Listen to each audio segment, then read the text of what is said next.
So they would just ask you. What I would ask you is when, because for me that was what got me, was when you read this stuff, when you read everything, you brush up on this knowledge and what's told, just try to put that it logically into reality. Because whenever I do it, it doesn't work. But you seem like the kind of guy who's got that head on your shoulders, so I think you can remain objective.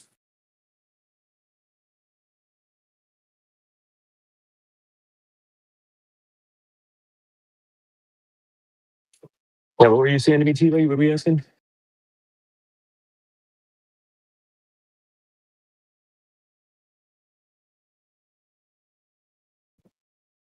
Hey, Dad.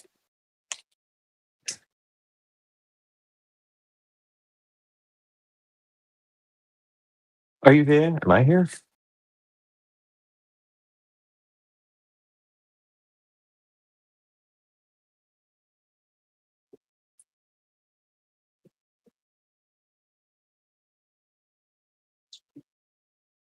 Am I here? Can I hear me? Yeah, I mean, I actually do.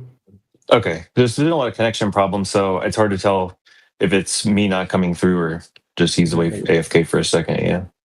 Mhm.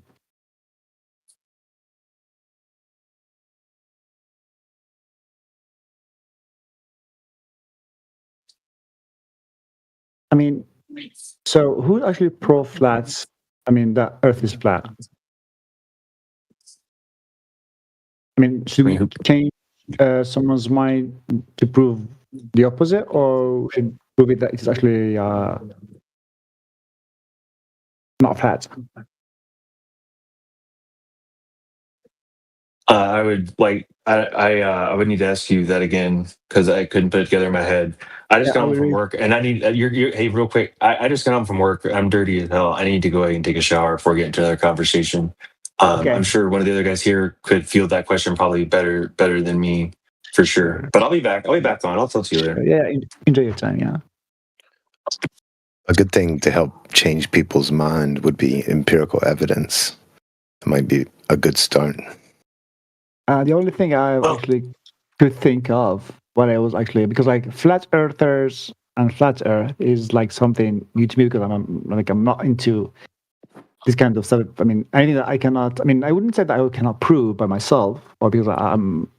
Many people say that it is. Some people say that it's not. The only thing is, um, when I mean, gave some thoughts in it, I was wondering that the only thing I could think of actually is we all know that um, the Japanese bombed Pearl Harbor, right? So the thing is that if Earth was flat, I mean, you think that the Japanese airplanes would fly all the way through Europe to bomb the Pearl Harbor, and then I mean, would it be enough for them, or just go through the Pacific? I mean, the ocean. How would you think of that? It sounds like you were thinking if the Earth were flat, it must be laid out like a Mercator map. Is that what you think? What do you mean by a Mercator map? The big Can I rectangular map interrupt? you see. Yes, I mean, like it's flat. Something flat is just very. I mean, flat. Yes. Can I interrupt? Sorry. I just wanted to You interrupt. just did. Sorry. Go ahead. Sorry, thank you Yeah, so just much. Blake, I wanted to say, I really like how chill this VC is. If somebody wants to make a point or like want to like say something, whereas on the other channels like feminism and veganism, you don't get to say your point. But this channel is the most chill, and you guys don't have a bot. That's pretty cool. Awesome. I really respect this. That's all I wanted to say. Okay.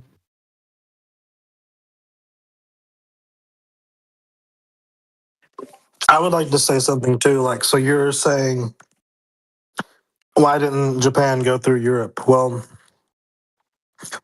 how do you know the map that you're viewing is true? And you were talking about proving flat Earth. Well, can you prove the Earth has curvature? That's the main question here.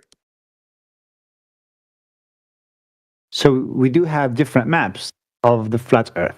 I mean, if Earth was flat, so we do have different interpretation of the map. And I know that the map that we have now isn't actually realistic, because I actually come from the biggest country in Africa. And compared to Europe, I know that, I mean, countries in the north are made bigger compared to the countries in the south. So I'm very aware of this. Actually, the actual map that we have now is not real. It's not realistic. I mean, it's not like, it doesn't portray the actual size of each and every country and every continent.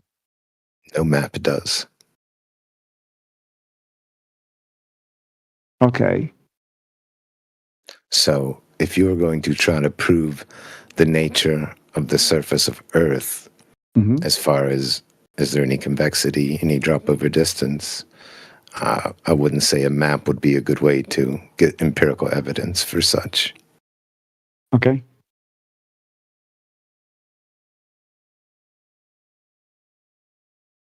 So can you think of anything, definitive and empirical, something that can be validated, that is evidence of surface curvature? Because if we live on a sphere, the surface must be consistently curved, right? Yes, but from our actually side, we cannot see it because, like, Earth is huge. I mean, unless we try Yeah. to do something like a kind of experiment, and we can actually trace how curved the Earth is by Yeah, laser. surely. And we got all the technology that we have now. Well, surely someone's done this, right? Yes. Surely someone's measured the curvature, yeah? If you were trying to convince people the Earth were a sphere, you should maybe present that evidence, right? In a way, yes. So do you think you could find any to present? I'm actually Googling it, yeah. Cool, man. Take your time. Okay.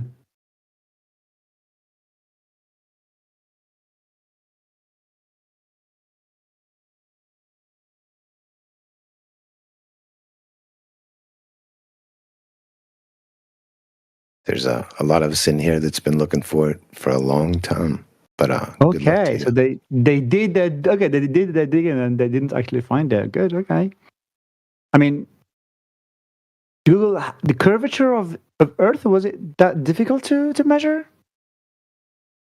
Well, if it was there, you wouldn't think it would be.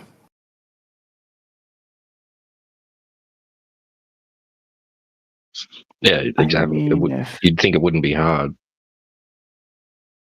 Yes, it can be hard. Yeah, sure.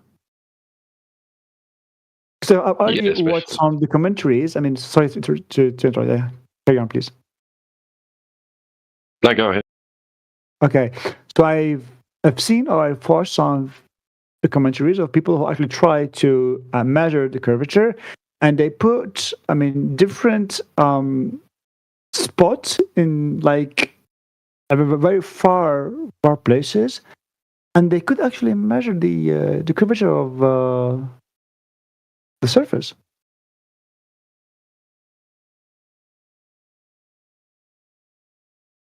Okay, let me check.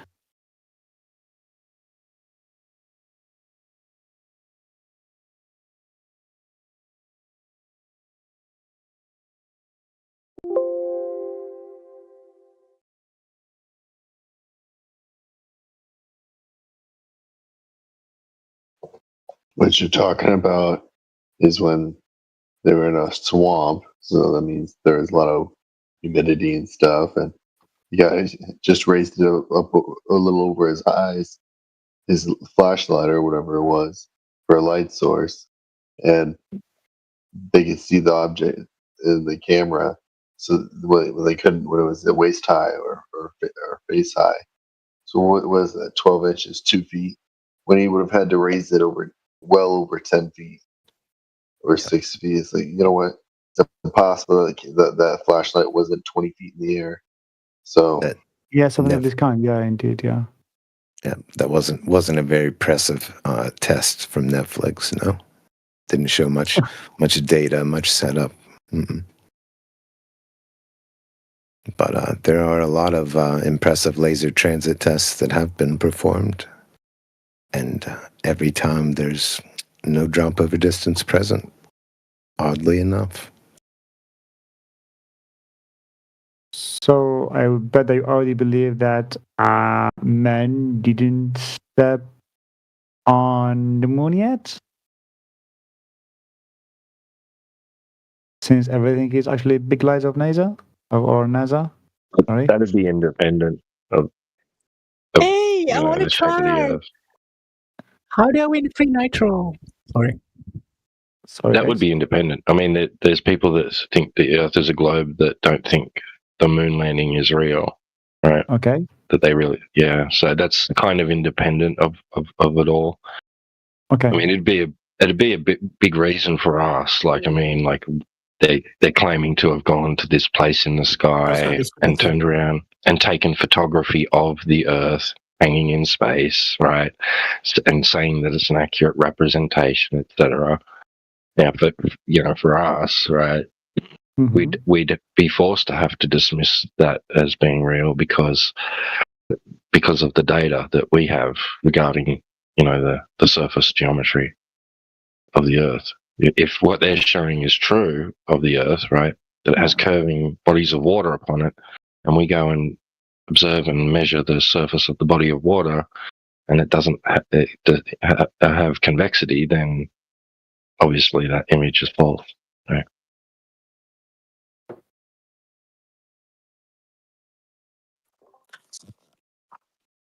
Am I interrupting if I say something right now?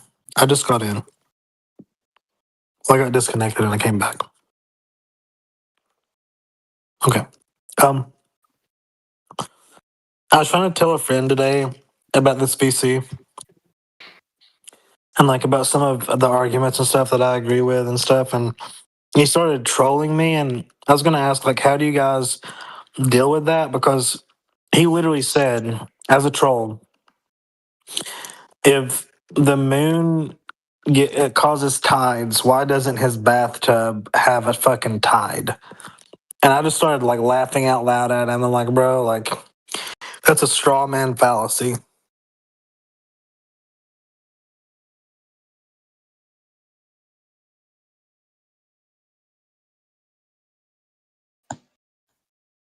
What's the question?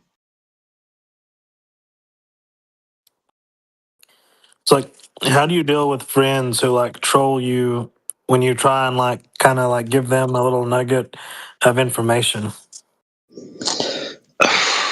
That's a really hard question, man, because it's going to come down to you, your friend, and the type of relationship that you have. Quite a lot of the time, even if you're good friends, I've experienced this, and so have many other people in this chat. You bring it up, and straight away there's some kind of intellectual attack. Right, they start trolling you, like you just said. How do you deal with that?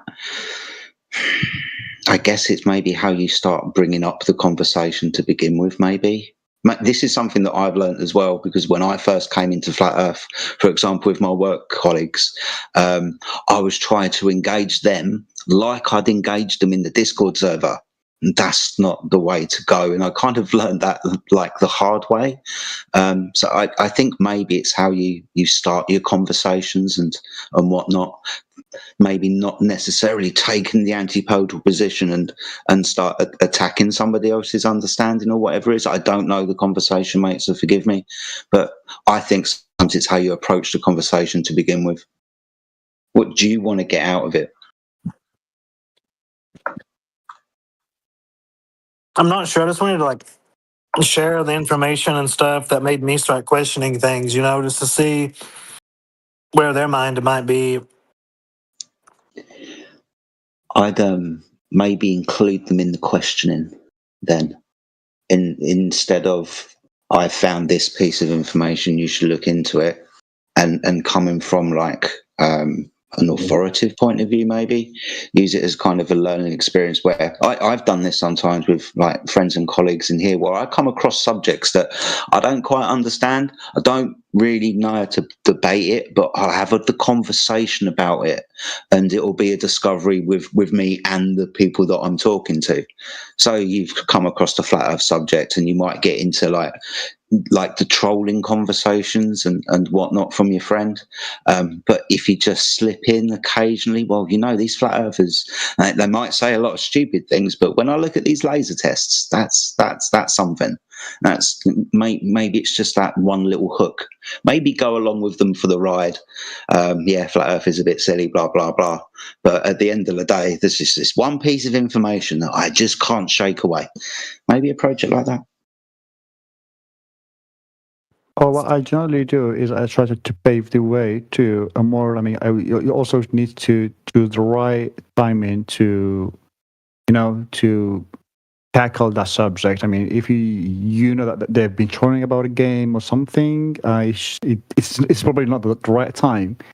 Most of my friends are actually gamers, so whenever I try to pull kind of like serious subject, I need to pave the way to that subject. I mean, and I need to choose the right moment to mention that. I mean, for example, like, even when I need some kind of like different perspective about like something I'm facing, I need to, because like most of my friends are actually very, very trolly. They get to make fun of everything.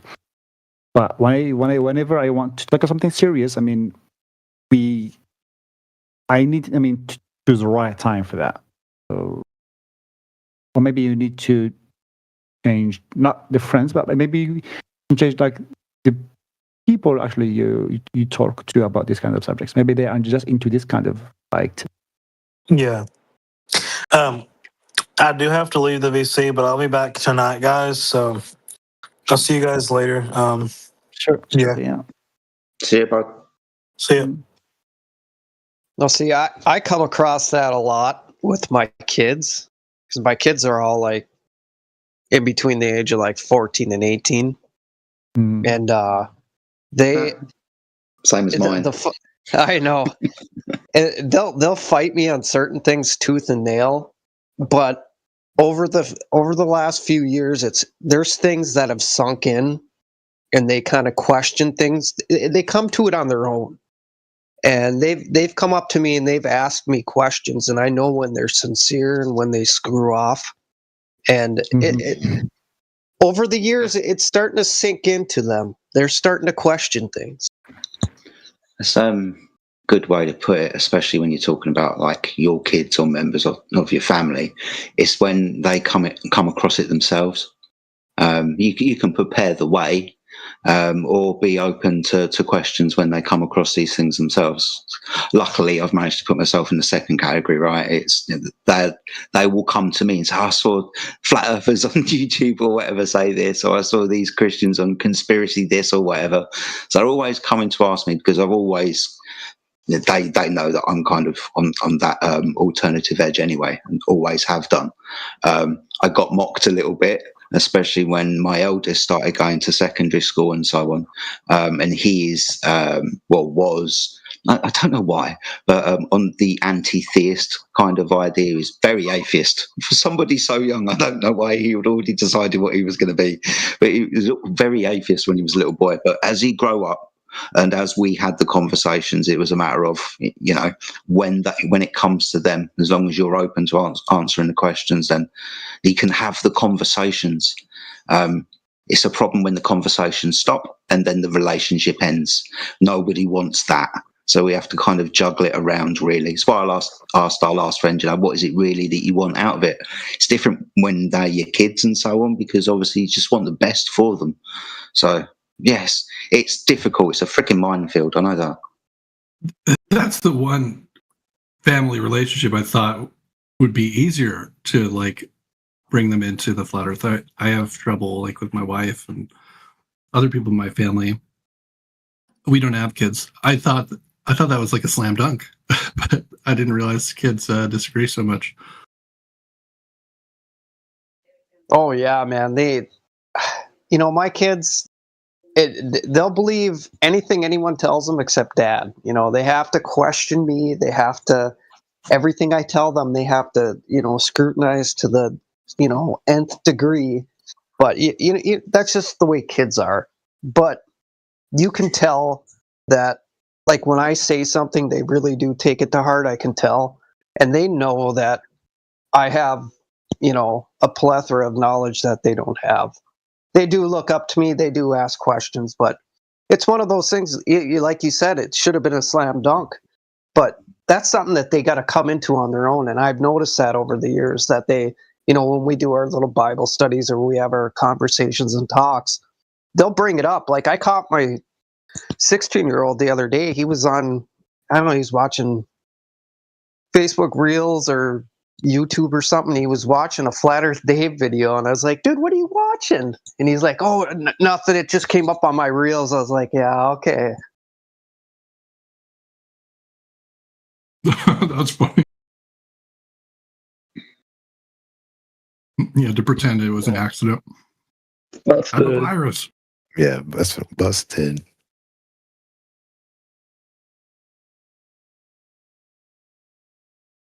That's funny. Was he like, I don't believe in that silly nonsense? No. Who was on my computer? Well, it's not really the thing that they don't really say, well, I don't believe that. That's stupid. That's stupid. They question, how do I say it? They try to question my knowledge and where I got the information from. And then we try to cross-reference, like, what Google says and what, like, I try to bring up papers and we try to go through that. But with them, it's been engraved in them. I caught it, 4 or 5 years ago. So it's something that we've had conversations about for 4 or 5 years now. So it's something that's, there's two different views battling in their heads. And my youngest one, it seems like he's more in tune to listen to me, where the two older ones are kind of, they like to fight it out a little bit more.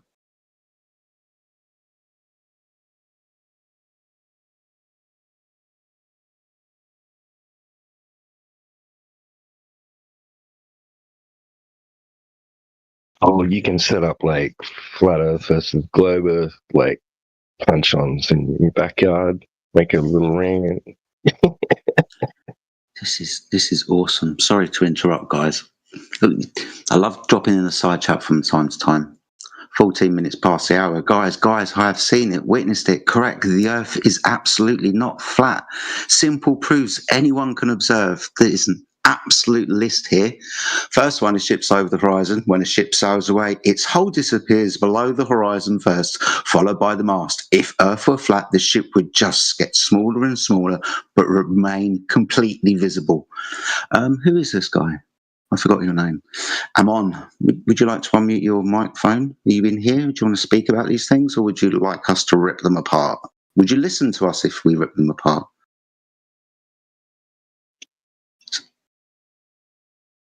I mean, you wrote them down for a reason. Did you just want to, like, preach from a Bible or something? Amon? Amon? No, do you have a microphone?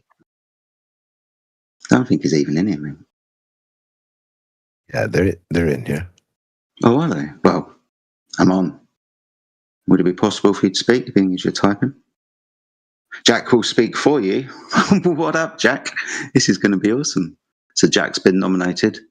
Would you like to go through the list with us, Jack? You can start wherever you want, as long as we can remain on the subject and reach its logical conclusion. But that's awesome. I appreciate that. Lots of proof that the Earth is a sphere that we can do ourselves. And maybe we should talk about it. Hello, fathers and mothers, brothers and sisters. My job is just to read, right? Hi. Hi. So, without further ado, my job is just to read Amon's. Right, Amon. Yeah, that's fine. Okay. Are you going to read his responses from the text chat? Awesome. Starting from Correct. The Earth is absolutely not flat. Okay. Okay. Here goes something. This is for you, Amon. Sorry. Correct. The Earth is absolutely not flat at all. Simple proofs anyone can observe, like one, ships on the horizon. When a ship sails away, its hull disappears below the horizon first, followed by the mast. If Earth were flat, the ship would just get smaller but remain completely visible. Second is lunar eclipses. During a lunar eclipse, the Earth passes between the Sun and the Moon. The shadow cast onto the Moon is always perfectly round, which is only possible if the obstructing object is a sphere. Now, and the last but not least, changing constellations. If you travel from the northern hemisphere to the most southern hemisphere, familiar stars disappear below the horizon and entirely new constellations come into view. Live, did I do good or should I just stop? No, that was really good. Thank you very much. So you brought up 3 points there. Does anybody want to take the first one? We will go through these individually.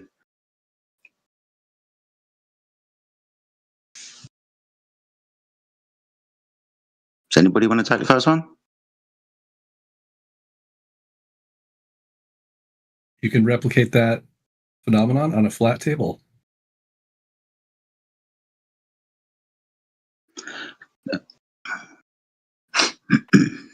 Okay. Ships disappearing. Yeah, I replied to them in the side chat. Thank you, my friend. Explaining how when we go out to the ocean ourselves and we have any kind of optical zoom, even though we have an empty horizon that we see at first, we can zoom in and see ships that weren't originally able to be resolved by our eyes. They're not hiding behind any physical mound of water, because we couldn't zoom past that now, could we? Well, first off, you got to start out with the claim of the globe Earth, the radius of 3959, and where the horizon is supposed to be a geometric tangent point to where the edge of the Earth is. So we got to make those measurements and then compare to what our observable reality is. Sometimes visual aids help. 18 minutes past the hour, I posted a short GIF with some oil rigs that is zooming in and out. My friend is absolutely right. We should look at the claim. You are saying the reason why the boat disappears from the bottom up is because the Earth is curving and the boat has gone over the other side of the curve, and the curve is between me and the boat.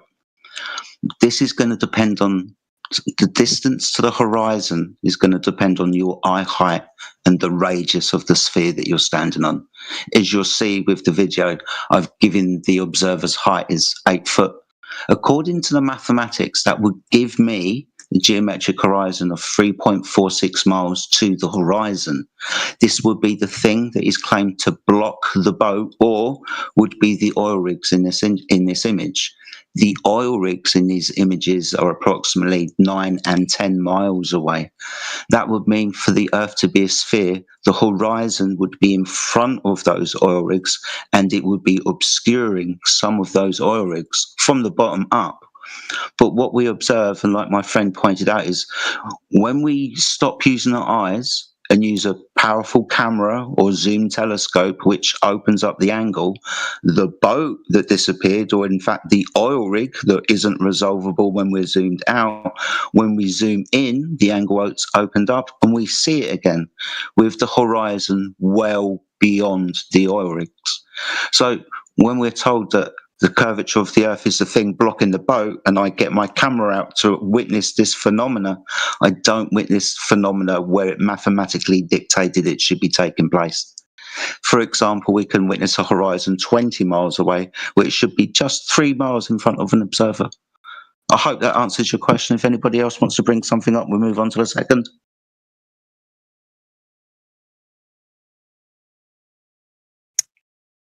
One of my slides has a ship on it.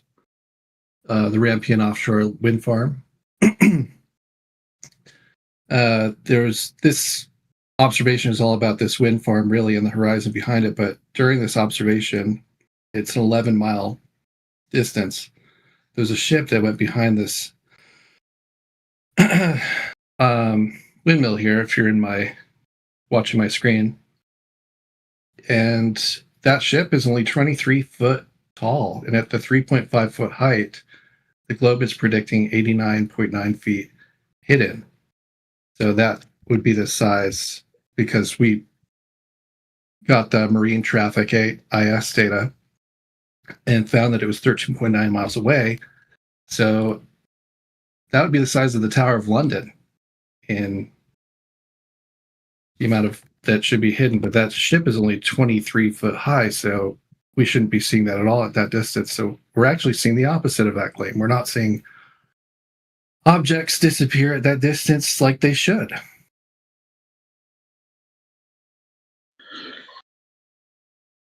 Okay, does anybody else want to say anything, or should we move on? Jack, or our friend? The next one was about lunar eclipses, I believe, and the shadow cast upon the moon being perfectly curved, demonstrating that the Earth is most definitely curved because we do see the shadow of it upon the moon. Does anybody want to talk about that?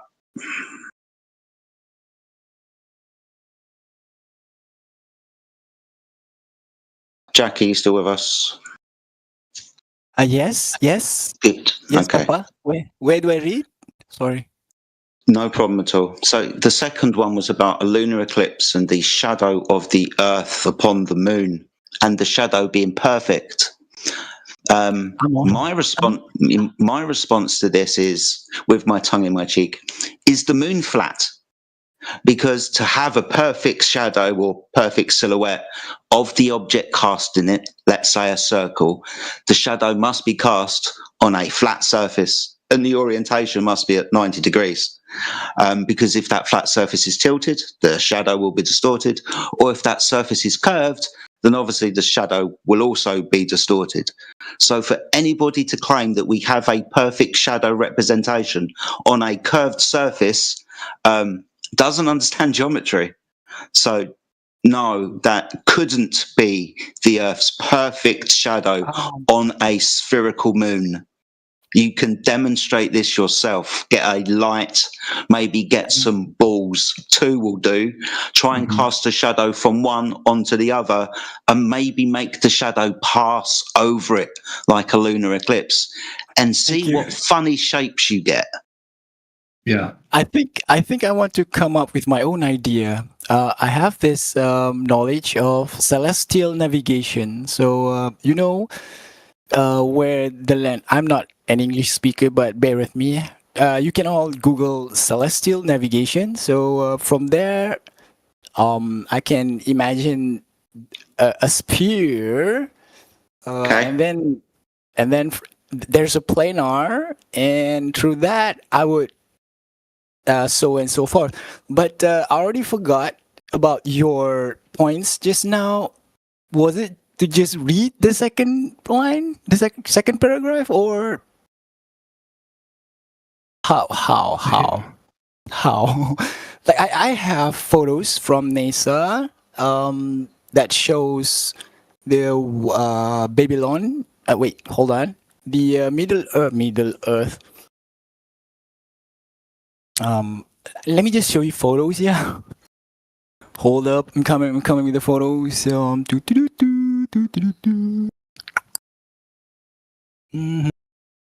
Well, his point was, when a sphere casts a shadow on another sphere, it is never a perfect circle, perfectly round. A lot of times it's more like an S shape. So if you actually do this in real life with lights and spheres, you'll find that it doesn't make the shape that the lunar eclipse makes. The other interesting thing about the lunar eclipse, a lot of times the shadow that the globe claims comes from the Earth is coming from the top down instead of the bottom up, where it should be coming from. That's always interesting to me. and I think they explain it with some kind of refractive effect. I don't know, but it doesn't stand to reason for me why the shadow would come from the top down when the when the Earth is below the moon. For once in my life, I just want to say the Earth is flat. I'm thinking like a cartographer for once, I guess. Right? Yep.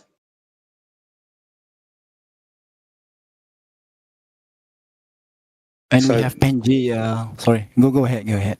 No, it's okay. We were just quickly going through some answers for somebody.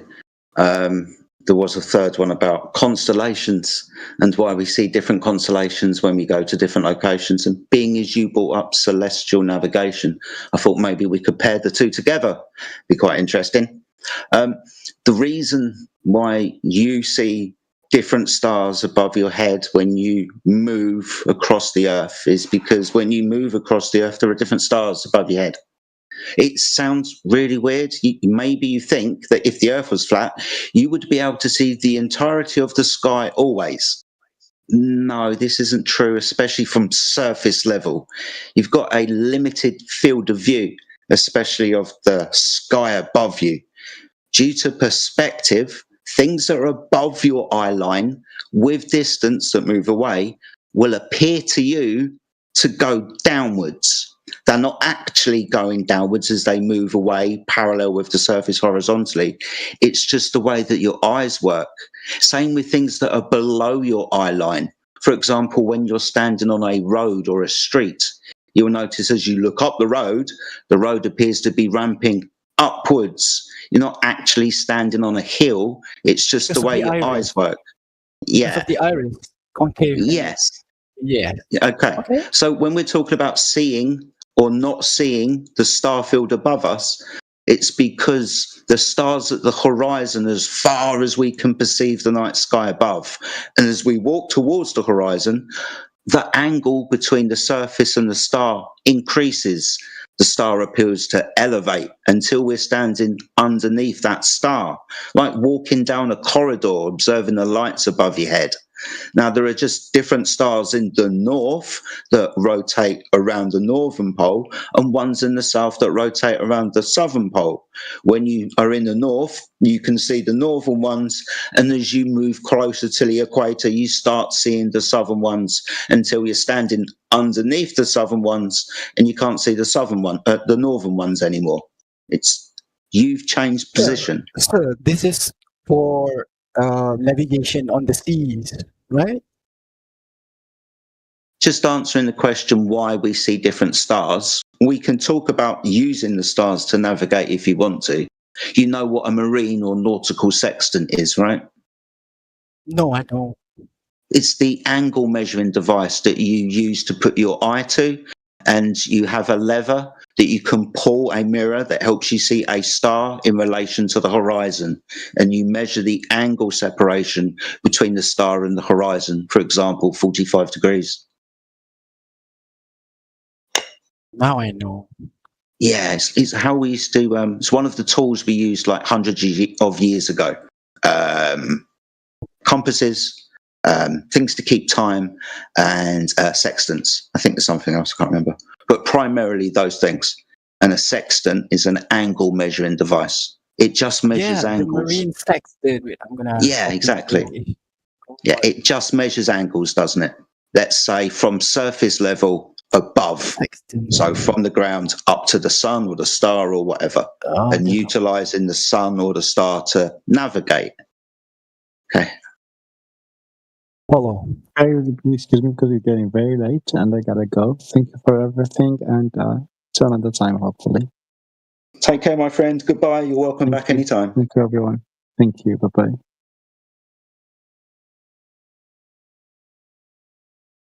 So, using a sextant that measures an angle to a star above the horizon, why do you think the Earth is a sphere? Yeah.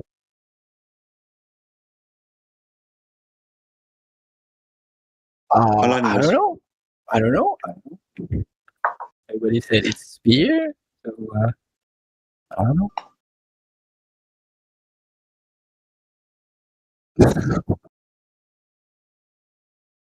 Oh, yeah, because you know what we've been taught: the sun sets and sun rises, and then it's like the horizon and everything.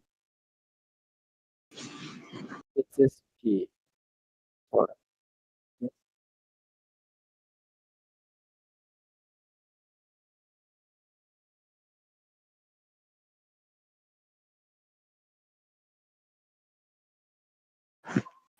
The next claim's interesting about the live satellite feeds. I actually just heard, I think it was India talking about this one, that the Chinese live satellite feed doesn't show any curvature and claims to be higher than the ISS. And the ISS shows curvature. Quite a lot of curvature as well from the ISS, yeah. Yeah, but I didn't know about the Chinese one. The Chinese one shows just flat, and they claim to be higher. So it's clear the lower one, if they're at the height they're saying, is using a lens. Isn't the Chinese have different lunar calendar because of a solstice difference? I'm not making things up. I'm just having a weird brain. A different lunar lander? Well, I was talking about the satellites that they claim to have showing feeds. Lunar landers, they've shown animations of their lunar landers.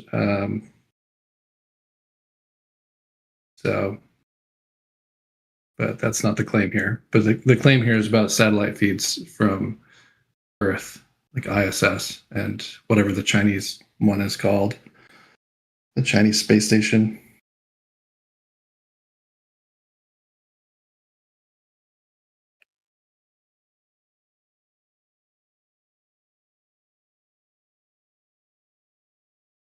Tiangong space station. It's the first China space station. Tiangong? Tiangong? I don't know. Tianzhou? Sorry.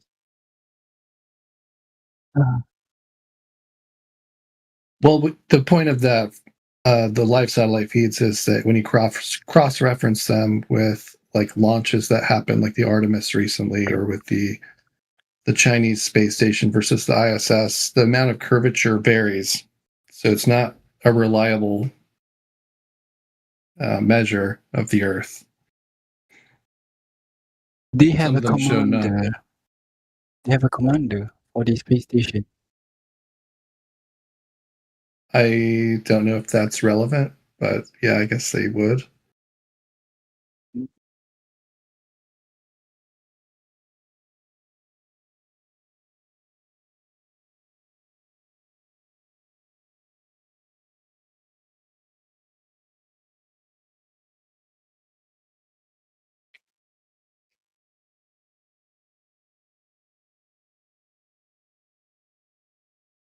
And then the next claim is that the global positioning system, the network of GPS satellites orbiting the planet, relies on complex orbital mechanics. And I'm actually not that knowledgeable about that one. I just know that a lot of that is actually done by ground towers, and it's possible they're using satellites, but it would make more sense for those to be helium satellites on a low orbit rather than being 100 plus miles away, where you're getting radio readings that are more and more faint as you go away. So it would actually make more sense if they use something like a balloon. But I do know most of the GPS is actually tower-based, ground-based systems. So that's my answer for that. But I'm not. That's not my wheelhouse. GPS.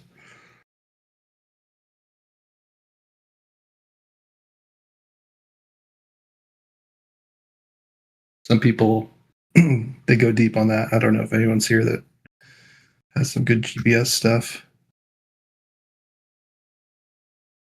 Wow. Oh my god. Nice. That's cool.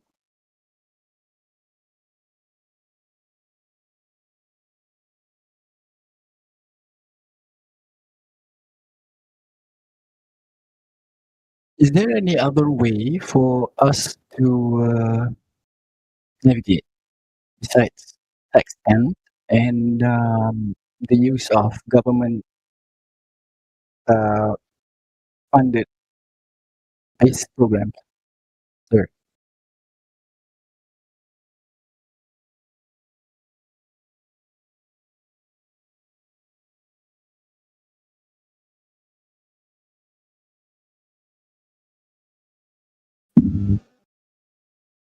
That Anon dude and her girl in the chat just straight up trolling, so I'm not even going to bother responding anymore.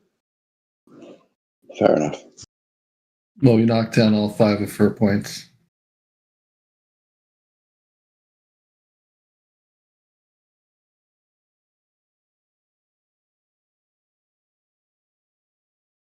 I guess just to end it, the majority of your claims, if not all of them, lead back to the Earth being a sphere, whether it's pictures from space or the boat is going over the curve and all of these types of things. I go to a place and rotation happens because I'm on a sphere. In all of these cases, we would just measure the curvature of the Earth then with the tools that we have. We don't, though. That's the main reason why we're here. Regardless of all of the stories, boats over the horizon, shadows on the moon, the surface of the Earth would be measured to have curvature then. We don't measure that curvature over distances of water that should show a rate of change of slope. So the Earth is measured flat. That's how we know that the pictures and the stories are misleading, untrue, however you want to term it.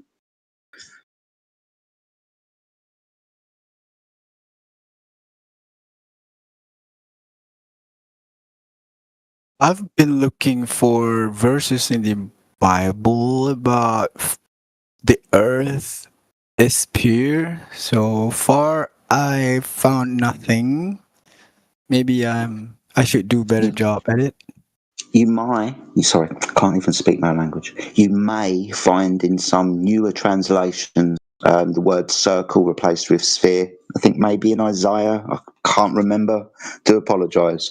But depending on the version of the Bible that you get, you can have a comparison with the word circle and sphere. So you can find it, but it's not the first translation. The first translation is circle. Got it. Thank you for the way, sir. Of course, Isaiah no problem. 40 verse 22, if I'm not mistaken. I should do it.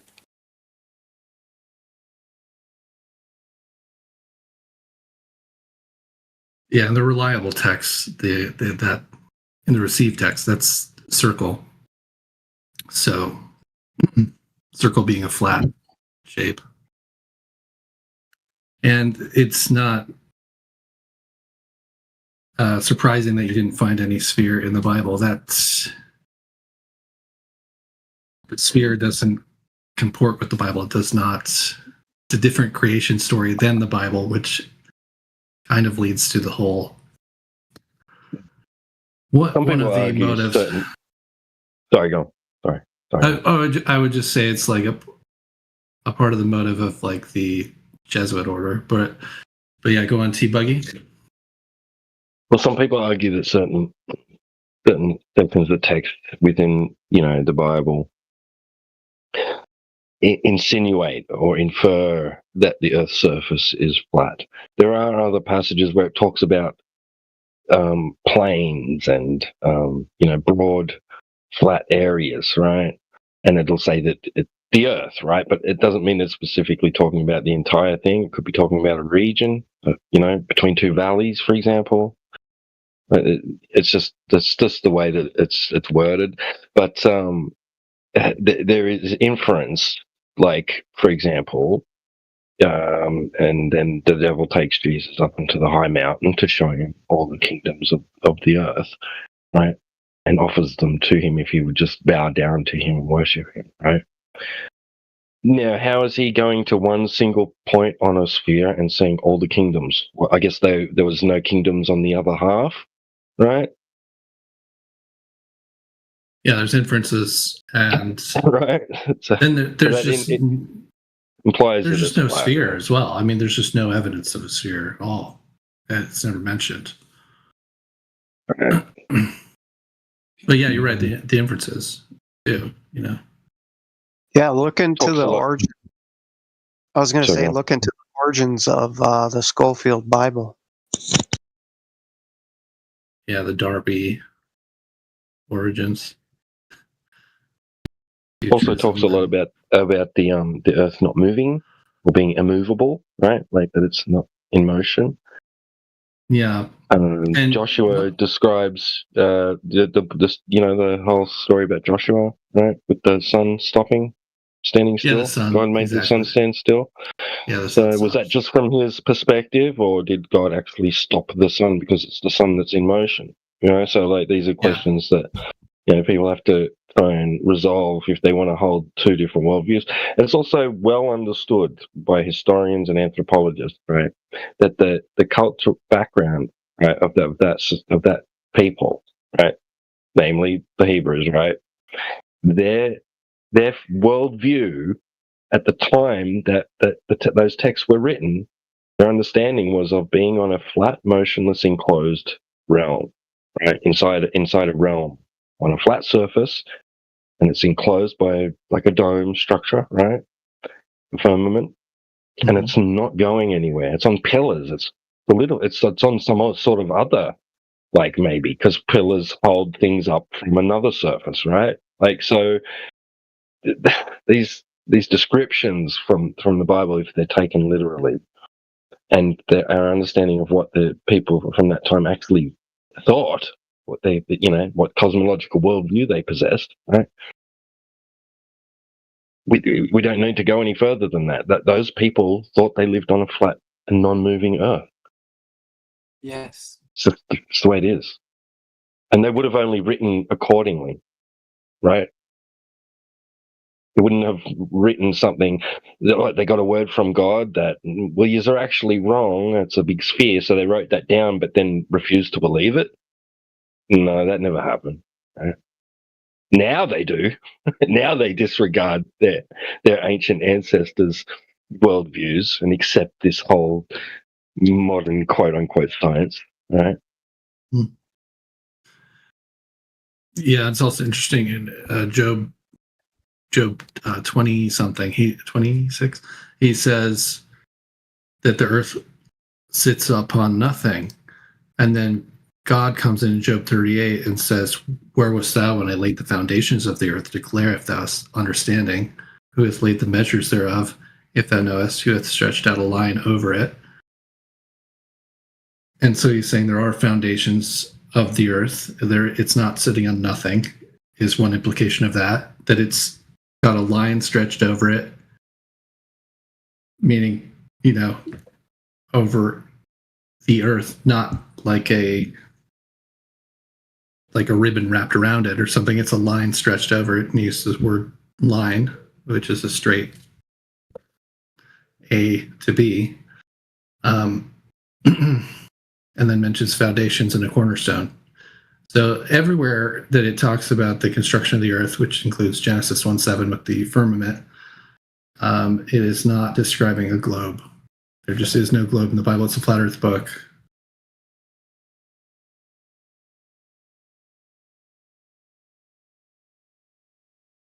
But that's a good point. Whoever looked into that. Who even said that? Who was looking at the Bible?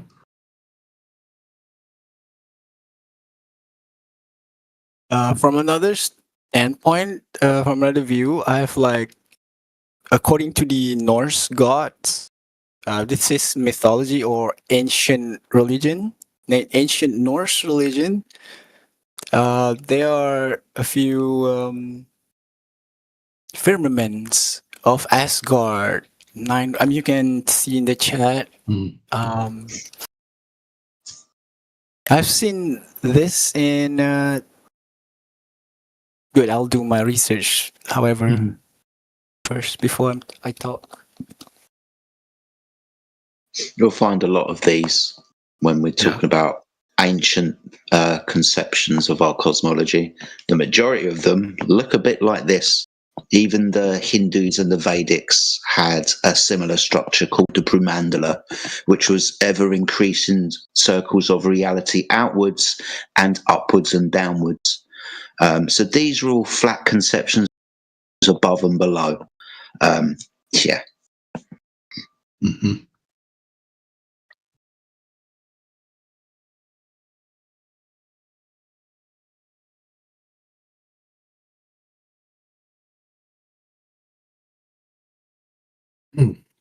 So with the globe comes a new creation story.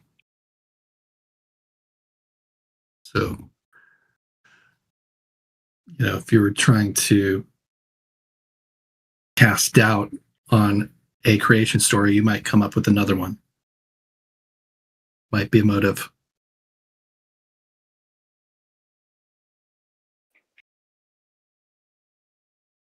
But most people, not that anyone asked, but most people believe on the globe Earth because it's tradition.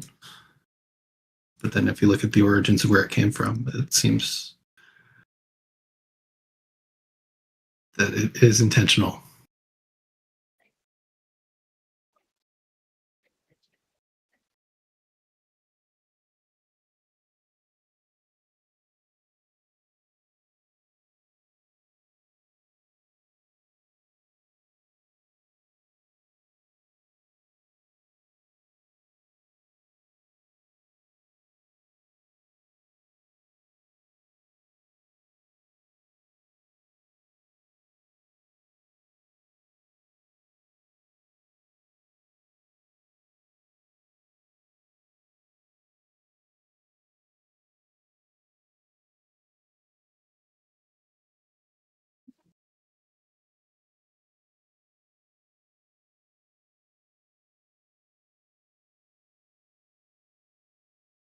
Usually, what do you expect when you study these kinds of things?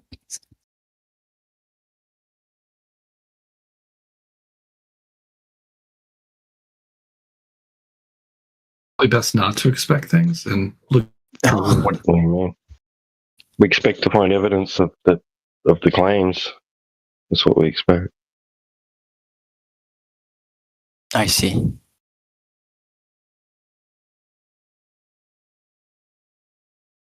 I love it. I love it.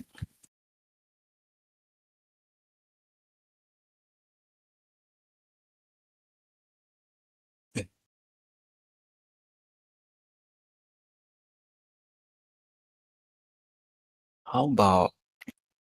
Oh,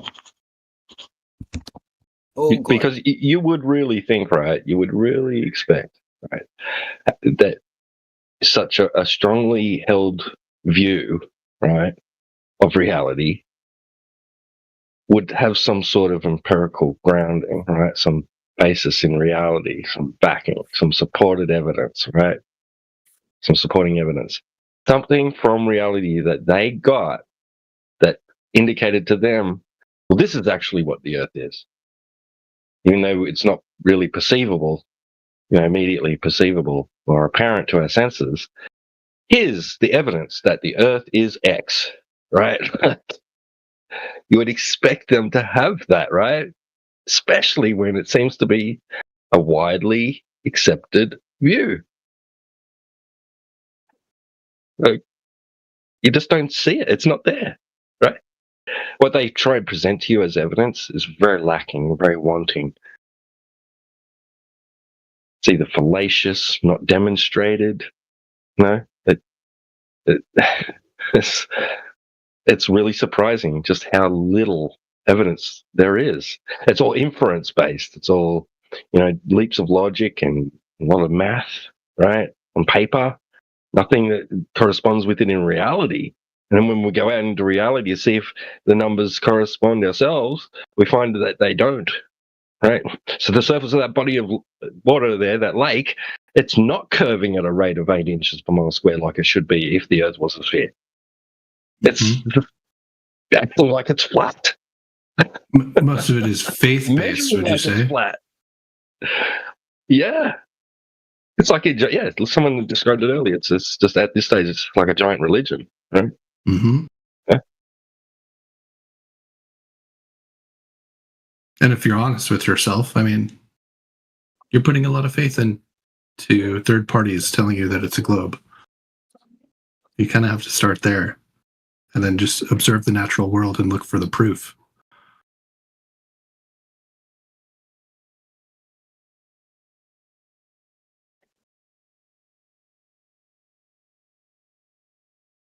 All right, I got to get going.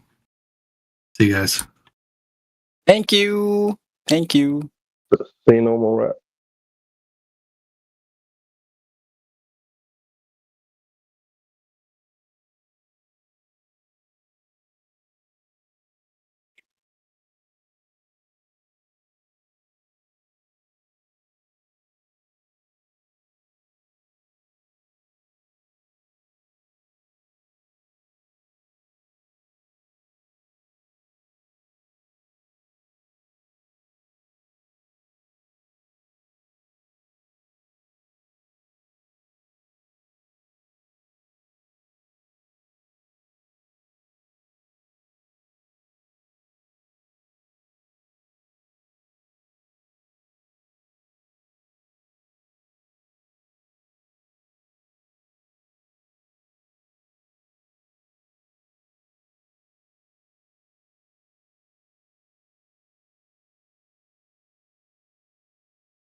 What's up, people?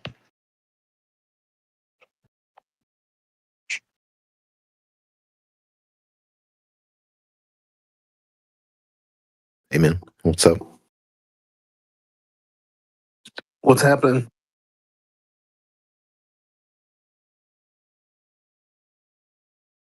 Just chilling, man. It's been a little quiet the last few minutes. Brings you by. Hey, yo, how do I learn English, man?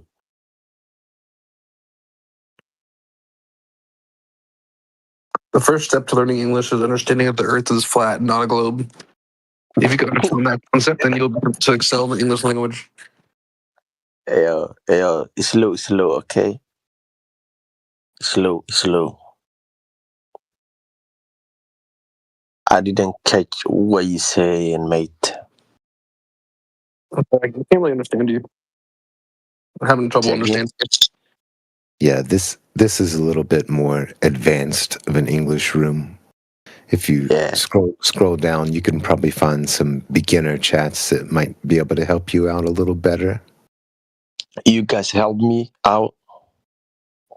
No, I'm saying you need a beginner chat. If you don't have beginner a good, chat. Yeah. I catch scroll you. down, look for beginner chat. They'll help you. All right, cool. Thank you for you advising me. I No appreciate problem. that. No problem. Have a good day. You too, brother.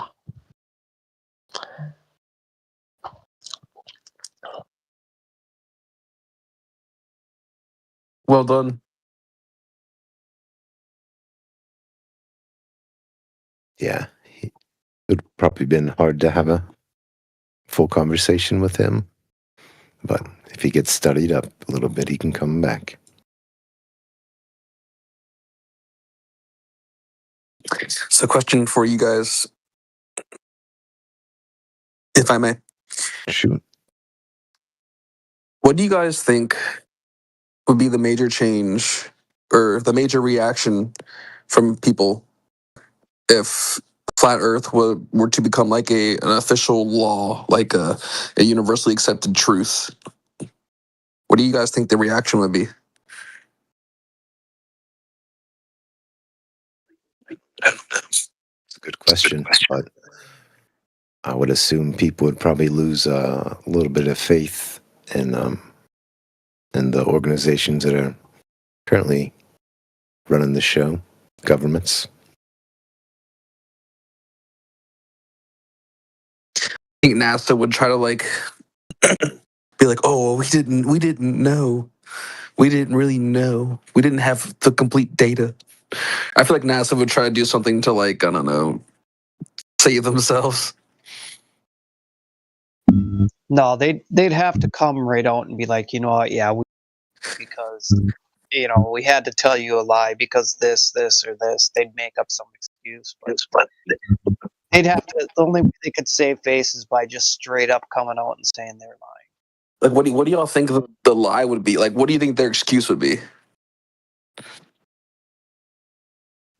Me personally, I think it's more about religion than anything. I don't know. That would be my guess.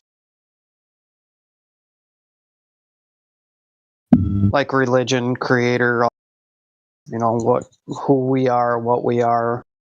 Yeah, I feel like it's difficult to be an atheist if you also believe in flat Earth. I feel like that would definitely challenge any kind of atheist worldview, for sure. There are atheist flat earthers. Yeah, I see your point.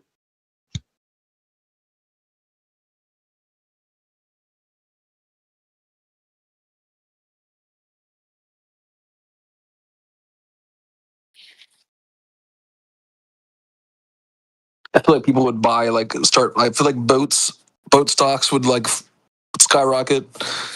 Airplane stocks would skyrocket.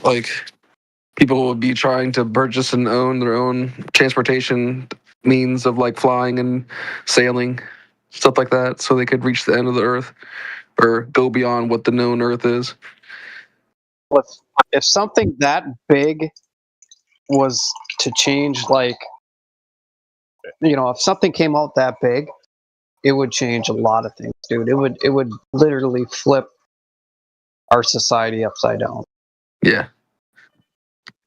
I've been thinking about that a little bit last couple of days, like how drastic, like what would change in our lives if, flat Earth became just accept the truth. Like it was undeniable.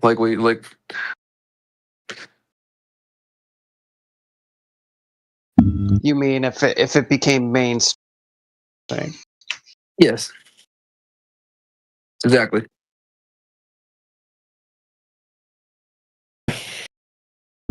Yeah, I think a lot of the schools, education, everything would change, dude. I bet you our literal economic system would collapse. Even. Y'all think like a revolution would start, or like a war would break out, or something like that? I don't know about a war. A lot of things. It would upheave a lot of stuff.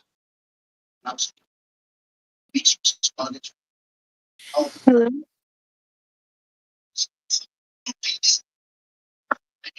Yes.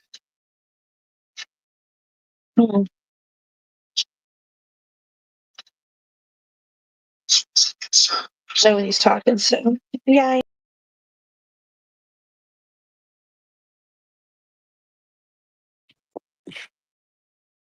Where's everybody at, bro?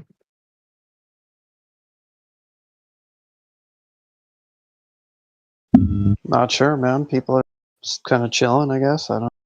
I'm gonna go to the Christian church. Pop it in there. Cheers.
Hey, Boogie, you there?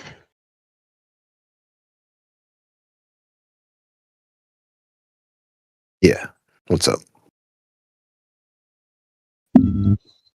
I just wanted to chat with you and see, pick your brain a little bit. Are you like, do you like do your own gardening, stuff like that? Yeah, a little garden.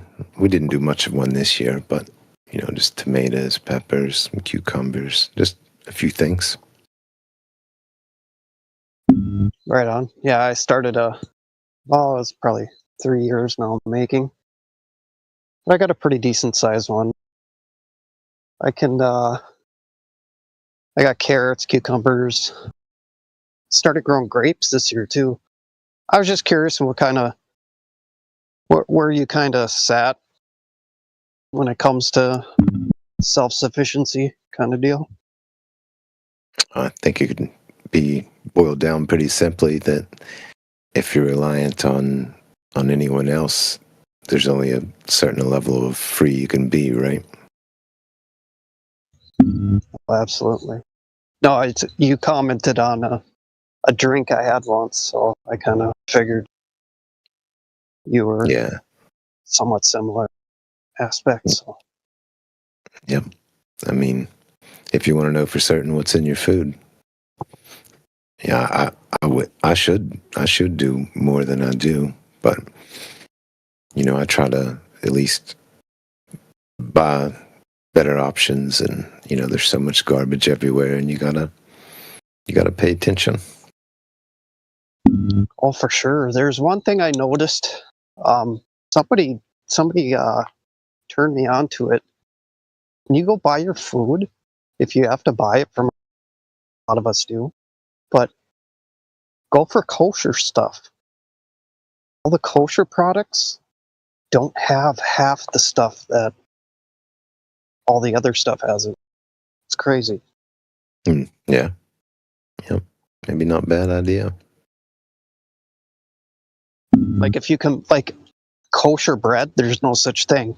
It's all like pita bread and stuff like that. They don't have like white whole bread like we have. It's weird.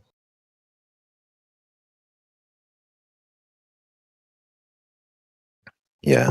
Oh, I know. The the grains and stuff are way different in Europe, especially Italy, than they are here. And just in general, Europe doesn't allow quite as much different ingredients in their food. Right? It's almost every country but ours. Or United States, I shouldn't say ours. Yeah, all like anywhere you go, it's different. Even Canada. Canada has way stricter policies on their food and stuff too. It's crazy. I guess the BS tier have more money. Who knows?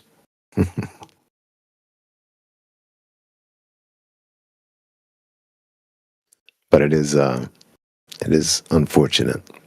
But at least even though it might cost a little bit more, there's most people have access to somewhat better alternatives than heavily processed stuff.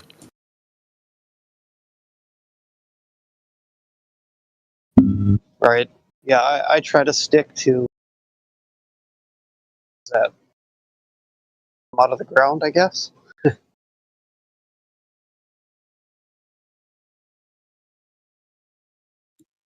Yeah, I'm in a real fortunate area. I even got a beekeeper that lives down the road. I can get some local honey, and there's several local little farms, cattle farms, and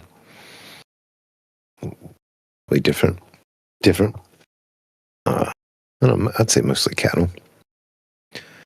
But yeah, it's nice to even get with somebody and go in on getting a cow when you can afford it, and you got a big enough freezer. I agree. I kind of started going into like only eating meat once a week now versus like I said, I stick strictly to things that come out of the ground and stuff.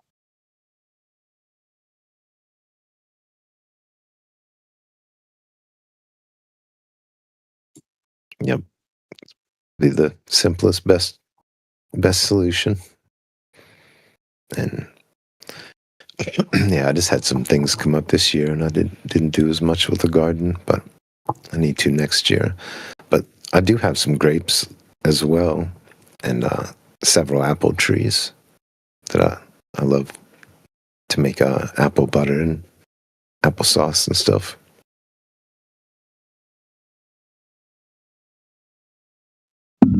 Yeah, absolutely. It's something I would like to look. Yeah.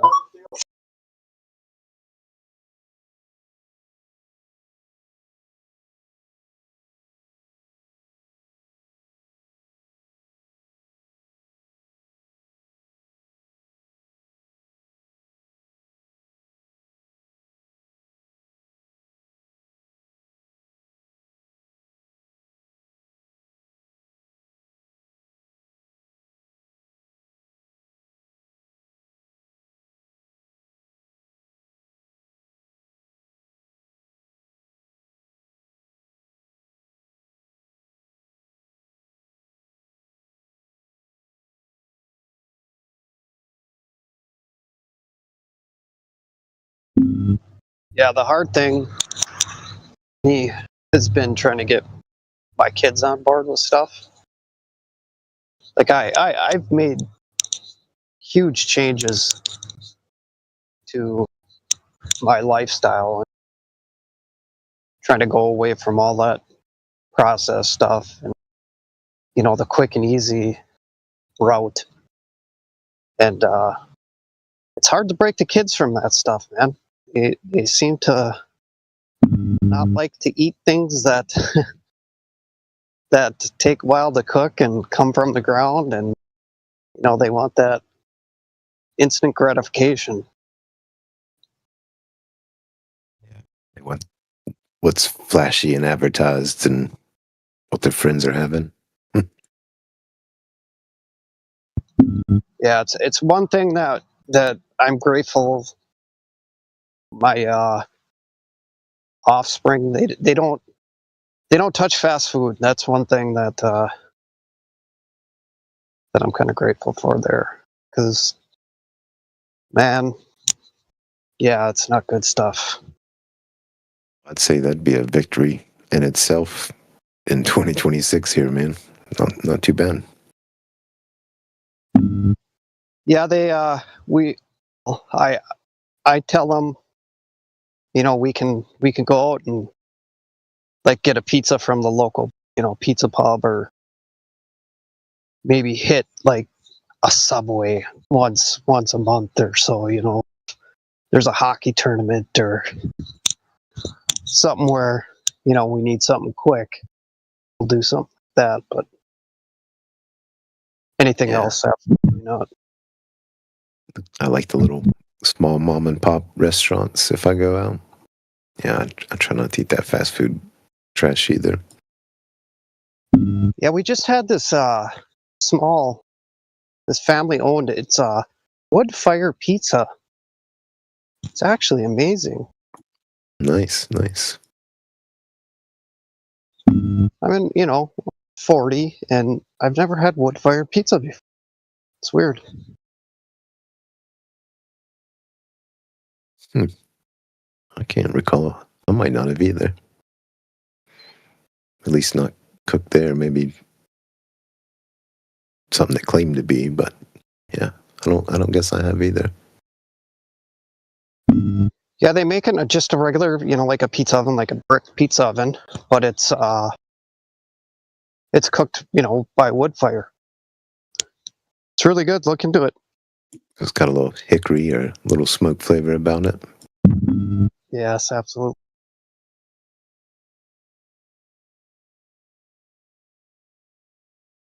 I love keeping the wood from the apple trees that we trim and use it to cook meat with. I love the flavor. Oh, and it burns forever too.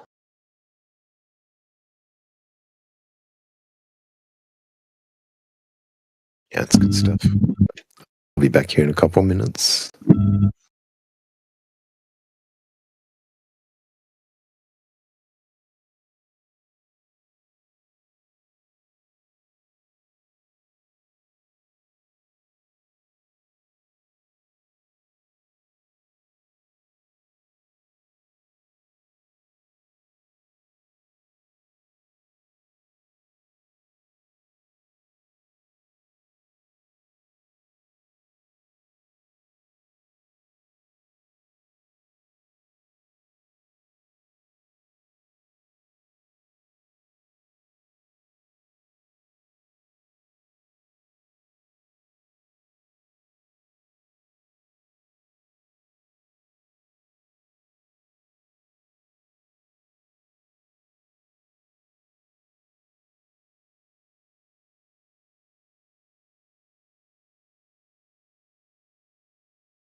It's weird, huh, Moody? What's all the curvature on that rope for?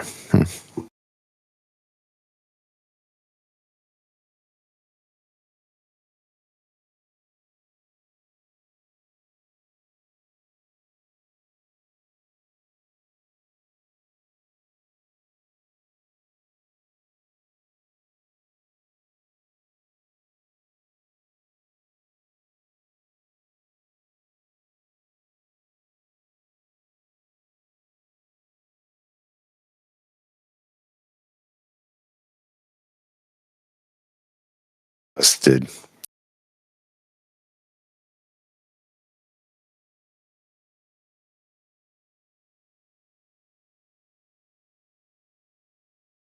Oh, he's not even in here.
Another nice thing, Alpha, is living close to Amish people and getting to buy their good food, especially the cheeses.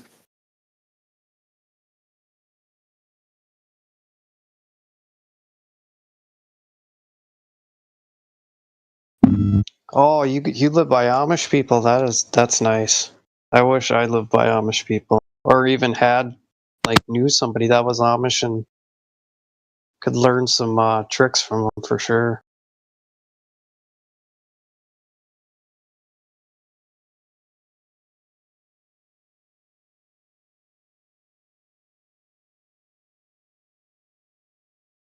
So we could all learn a lot about being self-reliant from the Amish.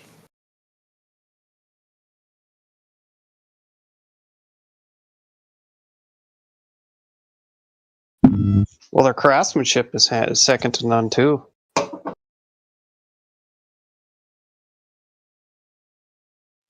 Yeah, I mean, same with their food. You know, they try to take a little pride in what they do. What a concept.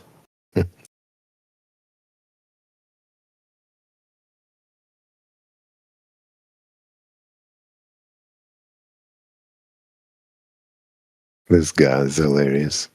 He sees the curve in his heart, not with his eyes.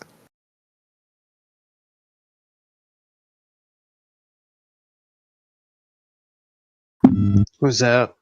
I can't see the chat right now. Old Hamoudi in the side chat. Is he even in here? No. He's Chat he's skink. dropped.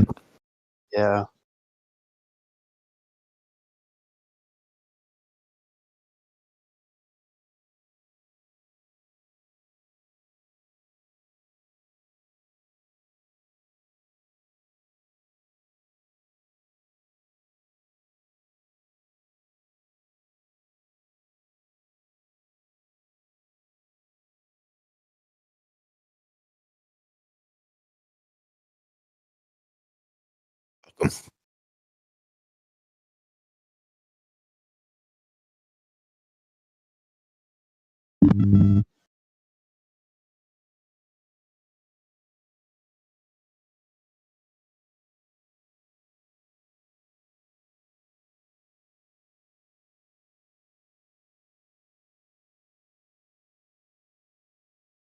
Anyone has any questions, please feel free to ask.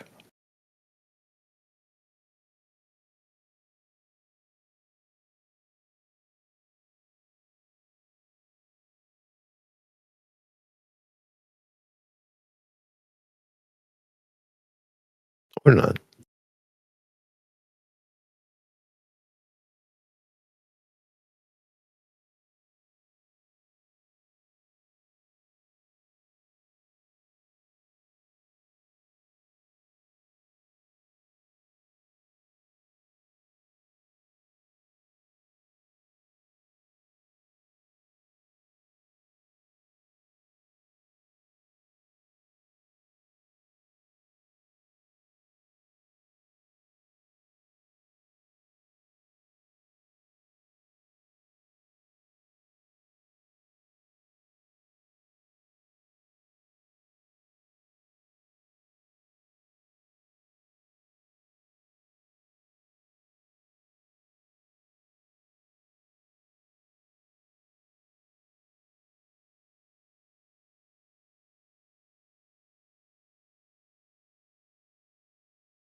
Okay, who thinks they live on a spinning ball in a vacuum of space?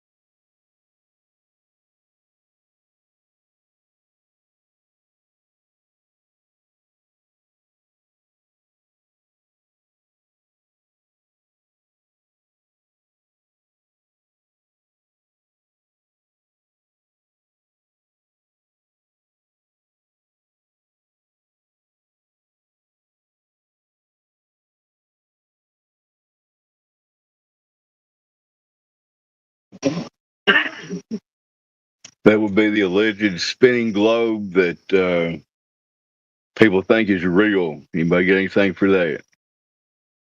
Spinning globe, vacuum of space. Go ahead.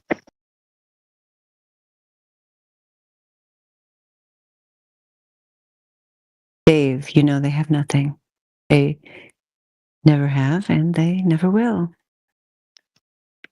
Come on, Dandelion. I'm sure you got something. Give us something for the globe. What you got? Best I can do is 38 minutes after the hour. Hamoody. Yes, I don't see the curve in my eyes. I see it by my heart. I live on floating ball in a vacuum. That's what should be. Don't you love that? Hamoody should totally write a book of poetry for globe believers, don't you think? Yeah, that's a pretty strong believer. Sounds like right there. Yeah. Do you see that in the chat? I'm going to take a screenshot of it just because this is my favorite kind of glober. I wish he was here. The ones that admit they just believe. They're really the only kind. They're actually like the most honest, right? They're the best. Hamoody, please come in. Give us your chant, please. Good to hear you on here, Dandelion. Hope everything's well. You're part of the plane. Don't say that to me, please. How could anything be well? Nothing is well, Dave, but I am here because Wolfgang Hope gave me a pep talk. So Well, it's good to that's the hear best you. I can do. I tell people I still exist and whatever this is. It's about all I can do. Well, we must continue to exist because if we're still here, we must be here for a reason. Yeah, especially me. You know, I was dead for 15 minutes over a year ago. I was laying on a parking lot, my heart not beating. They brought me back with a paddle. Thank you for reminding me of that. I remember you telling me that at some point between then and now, but I'd completely forgotten that you told me that. Can you tell me about it again? I was working, doing a grocery delivery, put my car in reverse. The next memory I have, I wake up in the emergency room. I was laying there for 15 minutes on the parking lot in a Aldi's. You know what Aldi's is? Yes, Aldi's is a wonderful store. I used to go there all the time. Those poor people that ordered those groceries that day, they didn't get their order. Yep, when I had 5 little babies, I'd just go and like shovel everything I could in the cart, and then shovel it all into the back of the van, and then Let me give you shovel the it all best into the part of house. it. When I backed up and passed out, I backed into a certified nurse that knew CPR. So that was fortunate, correct? You told me that before, I remember. Yes, that you just Yes, you had so you were in the car and I so put my you car in started the reverse. car. Okay, go ahead. Tell us again, please. I'll I try to put my car in focus. reverse and I started to hit the gas to back up. And then my heart stopped. And then 15 minutes later, they brought me back. And here I am for some reason. And the Earth is still not a ball. Damn Yes, it. and you already knew that before that all happened. How long did she have to do CPR before other people came to back her up? Approximately 5-6 minutes.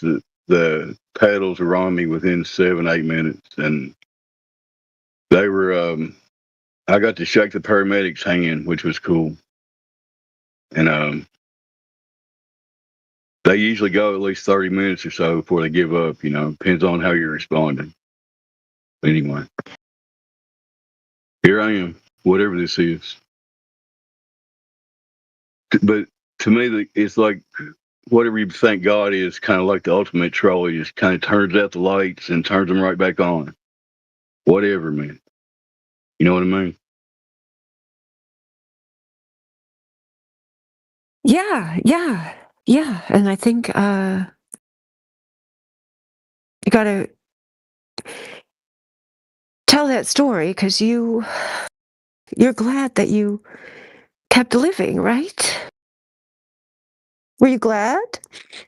Yes, ma'am. I've got grandchildren I visit, and I'm still doing my best to not be a burden on anybody else and try to make this place a better place, whatever this is. Ignore all the shit on the news, and you know what I'm talking about. Whatever. I still got a positive attitude, yes. That was a traumatic experience, I'll admit, but for whatever reason, I experienced it, right? Here I am talking about it. And I got 5 cats in the backyard with me, and we're all chilling. And we're looking for evidence of the spinning ball in the vacuum of space. Go ahead, Dandelion, you're up. Well, I already read it to you. That's the best evidence I've seen in years. I mean, Hamoudi, but I guess he's refusing to come in and sing from page 68 of the Globe hymnal for me. I mean, I was so inspired by his words, I wanted to hear more. But he says, it's clear to me that you guys are bored and just want a Glober to entertain yourselves by arguing with.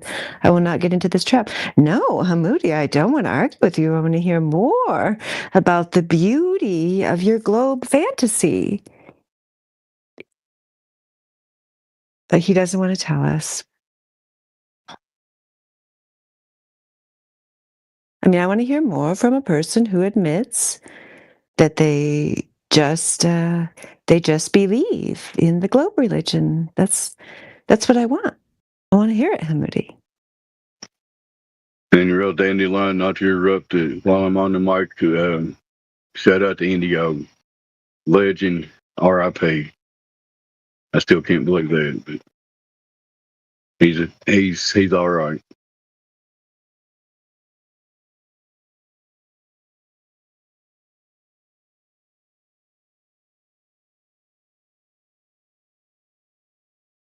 That's right. I mean, that's the thing is there's no doubt in my mind or Indio's mind that our soul and spirit continue after death. And even though he thought that he really wanted to live, that's what I was thinking about when you were talking, that he really, really wanted to live to the point where At some point, we just have to give up these meat suits. We just don't know what time. We just got to take care of the meat suit we have. I'm sorry, our physical body sounds better, right? The physical body that we have to nourish, and it's going to have entropy and slowly decay. But then we got to take care of them best we can. No, Indio is okay. Anyway, I'm rambling. yeah, he told me that over a year ago in June of 2025, when he first found out the salivary gland cancer had metastasized to the brain, so it was stage 4. And he was just I don't know. He'd just seen that night on his, health account or whatever, the scan, and like, oh yeah, they say it's metastasizing to the brain. Like, I said, well, but he wasn't worried. He's like, oh, I still feel good, so I'm not going to worry about it unless I actually start to not feel good, He was making such light of it that at that time I didn't even take it that seriously. I researched it later. I'm like, oh my gosh, this is really bad. When he was saying it, I'm like, oh, but there's no way anything will happen to you. The world needs you. There's no way God would decide to take you off this earth. I mean, that's the kind of the stuff I was saying, over a year ago. And he said to me, Dave Hinkle, he said, none of us know how long we have on this earth. He was trying to make me see. None of us know the day or the time. Yeah, that's right. Got to keep living, right? That's all we do. He's trying to comfort me, It's absurd. It's completely absurd, but that's what he did. To Indio's credit, he was a trooper all the way to the end, because he never once brought it on the broadcast or had any kind of pity party for himself or anything. Shout out to Indio, anyway. Yes, I'm glad you brought that up because at that time, the same time I'm telling you about when it metastasized, which, made the prognosis like way worse, I asked him, will you let me tell people so they can pray for you? And he didn't even answer the question, just. I mean, he did say, actually, no, I'm wrong. He did answer the question because at that time only CJ and me knew about it. He's like, do not tell anyone about this. You cannot tell anyone. I don't want anyone feeling sorry for me. I don't want people checking in on me all the time. You're sworn to secrecy. Do not tell anyone because only you and CJ know. So if anyone else finds out, I'll know it was you.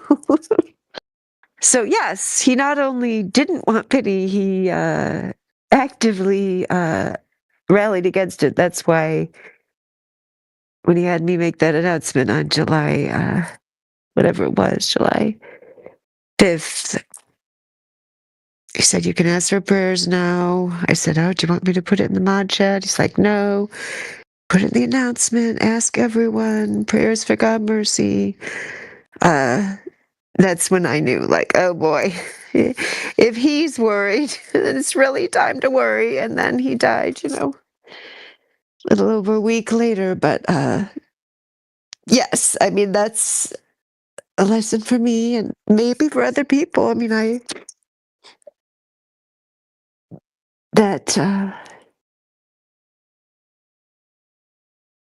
we need to appreciate life, and we're still here. I mean, I'm living for, sure, a lot of people are like that. I'm sure a lot of you that are still here are living for a bunch of people that have fallen along the way. And we have to just keep doing it. We have to just keep living for them who wanted to be here and aren't here anymore. We all have these consciousnesses that exist in these physical bodies for some reason, and we don't know how long we're going to be here. We try to make the best of it. I'm sounding too corny. There's some new people coming in. Anybody think they live on a globe? Go ahead.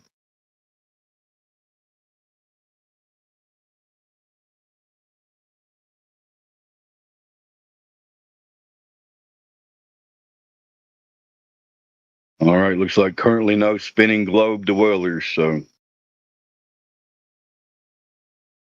got another topic, Dandelion, or we got shout out to the audience out there. If you're listening on YouTube and you think you live on a spinning ball and you're just now hearing about it, you think it's the stupidest thing you ever heard of. So did I, almost 11 years ago. Then I kind of figured out along the way that bodies of water don't curve. And if you think they do, come in here and explain it to us and then show us that. That would be cool.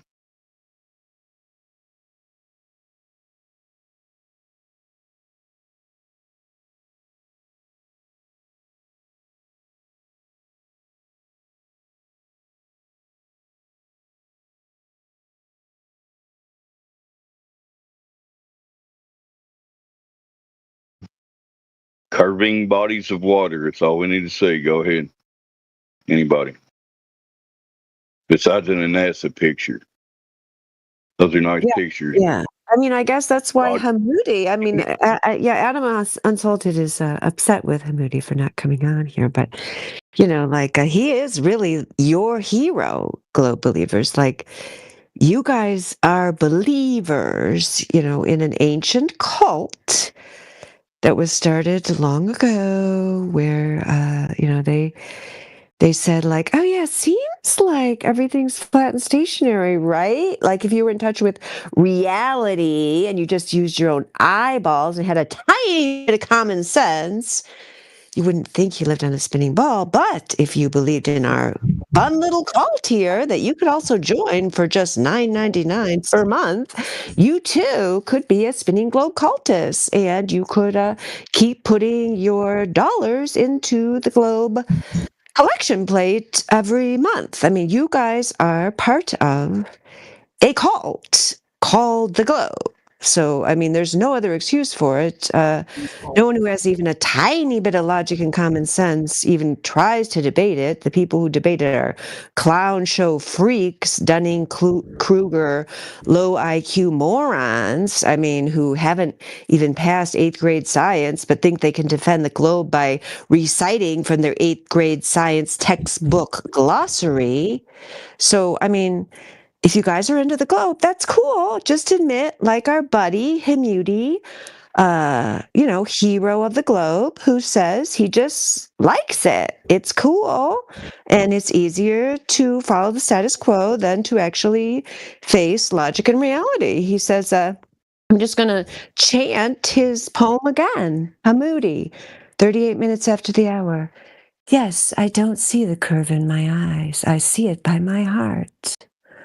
Somebody gave him a nice laughing emoji there. I live on Another floating excellent ball dandelion ranch. in a Sorry to vacuum. interrupt. That's what Just should saying that's be.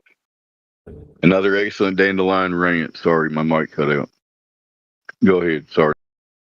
That wasn't supposed to be a rant. That was supposed to be an ode to Hamoudi. Prime Globe Believer, gold medal for leading your tribe.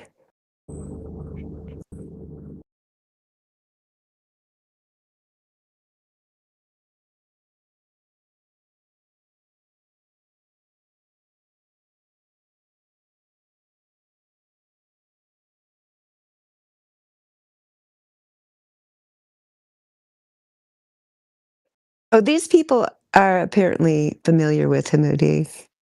They're not entertained like I am.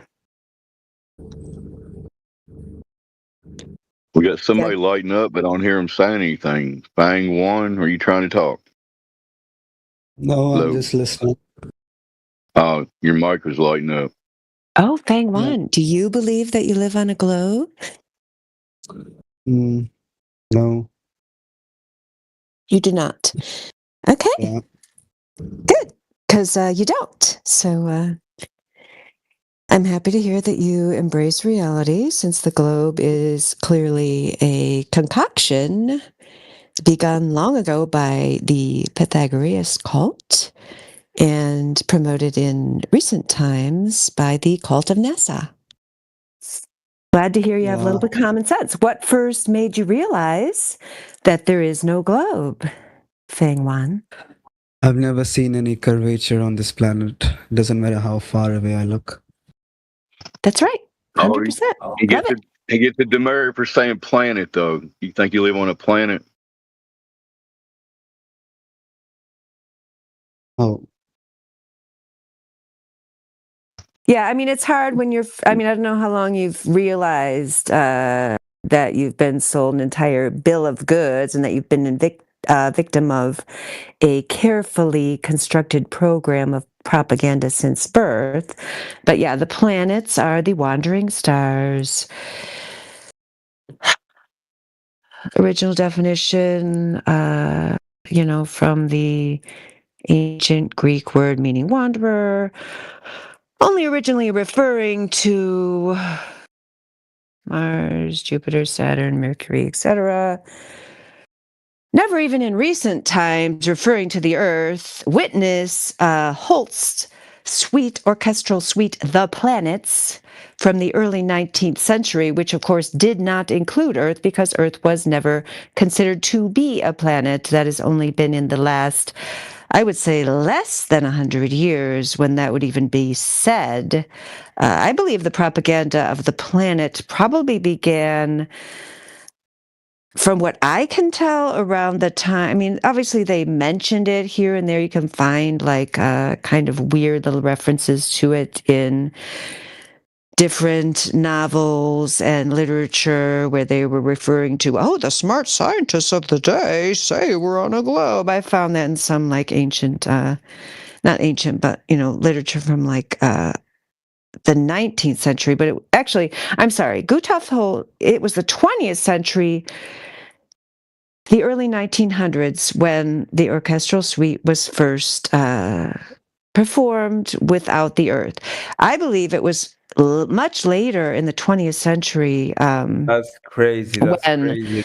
the more like the Earth Day kind of thing, like the kind of the hippies and that kind of thing, where they began to talk about Earth as a planet. That was a very rare occurrence. Before that, you would only see it kind of hinted at in esoteric literature, or like I said, some kind of like British literature from the early 1800s will talk about it, but they'll only talk about it in kind of like a weird thing, like, oh, some, people say this, but it's kind of weird, like we're not really into it. So, but we understand, like, you've been brainwashed and you've been a big part of the propaganda since birth, obviously. So it takes a while for your language to catch up with reality. When did you first realize that we didn't live on a planet, sir? So, like, do you know about coronavirus? Hello? You're going to connect the planet to the coronavirus in some way? No. So, like, in that period of time, there was lockdown in my country. Just the time, the 19 or 2020 to 2021. Yeah. You have to forgive me. I'm very tired and I'm still extremely in a state of grief. I only came in here because Dave Hinkle was here. Really wasn't planning to talk to another human, but Dave can always take over at any time. If you need some help, I'll try. I know I don't live on a globe. What was the question? I was just asking when he first realized he didn't live on a globe, and he said it was 2020, 2021. That's what he was saying. Fang was saying. Let me guess, Fang one. Then you had some time to kill at home. You kind of looked up stuff online. You come across Flat Earth. Maybe thought it was stupid. You fill in the rest. Yeah. Same thing I thought. I thought it was the stupidest thing I ever saw. We obviously live on a ball. They taught us that. It was in the corner of the classroom. That's like a given that we live on a ball at that point, right? But it turns out water doesn't curve. Bodies of water don't curve. It's that simple. You know what I mean? Yeah.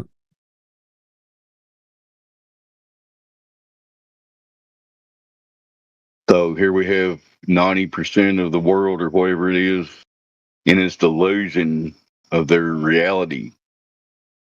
And they never, they're going to Mars in 2030 or whatever, and they keep kicking that can down the road. They ain't doing shit in space. There is no space. You know what I mean? Yeah, I know. Yeah, I see you. Old Dude is a friend of yours, and you're in our home server, and you're here, so you've talked to people about Flat Earth before? Yeah, I have talked to people about Flat Earth before. Yeah, good. Well, Is fair there enough. anything Welcome you to, need to know about it? reality. That's right. Do you have any other questions about it, or you feel pretty confident in your understanding, or is there anything we can help you with? Right now I'm here to just listen because I'm sick, so I don't want to speak much.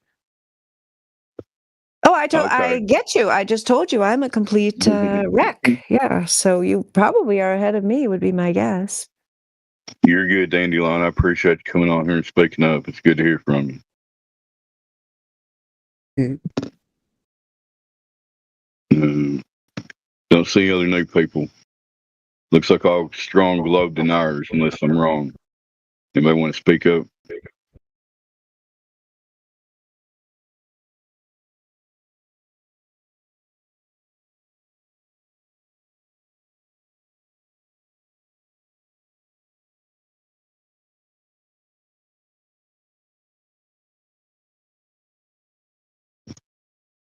So we appropriately have dead air here for Dead Air Dave. So if anybody listening on YouTube or wherever we're broadcasting stumbled across this channel, maybe click the link, come in here, discuss reality with us.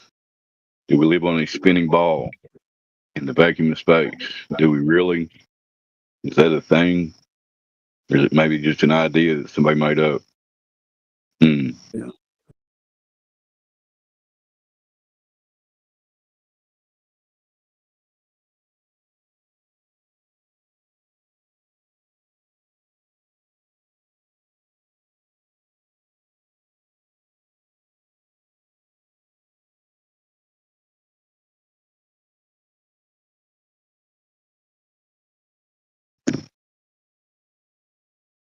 We should now begin some undetermined amount of moments of silence that could be being filled with evidence for the globe, but nobody has any. So we'll have silence for the lack of the globe evidence. Thank you.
Yes, Hamoud is here.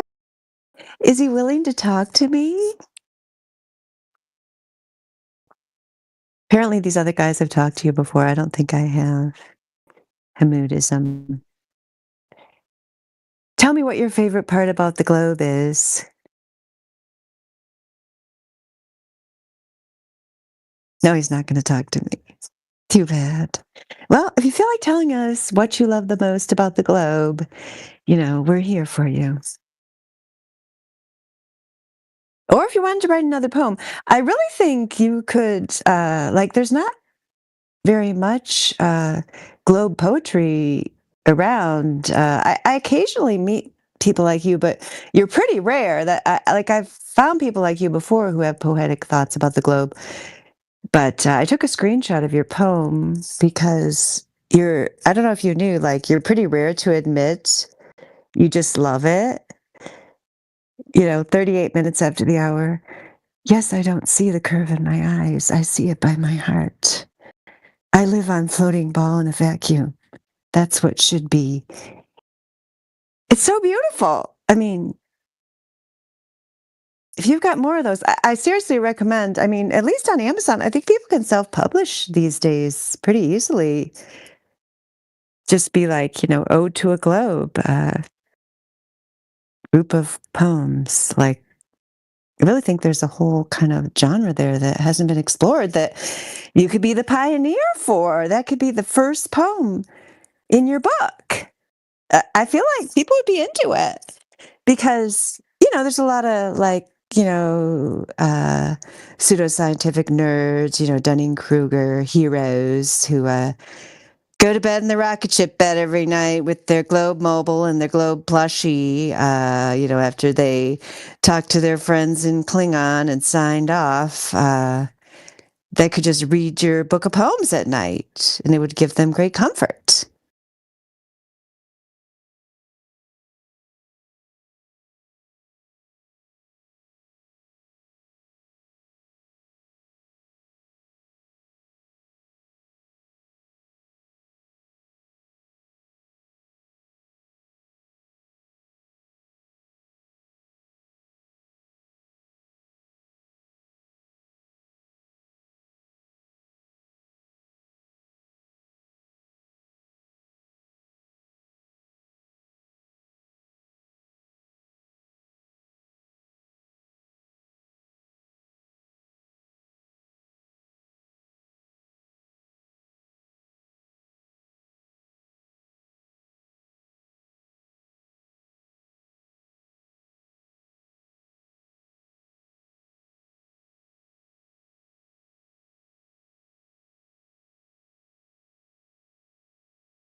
So I just posted my screenshot of your poem, and in case you forget, Hamoudi, what a great poet you are, I will always be here to remind you.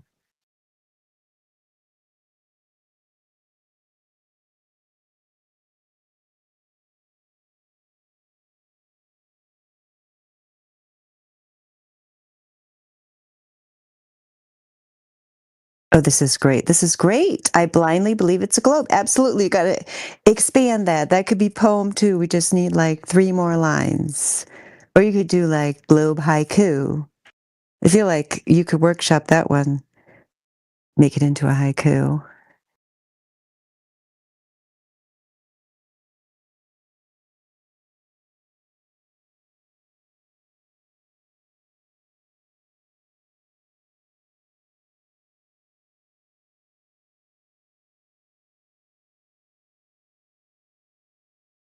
Oh yeah, DJ, he deleted that one. I hope you got that one. I blindly believe it's a globe.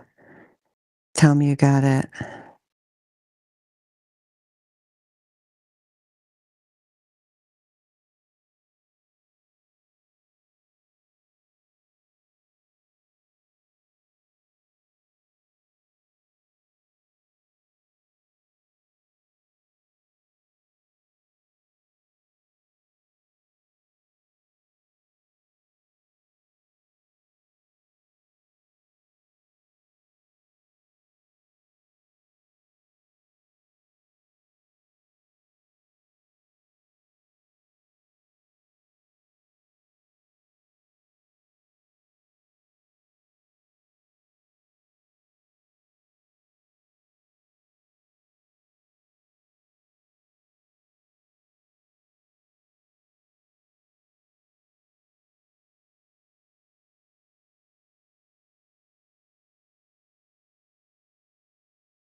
Good evening. Good evening. Who are we speaking to? I go by the normal rat on here. Hello, the normal rat. How's it going? Oh, it's going all right. I found one of my favorite kind of globers tonight, which is like finding a needle in a haystack. I know I take it from the comments in the chat that he's not like other people aren't his biggest fan, but I totally am. Like I just love the true believers. They're so rare, to be honest, because they usually hide behind like pretend they know about science or pretend they know about math or pretend they have some kind of intellectual capability. But not Hamoudi. Yeah, he's here. He won't speak to me though. He won't talk. I got the screenshot off YouTube. I blindly believe it's a globe because he deleted that for some reason, probably because DJ said epic save screenshots. I mean, it's just beautiful that he acknowledges that it's just a belief. Just so many of them won't, you know. Yes, I've seen him on here the past couple nights in the chat. Do they not like him? Does he not get along with the flat earthers? I don't know. You know, it's kind of like he said some, if it is a he said some things that, you know, seem open, but then Oh, he doesn't talk. Is that what the problem is? Well, he chats. Oh, he just writes. Yeah. He writes and he's in I don't know if he's always in the voice chat though. Oh, just unmute Hamoudism. I won't you said you didn't want to debate. I'm totally into not debating. In fact, I want to workshop 575 is the haiku structure. I feel like your last globe love statement could totally do that. Like it says, I blindly believe it's a globe, but just have to get rid of some of those like blindly believe globe. Right? That would be the first line. And then we just do 2 more lines after that. Write a little haiku. Yeah, because I think he should publish a book of globe poetry. Have I ever showed you this slideshow, Hamoud? You've never been in here when I do this, have you?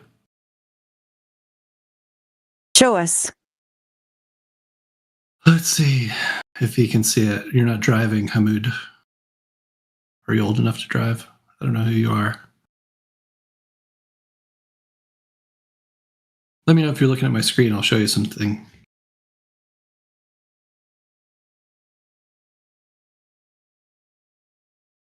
And Mary Mom, if you haven't seen this, it's basically I went into 24/7 with like all the best people a couple weeks ago, or maybe months ago now.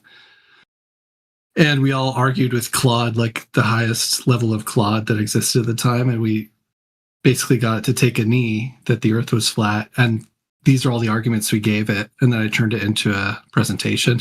So like if it works on Claude, it should work on anybody. That's the idea. How do you know if he's looking at my screen? Is he watching? Oh, so we have to click watch stream. Hey, Hamoud, I'm your biggest fan. Click on watch stream.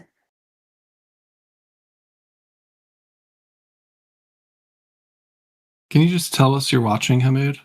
Are you there? Now I'm on there, but now I can't mute my mic. I don't usually click on watch stream because that's usually scary. I don't know how to get back out of it.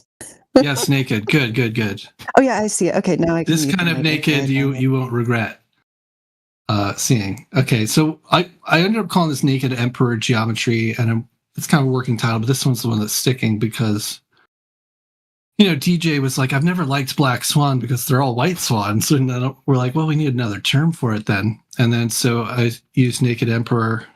Did you say you're a teacher, Mary Mom, or you were or something? I am, was, and probably will be until I retire, which maybe never, according to the current economy, right? I tell my students that. I'm like, you guys are never going to actually do anything, so I'm just going to have to teach forever. And they just kind of stare at me while they're drooling, yep, guess so, because we're not teenagers anymore. The ones who used to want to take over the world and had better ideas about everything. No, we just blindly accept authority now. So, yep, guess you're never going to retire, Mary Mom. Ha, ha, ha. Yes, I'm a teacher. Well, did you teach young kids ever? Yes, elementary? I actually wanted to teach elementary. That was my original dream. I started out in elementary education, but then my friends and my friend's dad, who was a very sensible man, was like, you're too good at math and science. You can't spend your life wiping kids' noses and wiping poop off the walls. So anyway, I ended up teaching high school, but yeah, I've done it all. Okay. Well, maybe you've heard of the story of the Emperor's New Clothes. It's a children's story. It's a fairy I absolutely tale. love it. When my youngest daughter was little, I bought like 5 different versions of it and read it to her like almost every night. Yeah, it's amazing. Along with Chicken Little, Emperor's New Clothes and Chicken Little are like the 2 stories you should just read your children over and over. And, yep. So that's why I called this Naked Emperor Geometry. So he asked me to read this. Naked, read it for me, please. Naked Emperor Geometry, we're testing the globe's geometric predictions with observable, repeatable, documented measurements. So in the Emperor's New Clothes, in the tale, it's about 2 swindlers who sell an emperor magical clothes they claim are invisible to anyone hopelessly stupid and unfit for their office. That's like what people say about flat earthers, right? They're stupid. So no one dares, they admit they see nothing. He parades naked past a crowd too invested in the story to break it until one child says it. The discovery's not new data, it's permission to say it. So the globe makes specific testable mathematical prediction about what you can see from any height at any distance, and these are those tests. These are the naked emperors. You don't need a new observation, you just need a child willing to say it. So basically, I'm not ever saying I'm smarter than everybody that believes the globe. There's tons of people who believe the globe that are smarter than me, but I'm just a child willing to say it. But what the globe predicts is 3,959 mile radius. Do you know what a radius is, Hamoudism?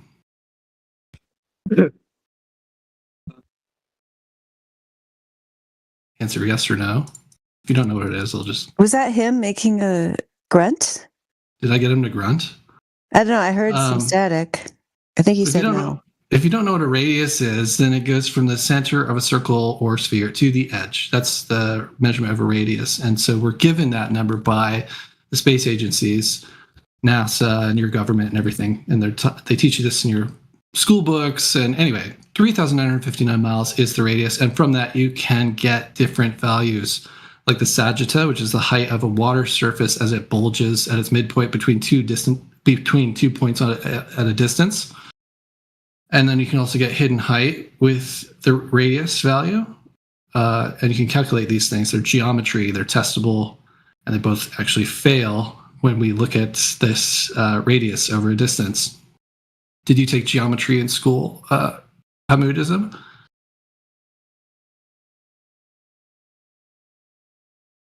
You can grunt for yes. Hamoudism, that's question for you. If you say nothing, we'll take it as a no. He's never taken geometry and he knows nothing. He said yes.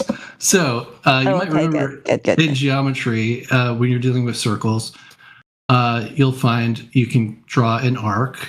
And with that arc, you can draw a chord between 2 points. And you can get a sagitta value between that chord and the tip of the arc. And then you can get what we call, and what is called, a geometric horizon on a ball, which I'll explain. And then you also get this purple line, that's your line of sight. So if you're standing on a ball, these are all measurements you're dealing with. You can derive all of them from the radius that was given, okay? So big point that we're going to talk about is the geometric horizon. That's right here where the sky meets the water. And if you're 6 foot tall, that's about 3 miles away, or it should be if you're on a ball, 3,959 miles. So I'm just going to skip to this one because it's interesting. Well, actually, since I just taught you about the geometric horizon, let's deal with that. So if you look at the Rampion offshore wind farm, which Dr. John Dee did, he's a PhD in optics, which is the study of light. He took a camera at this beach and he looked out at these 6 windmills, and the 6th one is 11.2 miles away. And he put a camera at 3.5 foot height, which means the geometric horizon should have been 2.29 miles away. But this is what he was able to see. He saw all 6, 11 miles away with a horizon behind them, which is a problem because if you're looking 11.2 miles away, there should be a horizon at 2.2 miles. You're sitting here at 3.5 feet. This should start blocking your view of all of those windmills, but you see, and you should have to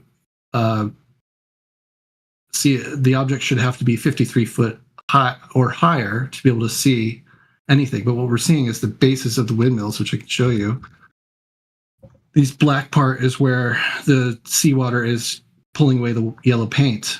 So we can see the bottom of each of these windmills, these pylons, and then you can see the horizon behind it. Remember, it's supposed to be 2.29 miles away. This one's 8 miles away, and there's no horizon until way past 11 miles. So that's a problem because you can also get the sagitta value, which should be in between you and that last pylon, and it would be the size of a 2-story house. So when you're at a 3.5 foot height, anything beyond that point would only be visible if it was the size of the Delta Arch in Utah, which is 52 feet. It would have to be this tall to be able to see it. But as you can see, we see the entire base of these and objects behind them and the horizon behind them. Do you understand the problem with that, Hamoud?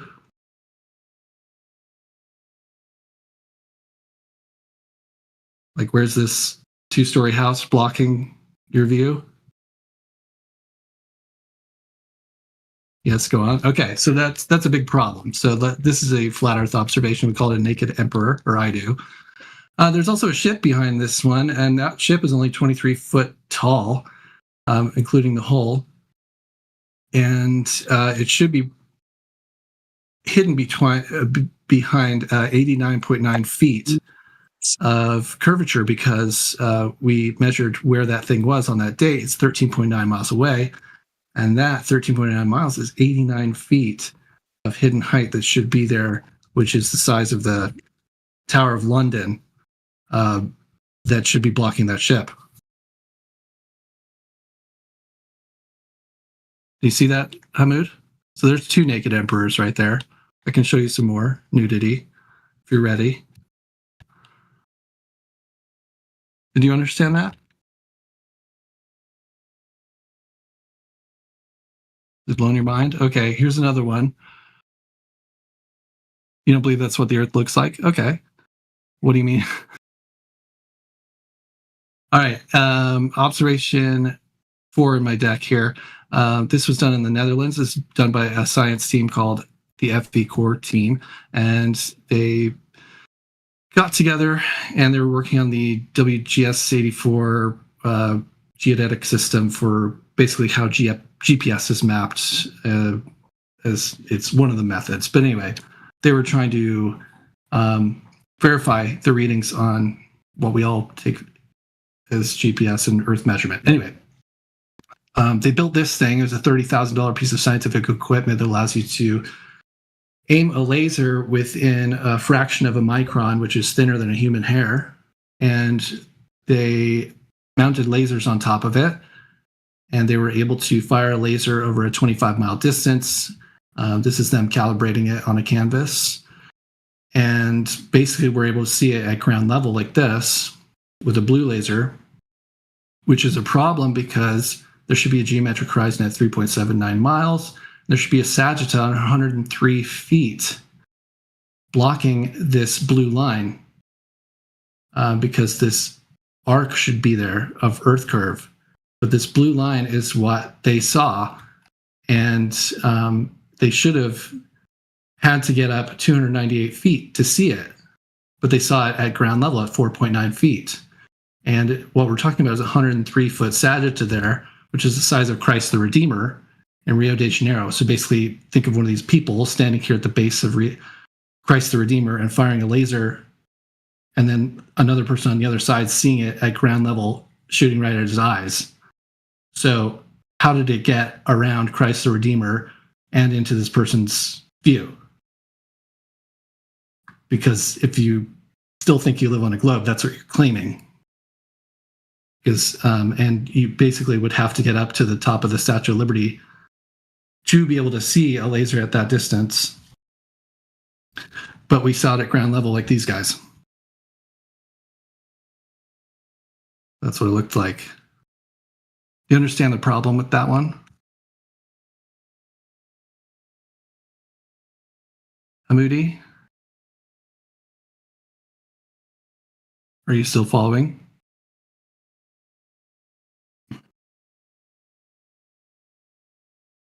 This is hypothetical. These are real world measurements. What's hypothetical? The 3,959 miles? Why does Hamoudi not talk? Does he never talk? I just wonder if any of these other people here want to step up for the globe side, the supposed quote unquote settled science. I mean, we've got a frog here called Because, Felpa, Ref is Defen, Shek, Anon. I mean, does anyone want to defend the oh so amazing globe against this presentation? I mean, speak now or forever hold your peace. I guess Hamoud is still doing what yeah. Nonsense, boring non-answers in chat. I mean, you can keep doing that. I guess that's all you guys got. All right, keep going. It's an amazing presentation. You don't have to believe me or think it's hypothetical. You can you just go on Google and say, in 25 miles, what's the expected sagitta on a 3,959 unit circle? Stop provoking me. So this math, it works. It's not hypothetical. This is how it works on a sphere. Oh yes, am I the one that's provoking him? Because that's what I've been trying to do the whole time. So I'm succeeding. Great. Maybe we'll actually hear from him tonight. That would be great. Okay, well that was a laser test. So I mean, it's not hypothetical. It's just that this bulge wasn't there. There is no bulge. They're the size of Christ the Redeemer at 25 miles. We've proven that. But we've got more than that, if that's not good enough for you. Here's one that's interesting. Here, this one's good.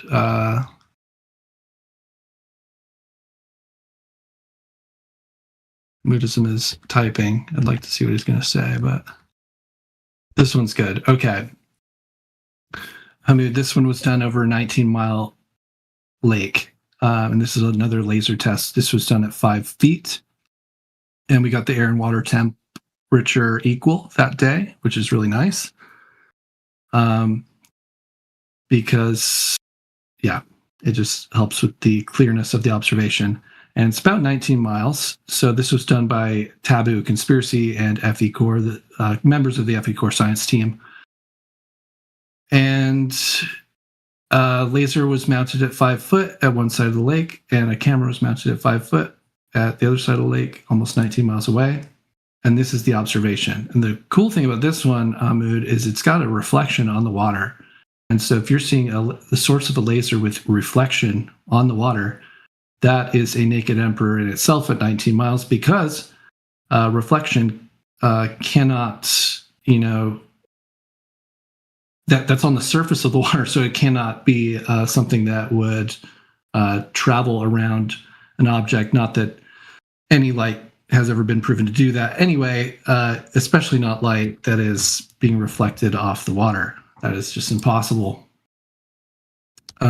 So at that distance, we're talking about a Sagitta that's 59 feet at 5 foot laser height, and you should have to get up 173 feet to see it 19 miles away. 59 feet is the size of the face of George Washington in Mount Rushmore. That's how big that Sagitta is. We're seeing it at ground level. Remember, the size of this person right here, firing from one end to the other at ground level, seeing the laser at its source with reflection on the water. No object blocking it, which the globe predicts with a 3,959 mile radius. And they should have had to get up to the top of an object like this, 172 feet. This is the Monument to the Discoveries in Lisbon. This is how far up you should have to go to be able to see that laser, but they saw it at ground level. You see that? They should have had to get way up there to see the laser, because it would be blocked starting here at the geometric horizon at 2.74 miles. There should be a 59-foot object in between them. Then you would have to climb all the way up to see the source of that laser yet. There it is, ground level, because the Earth is flat. Does that make sense?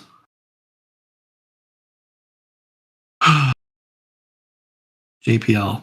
JPL was started by whatever. Doesn't matter. He's not listening to me.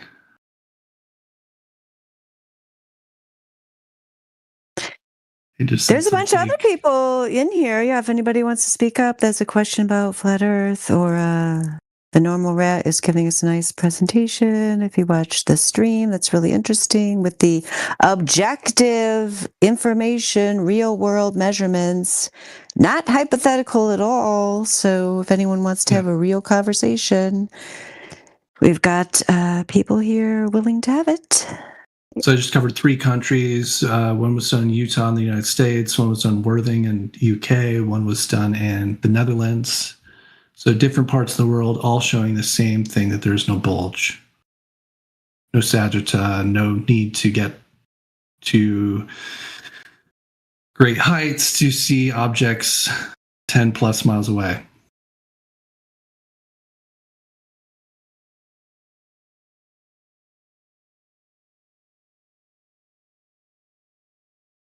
I could keep going. Here's another really good one by Dr. John D. Again, he's a professor of optics, and he shot from Worthington Pier to Brighton West Pier.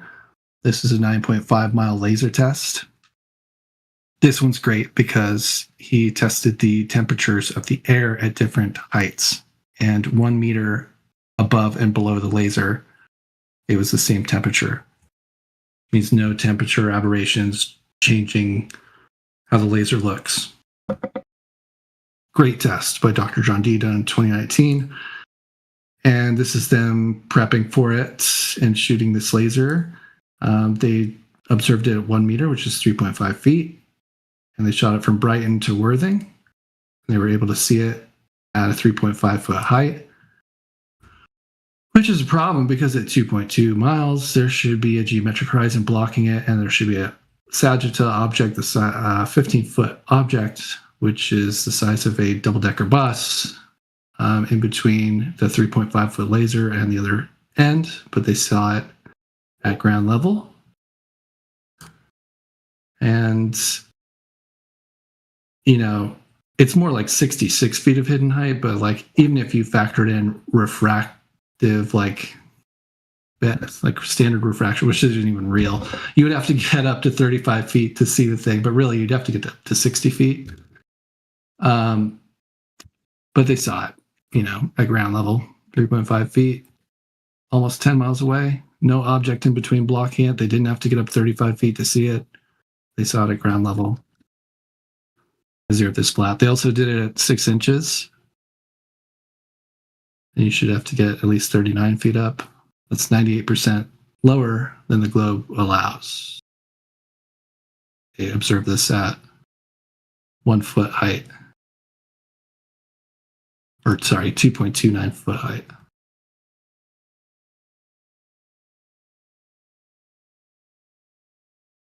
So basically we're seeing this blue line. We should be seeing the purple line. We're seeing the blue line because the Earth is flat in all of these. Every single test. All around the world. Different teams, different scientists, different people. Oh, here's the other thing about reflection. Remember I was showing you that reflection? Well, here is a platform that is 10 miles away, seen at an 8 foot height, and you can see your horizon behind it, and the geometric horizon should be 3 miles away, so it should be way in front of these. But you can see it way behind here, and you can also see reflection on the water. And so the thing about reflection, when there's a hump there, is you wouldn't be able to see reflection. So if this was all like being bent up and curved into your view perfectly, then you wouldn't be able to see a reflection on the water because it would bounce off the hump of water there.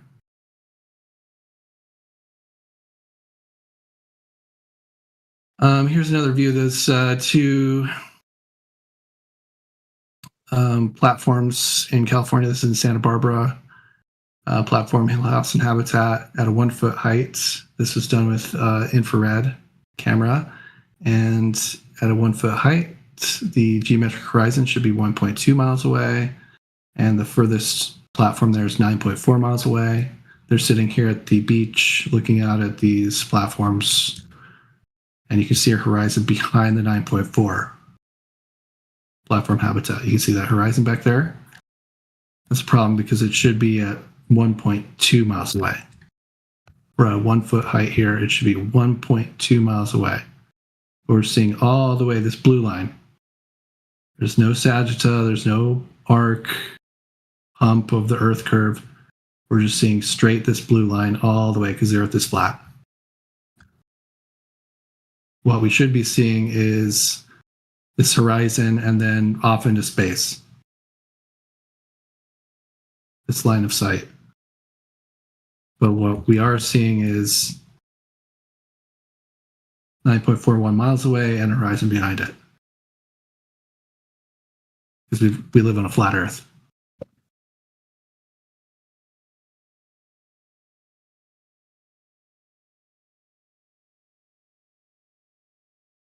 Yeah, I like how you're putting all this together. Have you done this where you've had it? Because, like, for example, someone who's watching it on YouTube now wouldn't be able to see the visuals to go along with your explanation. Have you done it where somebody could watch it like as a video where you have your narration or not?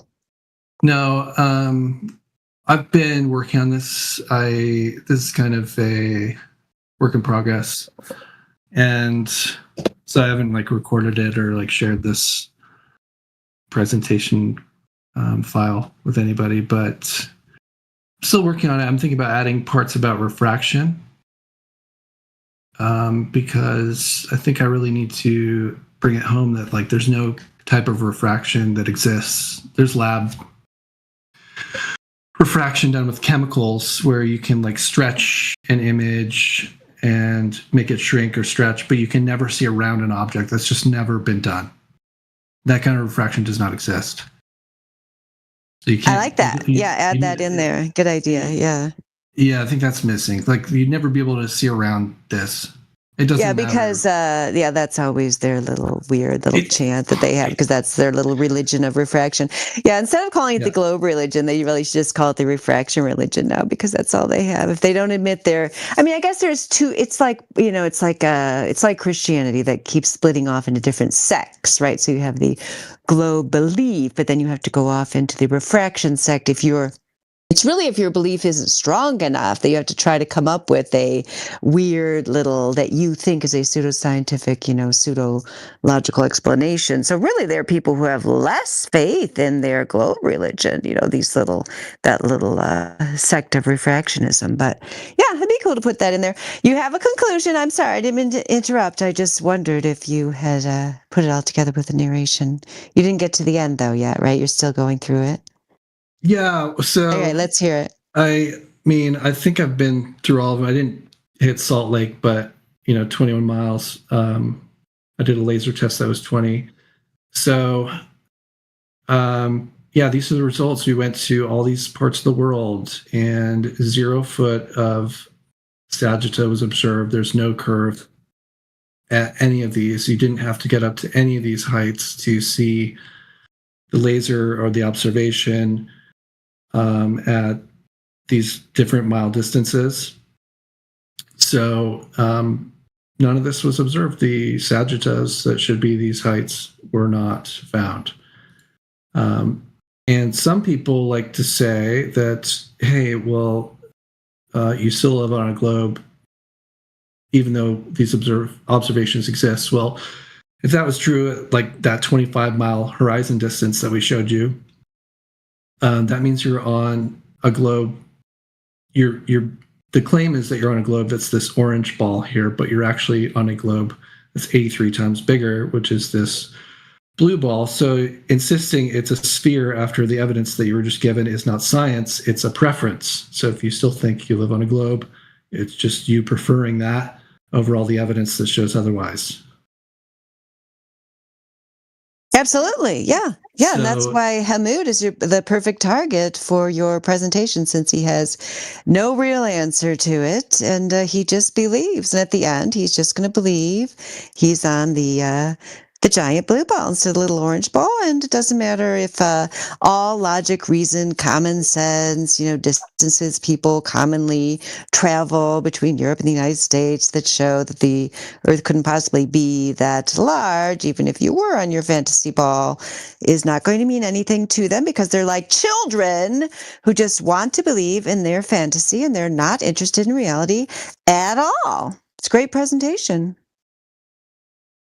Yes. So at this point, it's just a preference or a belief. Once you see this evidence, it's really just a preference. So just like the little boy, or the people in the crowd, you were told the emperor has clothes on, and you've seen him naked 7 times now.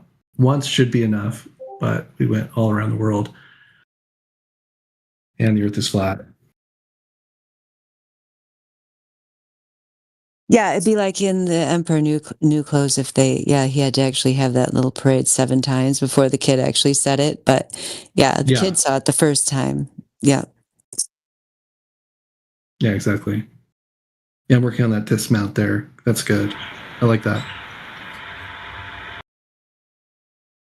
No, this is great. I'm very impressed. Let's see. I think it was 2000. Yeah, go ahead. I already told you, but like everyone watching, like this presentation is basically what got Claude Fable to agree and take the knee that we don't live on a globe. The AI, the most advanced, model. Oh, that's what you said at the beginning. Yeah, I'm glad you repeated that, because Yeah, that's really interesting. That's really So interesting. this is yeah. These are all the arguments we gave. There's some of our favorites, and it had nothing after this because if you look at each one of these examples, whatever contention you have with it, whether it's like air temperatures, you can go to peer for that and look at that. Whether it's different parts of the world, well, takes place in 5 different countries. Yeah, so you're just being stubborn if you've seen this now and then you're still insisting you're on a globe. Yeah, I am very much in favor. I think this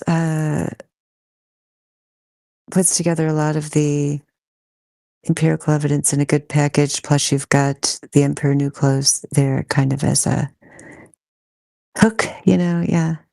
Yeah, that would be the to try to because usually it turns into like a I don't know, I can't think of anything else but a dick measuring contest of like who's smarter. You know what I mean? Like everyone's like, oh, I'm smarter and that's why I figured this out. Well, I'm not necessarily smarter than a glober. There's a lot of globe people who have professions that are very advanced and they just haven't seen this. They haven't considered it. Yes, that is so important. I'm so glad you said that. That is why, kind of the fable, because it brings in kind of the emotional, psychological part, because I think that is where like a lot of people who realize the globe is a lie get stuck because they think like, oh my gosh, I've discovered this amazing thing. Now I'm like so much better than everyone else. No, it's just, I mean, it was the child who saw it at the beginning. It's almost like the opposite. It's like you have to be very, actually, I would even want to say you have to be maybe humble to see it, but then for some reason, maybe that is the reason it then turns people. It's like, yes, you have to be somewhat humble to see it, to admit that you were wrong.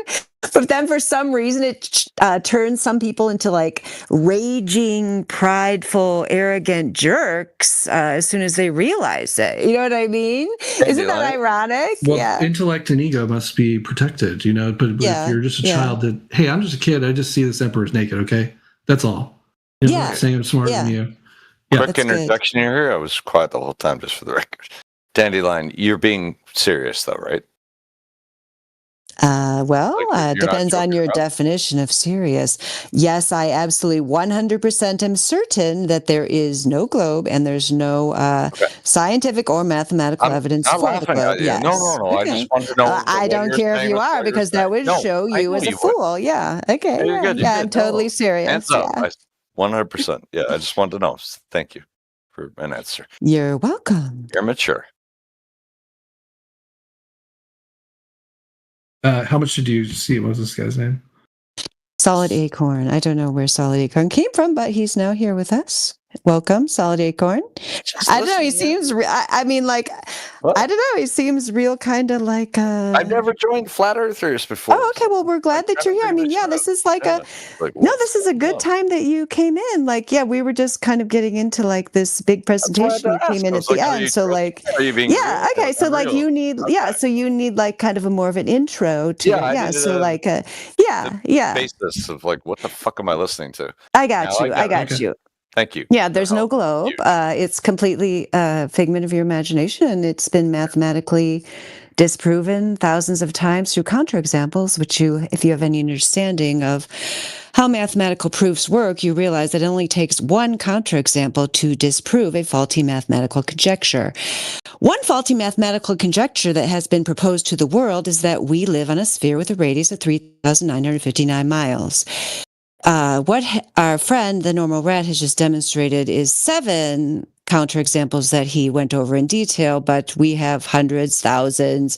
I mean, really, like, there's just an unlimited amount of counterexamples that you could find. It's just a matter of going out and doing the observation. Since it only takes one to demonstrate that the necessary mathematical conditions that would absolutely result if we lived on such sphere are not found in reality anywhere, it can be conclusively demonstrated that we indeed do not live on a sphere sphere with the radius of 3,959 miles. And the tail end of the normal rat's presentation there showed you that indeed we do not live on a sphere of a radius of any sort, unless you're going to go to just some enormous, ridiculous number, which cannot be held up by common sense, since we know through our travels around this Earth what the relative distances are between points. So, and also since the entire heliocentric religious cult model of the solar system is based on the 3,959 mile radius, you take that away and their entire model falls apart, since it is a cultic religious belief proposed many years ago by some ancient Greeks and just propped up by some other, folks these days who keep promoting this lie for whatever the reason is. But if you have any interest in facing reality, you'll see there's no curvature anywhere. Have you ever experienced a globe, Solid Acorn? Yes. Tell us where you saw the globe. Tell us all about it. Jumped out of a plane. You jumped out of a plane onto a globe. Is that your claim? I don't want to argue here. It's just You saw curvature from a plane. yeah. The Is that? words. Oh not- my goodness! You've got. Sorry. Oh my! Wow, he's like the polar opposite of Hamoudi. He's just a bald-faced liar. Or you're hallucinating, mentally ill, or you have major vision problems. Have you gone to an optometrist lately? Okay, to answer your question, Chewy, it's the opposite of what I just said. I'm reversing that now. Oh, you didn't jump No, onto no, a no, globe. You I didn't jumped say onto a me, flat no, plane. Imagine that. Because at the level of a plane, you would not see curvature, and even your heliocentric priests would not claim it.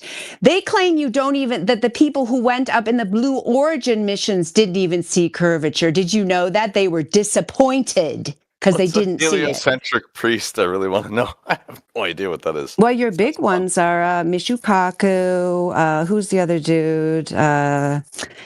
Gosh, guys, help me out here. I don't even listen. Bill Nye's a big one. The science guy? No way. You know Don't notice that man's name. He's brilliant. He was my childhood favorite. Yeah, He lied. I'll tear your head off. I mean, are you willing to he's look in the side propagandist. chat at references? I don't think you're doing a good job.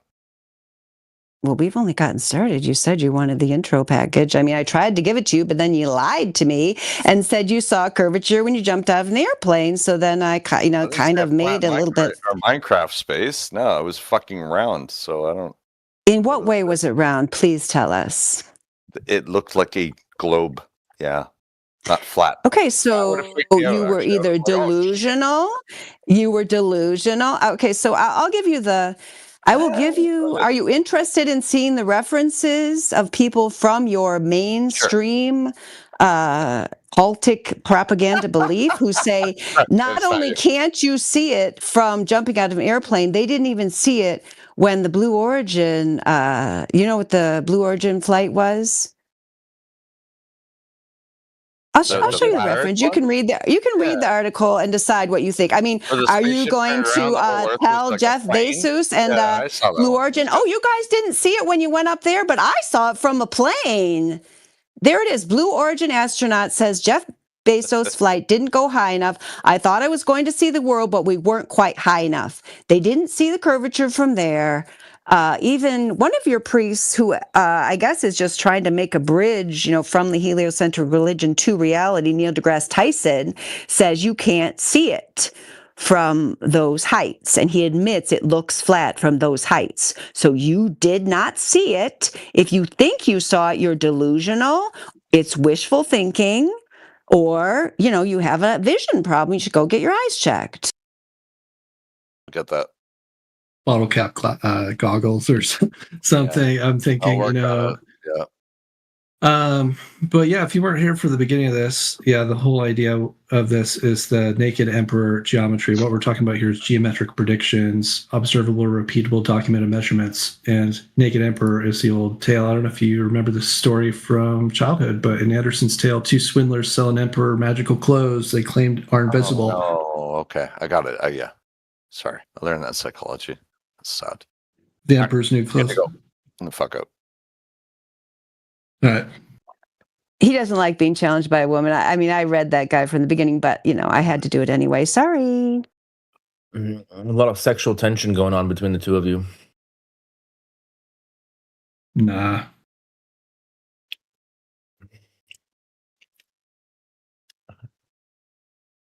He flew out of a lot of planes, though. He was in the military. So he did it Who multiple is this? times. Who's this white knight? Who's this white knight for Cole? Your dude couldn't even stay. You're going to white knight for him, Cole? Are you his bud? Were you there with him in the military, jumping out of the plane, seeing the globe? Koloft? I'm 16. I have not in the military. Yeah. So what's your experience with the globe? Please tell us all about it. Like the globe? Yeah, tell us about your globe. I don't think What's it it's a look globe. like? I think we're in a simulation. Okay. What's your evidence? We're in a simulation. We're in a computer matrix. That's the story. What's the evidence? It's all over. It's the patterns. What pattern? The shapes. The Fibonacci Of? sequence. Fibonacci, interesting. I do like the Fibonacci. I'll touch your Fibonacci.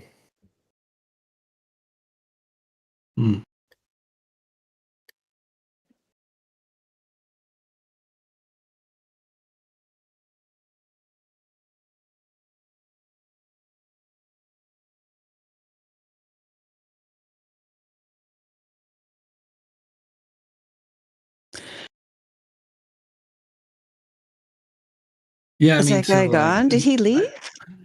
He was white knighting, but I don't know if he was really knew the other guy. But if it's true, he's jumped out of planes multiple times, and he's saying that he saw curvature. I mean, like,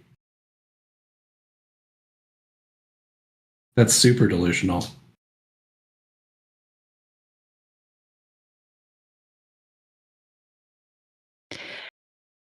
Yeah, I don't know. I mean, people are just used to making claims and not having to back them up. I think it's probably more like that. I don't know. It's almost like they're trained to how in school you're a high school teacher, or is it high school that you do? Well, it just seems like it's all about like word count instead of like making a point. Sometimes. Yeah, I mean, that's the unfortunate thing is that, that's one reason why 24/7, Flat Earth takes the approach we take of just trying to go from an ultra empirical stance, even though we might occasionally veer into other areas, but because people need to have that information to back them up, because so many people, like, how can I put it? There's a lot of people who kind of intuitively understand, who can grasp the concept. Like, I've never experienced the globe. That's only a story we're being told. We have no reason to really believe it. Like, that's like not really that hard to get to. Like, a lot of people, in fact, I would even say the people who get to that point, in some ways probably have an advantage, like mentally, psychologically, and emotionally, but they're going to have a disadvantage if they go out and try to talk to people in the world about it, right? Like, I was the opposite. Like, I had to have it mathematically proven to me and then kind of like sit there and think, is that really possible that all this stuff I've been told my whole life could actually be wrong? And I have to like totally rethink how I imagine this world that I live on. Like, if you go to it from that point of view, you're going to have a better chance of being able to explain it to other people and with people like that who say, I jumped out of an airplane and I saw it. But if you're just kind of like a person who kind of, intuitively gets almost like a childlike point of view, like the Emperor's New Clothes, who says like, well, gosh, you guys don't have any globes here. They're only on your screen, which is actually flat. Like, I haven't seen a globe. Like, show me that globe. Like a Missouri kind of, show me then. a guy comes and says, well, I actually saw it jumping out of an airplane. You'd be like, I never actually have jumped out of an airplane. Maybe I would see it too. Like, they can't, but they're not used to dealing with hardcore empirical flat earthers because there's not that many of us. I mean, let's be honest. Even the ones who pretend to be, which I won't name names, oftentimes aren't. You know what I mean? They're emotional. They're just cloaking their emotion in these kind of scripts that they've run, but they don't actually have the logical mathematical foundation. I mean, it's very rare, I'll tell you. I mean, I've been around doing this thing for like more than 10 years now. It's like, and a guy like that, probably he jumps into like most flat earth forums, he'd be fine. They'd start like doing whatever, and he could get away with his bluff, but he just can't get away with it with this particular group. So yeah, I encourage you to keep going with your presentation there. I mean, maybe you could, that's what I was starting to tell you back in the home server in 2022, we started doing these presentations and it got shut down for various reasons, which I won't get into at this point, but we did one. We got one out before everything went to hell, which was the logical fallacies presentation. But the whole point was supposed to be, present the information, have like ahead of time,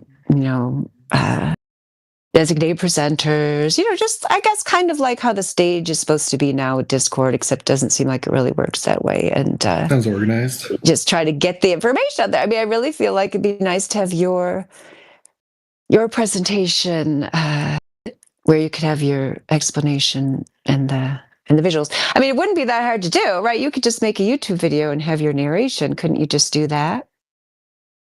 Yeah, maybe. I just, I guess I'm a perfectionist, and I get on here and then I hear some argument that I haven't heard yet, and then I tweak things. So I'm just getting it to a point. It's being battle tested right now, so I'm just good. I like that. That's a good idea. Because if you actually had anyone who could actually give you any real feedback, which obviously Hamoudi was not the one, nor any of the other people in here, but yeah, they could help you kind of refine it, I guess. That's a good idea. Just like present it to different, if you could find like anyone who actually has like half a brain or a pulse to present it to. I mean, that might be helpful. Have you found anyone like that yet? Yeah, I mean, I've come across some interesting things and claims, and so it makes me go, okay, should I add that to the presentation? So I won't get specific, but yeah, there's some, it's given me ideas and just flow, just the way. This used to be a lot more slides and a lot more detailed. I'm just stripping out a lot of things. And like, if they want that kind of minutia detail, they can go to the actual Dr. John D video where it's like hour and a half long of everything you would ever need. This is just remedial information for someone who needs a surface level understanding of what the arguments are, and so they can understand them. Because I think if you're not like an engineer or some of these scientists that like figured this out, you can't just talk about these concepts without like some kind of drawing. Like 90% of people can't understand what a geometric horizon is unless you show them like a picture, and they also they have like an Instagram attention span, so you have to have a tool like this where you're ready to go. So I think it's useful for that, but once it's I'm also a perfectionist, so I'll probably never say it's done. So I don't know, maybe I should just make a recording of it or something. But I was thinking I could give it to people, like I was working on it with DJ, and I was like, we could make copies, but I don't know. I'm just improving it, and I don't know what I'm going to do with it. Show it to family. That's one goal. Yeah, that's a good idea. Yeah, because I guess one thing you could do, or we could do, like if you were going through it like you just did, so that, because like I'm thinking, the YouTube's not seeing it, but they're hearing you, like we could take a screenshot of it, just put it in the YouTube, put it in the comments while you're doing it. And then at least, like if I were here again and you were doing it, I think I would do that. It didn't occur to me when you were doing it before, but because DJ does that sometimes. He's got different like little images that he uses like while he's talking, which is why I think he's very effective as a communicator, which is why, of course, he's been attacked, because, of course, all of the best flat earth communicators are attacked, of course, by so-called flat earthers. But don't you dare get me down that tangent, because it might get me really agitated. But yeah, You should DM me later. I'm DJ curious. is DJ is one of the best flat earth communicators, and of course, each of the best flat earth communicators has been the subject of attacks recently. Imagine that. So, it could happen to you, but just ignore them because they're morons. That'd be my advice if it happens to you. Okay. All right. Yeah, I mean, yeah. It's all right. But yeah, I mean, I think it's really good. Yeah, I think that's why, like, the short, I think is good, like you said, and the fact that you've got a lot of visuals, and I think, I mean, just, the observations, that's what we need. That's what, when they were replaying Indio's, some of his work in the home server earlier in the year, one of them was from New Year's Day, 2026. He said this was going to be the year of observations, and he did several observations over the Atlantic Ocean, and his plan this summer, we were going to do a whole bunch of observations up and down Lake Michigan, go to Mackinac Island, and so on. So,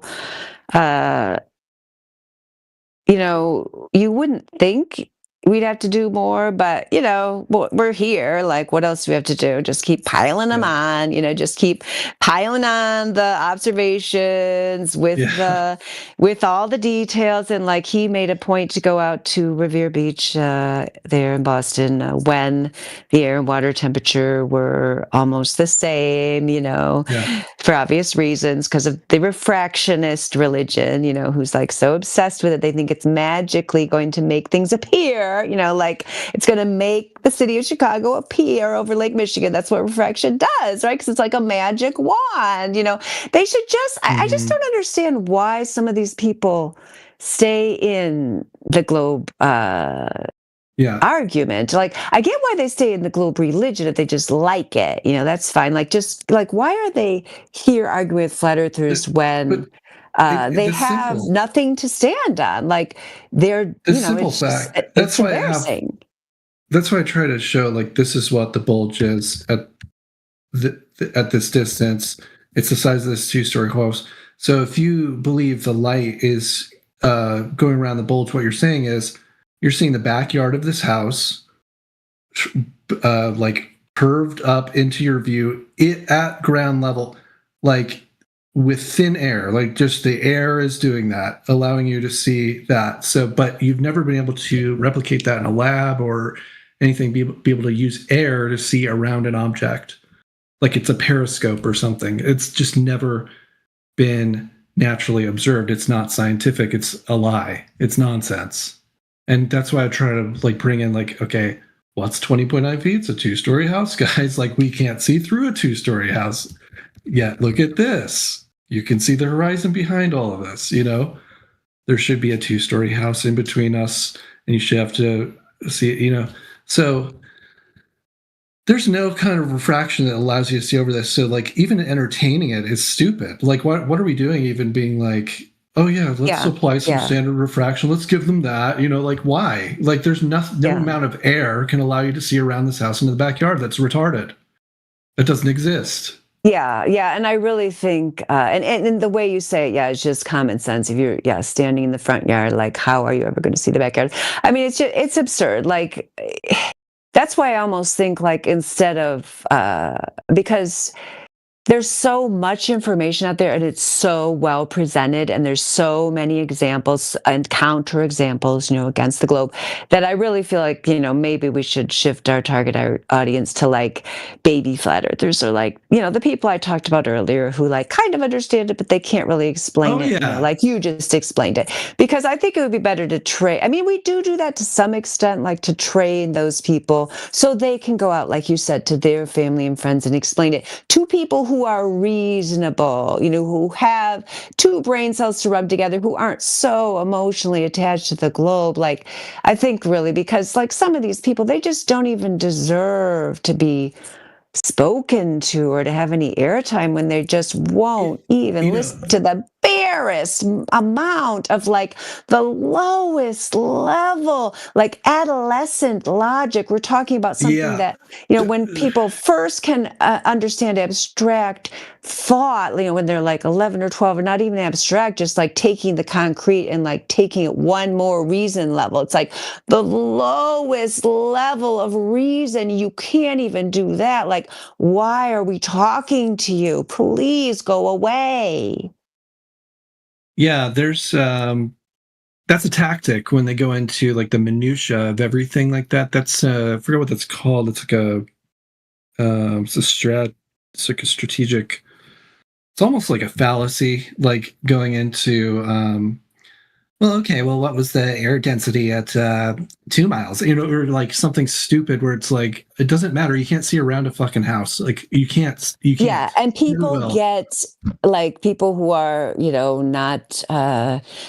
I'm not even going to say it's not even that they're not good debaters. They might be amazing debaters, but a lot of people are not aware of what those tactics are doing to the audience. Because they succeed. They are doing what they're coming out to do, which is use like just kind of this kind of little like intellectual gymnastics to make it appear to someone who doesn't really understand, like, oh, but this guy's saying a bunch of words and he's putting them together and they sound good, and it's making the other dude mad. So must be the dude who's saying all the words, the Glober dude, he must be right.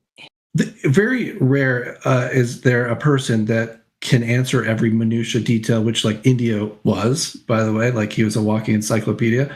I'm not that type. When people stun me with something like, oh, what's the air temperature at 3 miles at 4 feet? Or it's like, what? Like, why do I have to answer that in the first place? And like, what, they just attack certain details. It's like, what?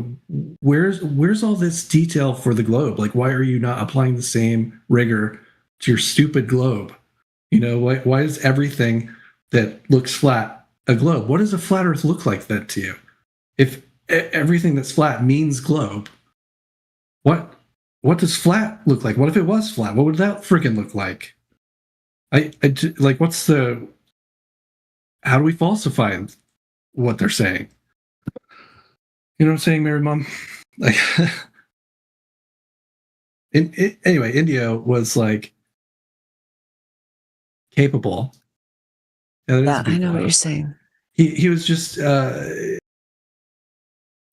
he had an answer to everything, and he just had an encyclopedic memory, and would be like, oh yeah, well in 2010 they did this engineering feat where they took a radar and they shot at 800 miles. Or it's like, what? How do you remember the year, the dates, the people, the everything? And he'll like recall it in a second. I've known like a couple people like that in my life, but like Indio was one, and just a real genius that like the Glober expects you. Not everyone in this group here right now, but like a lot of Globers will expect you to just know everything because the Earth is flat, because you measured flatness. Therefore, I know how, the stars, sun, and moon all work, and like, and radar and satellites and like GPS. It's like I have a cursory understanding of that stuff. What I know is that we can measure flat, and it just is what it is. So, I don't have to answer all those other things to measure what we're standing on. But there are the rare people that can answer all those things. I love it. I love listening to them. So I would always shut up. I didn't talk to Indio much when he was around. But I've been in this for like 8-9 years as well. I took a long break, but I've chatted with Indio a couple of times, but mostly I would just shut up if he was in the room, because he would just have so much context and interesting things to say, and just knew that like you're in the presence of a master, Yeah, for sure. I mean, that's the thing. Like you said, that was, his strategy is, oh, you guys are gonna take it to this minutiae of math and science, I'll minutiae you. You know what I mean? Even though, even though, like you said, it can just be seen by a child as very simple. Like the actual math around the demonstrating the lack of curvature is like basically middle school math, and like I said before, like extreme low level reasoning, like the basics of a mathematical proof, like what you take in really 8th grade math, not even high school geometry, which you need, because you don't even need like multiple steps of the proof. It's just like one counterexample, it's disproven, like that's what it. you need Indio's mind for is to unravel the mountain of bullshit they've built in the pseudosciences. By applying real true science, he can unravel all that other crap. But you don't need that level to understand the flat earth. Yeah, you don't. Yeah, and then like he would just surprise them because they bring out their LIGO or their whatever, nonsense they think proves the globe, and he'd be like, well, actually, LIGO was shown to be pseudoscience when blah, blah, blah. These results of this experiment showed that blah, blah, blah. And it's kind of like, it's just you guys got nothing to stand on because you can't even go down your other rabbit hole because he's already gone down all of those and brought them all back up and shown you that down that rabbit hole is nothingness. That was just a distraction to try to get you away from the simple middle school math that demonstrate there's no curvature. Yeah, he's like, I remember the LIGO one. I just listened to that like yesterday. He's like, LIGO. He's like, they didn't even get real journalists. They had they were coming to the end of their funding and they hadn't found anything. And so you can find the press release and the journalists asking them questions are literally science teammates asking them the questions, pretending to be the journalists. Mm-hmm. No surprise there. So it wasn't a real news story. And then he would just know things. I love his stuff about the crisis in science. The 80% of scientific papers are not repeatable, or what are the scientific? They're not repeatable or replicable, or the third thing that makes it science. 80%. There was a study done on studies, and testable is the first thing. That most of the stuff they even write about wasn't testable to start with. Yeah, testable, repeatable, verifiable. What did you say? Replicable. Yeah. Yeah. And so there's a crisis in science. And he would always talk about there's a crisis in science when people start talking peer review. Which, by the way, he said Robert Maxwell is the author of peer review. Ghislaine Maxwell's father, the Mossad agent. Anyway. And it became a standard, but it's all based on what I always go back to is the Ratio Studiorum. He would touch on Jesuit stuff a little bit, but Ratio Studiorum is the university system, the blueprint for the university system set up by the Jesuits who brought us the Copernican system as a response to the Reformation and all that. Anyway, that's an interesting other tangent. Speaking of tangents, but Indio, freaking awesome. I remember shortly after I learned he was gone, I was in an unpleasant conversation. It was the beginning, the genesis of this presentation, and someone came in with some he was being nice, and then all of a sudden he's like, "You idiot," and he just started making up some crap about the beam divergence or something. And I was just thinking, man, I know there's an answer to this, but I wish India was here, because he would know right away. I have to go look this up and figure it out, which I eventually did. But, he was just a freaking master. Yeah, I mean, I wasn't even sure if I would come back here to this realm, and I still don't even know if I will. I mean, I'm here now, but it was really Wolfgang Hope. He made a comment in a channel just kind of India would want us to keep going. It's like, yeah, that's true. I mean, he would. I just, when you're, that gives me hope that you and other people are carrying on because I mean, I'm kind of like that too, because I guess one reason is because, like, I only have to have it explained to me one time, like the whole thing about the LIGO. It's like, oh, yeah, that makes perfect sense.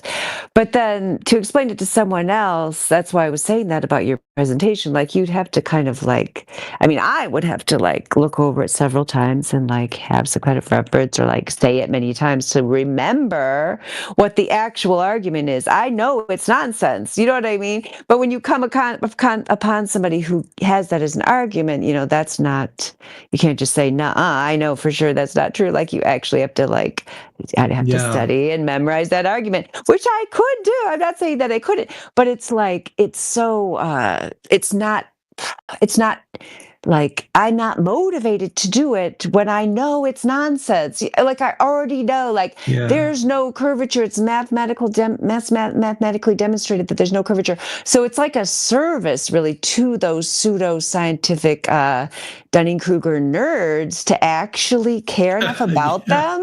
You know what I mean? To go and like memorize the LIGO argument enough. Like, I guess I could do it. Like, you know, I guess I could do it for them. I mean, that's what he did. Like, you know, like he actually did see it as like kind he of knew a what they would calling, ask you know. before it was asked. Yeah. Like, yeah. that's what I can't do. I'm like, oh, right, I need to account for that, I guess, you know, because they invented some issue. And it's probably because he was a former nerd. I mean, he probably still is a nerd or was a nerd, but like, you know, he was of their mindset of like, the whole world can be, you know, explained through math and science.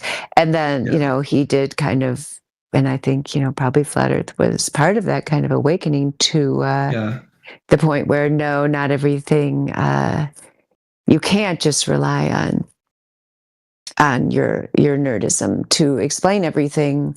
And if you do, you know, these giants you think you're relying on might not be the heroes that you think they are. So that could be why that was, you know, he had such a heart for these, trying to rescue these nerds, or he just liked showing them up. I mean, it's kind of just like a sport, right? Where you're just kind of like, I don't even really know what the motivation is. I just know I don't have it. I just don't care enough about them to like he was get into all that stuff. Lancelot or something, like go to battle enough times where he finds the first knight or something. Maybe, yeah.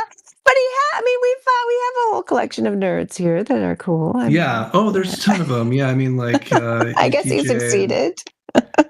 And Yoda's really, he's similar to, you know, Indio.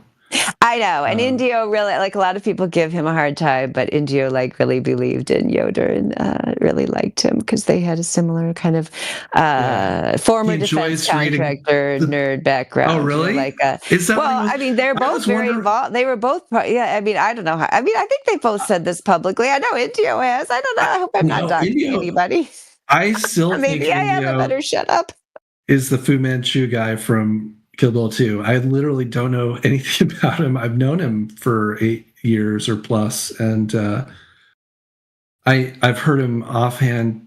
Someone was talking shit about, like, you live in your mom's basement. He's like, oh, if you know how much money I made, like so I know he's got some money, but he was good at making like engineering bots and stuff for the original server and stuff. So I was like, oh, he must be something, you know. I always imagine he's an engineer. Yeah, they were both. Yeah, actually, I know. Yeah, I'm not really doxing because they used to have like nerd conversations where they would go into like weird computer stuff. Indio. Like, yeah, I mean, but they both do like Indio's an engineer. Technical, stuff that they. And sometimes I'd have to stop them on the live stream because I knew, like, I don't even know what the guys are talking about. So, like, you know, nobody else does either because it'd be so technical. I also watched Kill Bill. Platter is listening, and I've watched it recently and I just thought, oh, no wonder he chose this guy. He's like sitting at the top of a mountain at a temple, and he's just like flicking his little Fu Manchu beard and teaching Uma Thurman kung fu. Have you seen Kill Bill 2? I mean, just watch that scene, Mary Mom. I know it might not be your cup of tea. There's a second one, a Kill Bill 2. It's volume 1 and volume 2. It's like a 4-hour thing, but like volume 2 is the one that has where Indio got his PFP from. And so I love watching that guy because the way he trains people is so it's so much like Indio. Like I feel like that's what Indio is getting at. Like it's on my calendar. You know how you have calendar? I mean, I do. I don't know if you guys don't watch you the have whole reminder calendar. No, because we were going to watch it together. We watched a lot of other movies he showed me. That was one of the ones, but like, I don't know if I could watch it by myself, but I will try. I have it on my reminder calendar, which when I get to things at the end of the day that I can't do, I put them off into the future, either tomorrow or a week. I think I put that one off another week. I've been putting it off for quite some time now. So I don't know if I actually ever watch it, but I might. It could happen. Yeah. Pai Mei. Yeah, exactly. Sorry. The character's name is Pai Mei. And Platter's saying the bit where Pai Mei is bopping around the head is hilarious. It's the cruel tutelage of Pai Mei / Indio against Globers. Yeah, exactly. He's like the way he corrects people, and like he's actually the master. So like he's like, attack me with your best. You know, he invites you to that character. He invites you to just attack him with your best kung fu or whatever fighting technique you have. And he's like, if you strike me, you can, I forgot what the offer was, but I will bow to you and call you master. That's what he says. And so Uma Thurman comes up, and she's actually a really good fighter from the first movie you see. And so she comes up to him and she tries her moves, and you just got to watch it. It's awesome. And it's a really awesome scene where he totally schools her. So it's totally fitting for what India was. Just like he would invite people to attack him and then use his kung fu judo to defeat them in an argument. I am nowhere near an Indio. I don't have that kind of intellect, so I'm more like the child in the story. Like I just saw that the Earth is flat. You know, so I'm going for I can't win the ego intellectual battle with a lot of these. I mean, a lot of the Globers I can, but like a lot of the engineer technical ones, they'll go into these nuanced things, and I can't compete there. But what I can show them is what's measurable. And if I stick with that and don't get out of my lane, I can do this, but Indio could do anything. Like he could talk about any engineering thing, any, radio telecommunications thing, and just have the details and the dates and the names and everything, So.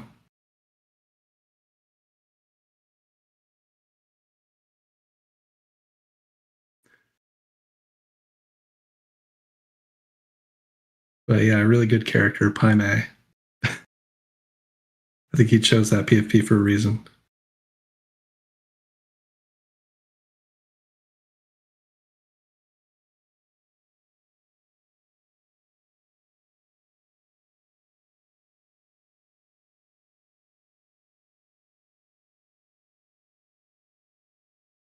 I wonder what Indio's name was. I mean, you don't have to reveal that, Dandelion, but maybe let it be a mystery. Yeah, he worked really hard to never have any kind of profile on the internet, and so I'm just going to keep. I looked him that up. Way. I looked him up after his death. I just Googled his Indio 007, and he had a really old police scanner SoundCloud he put up like in 2013 of the Boston bombing. So I was like, oh man, this guy was into conspiracy theory stuff a long time ago. Yeah, because I remember him talking about that, how they I remember when that. I mean, I assumed the whole point of the operation. I mean, obviously, all of their operations have multiple purposes, but at the time, I assumed one of the main purposes, when we saw on the news them going house to house and SWAT team invading houses without a warrant, I just assumed it was just to demonstrate to that town, and then, of course, to the whole country, that you should allow this, in the name of national security, if your evening news tells you, Because they just kept going around there, going into houses without a warrant, you know? Yeah. In Boston, ironically, the home of the Yeah. Boston Tea Party. But yeah, I don't know, that whole scanner thing, it was because, gosh, I've tried to remember how he explained it at the time, because he was on the subway when it happened, and he knew they were doing some kind of training thing because one of the security people, gosh, now I wish I remembered the story. He probably told on the live stream one time, I don't remember, but something one of the security people were saying on the subway, like before the thing happened, there was some kind of, they knew some kind of like training operation or simulation was going to start. And then, yeah, I don't know. He just it was a first-hand witness to a bunch of suspicious stuff that was happening on the day. But anyone who's analyzed that to any rudimentary degree knows that it was, a bunch of nonsense. Just like many of their operations. I mean, sometimes, things happen and people die. I'm not saying every single one is, but that one is just transparent from beginning to end. Oh, there's tons of false flags. I mean, it's like a coin toss. When I hear like a big news event, I'm like, okay, is this a fake one or a real one? But yeah, I do want to know though, was he just a software engineer or like, because he seemed to know a lot about like radio telecommunication stuff, and he said he was working on reverse refraction in one of the videos. Like, why would you do that for a job? Like, what job is that? Because he said it was a job. Maybe keep the mystery, but I'm just wondering, like, he knew all about laws. Yeah, I mean, some of that stuff was on the side because, that's the whole reason. I'm trying to remember, like, the whole reason he got into Flat Earth was something he was researching back then, which I think was like 2015, 2016 or something about, gosh, that slips my mind too, but I know he said it on the live stream. It was about, I can't think of it. I'd have to sit here and like contemplate it for a little bit, but it was some kind of like very obscure process that he was researching for something he wanted to invent. That's what led him to Flat Earth, because he was searching that phrase. I'll remember it sometime or I'll come across it, but now I can't remember what it was. But that's what eventually led him to Flat Earth. It was something like kind of unrelated, but it was... I tried to remember what it was. Maybe that's the thing you're referring to. He said negative refraction. That's what it was. Negative refraction. That could be. Well, that was one part of it, at least, is what he said. It was. I thought it had to do something with metamaterials, and gosh, now I've tried to remember, because it was just kind of a coincidence that same phrase also was in a bunch of Flat Earth videos, but now I can't remember what it was. But it'll come back to me sometime. Well, they're still playing his stuff in the 24/7 channel. It went off for a couple of days, but I got AI to turn it back on because I love going in there. That's my favorite thing to do, is just listen to him. And there's tons of hours that he's blessed us with, that I could still go back and listen to and learn. Because people would ask him these really tough questions, and he's just got the answer. And it's amazing that I rarely heard him say that he wasn't at least familiar with the subject, Yes, it was rare, but he would be honest if that was the case, unlike he was honest most of the Globers who would like bluff and pretend that they knew something about it. Yeah. I was going to tell Platter, I was going to tell you this sometime, but since you said that, if you saw him at the Comic-Con, the first time I picked him up at the airport here in Michigan, I actually printed off a Pai Mei photo, and I was holding it up at the gate, even though I actually knew what he really looked like, but I just thought he would think that was funny. I just, like, the last minute before I was going to the airport, I just printed it off, and then I was holding it up. He did think that was pretty funny. Man. I might have thought it was more funny because I'm even laughing now when I said it, but I thought it was funny. So maybe you guys do too. That was very funny. That was funny. It's such a good character. Funny. Now, had you dressed up like the bride, it would have been even better. Yeah, that's why I really got to watch the movie because I don't really. I mean, I understand the concept, and I think that Indio did embody that because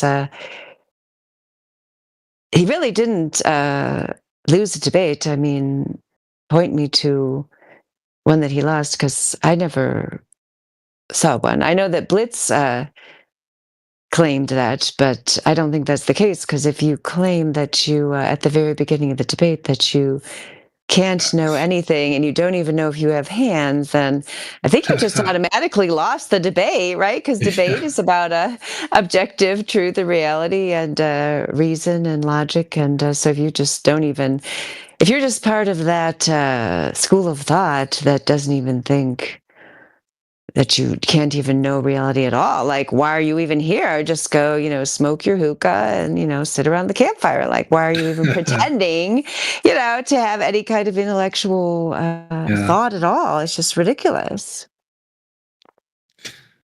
Yeah, I guess there's no debating that. But yeah, I would put him up against anybody. I can't really think of anyone that would be his match, a good opponent. He just schooled everybody. There's hours of audio of him just schooling person after person. Doesn't matter their level of their degree or what they did, what level of engineer they were, or anybody. Just physicists, like anybody, all kinds of high intellectual people, like doctors and whatever he would be arguing with. He just would school them on these subjects.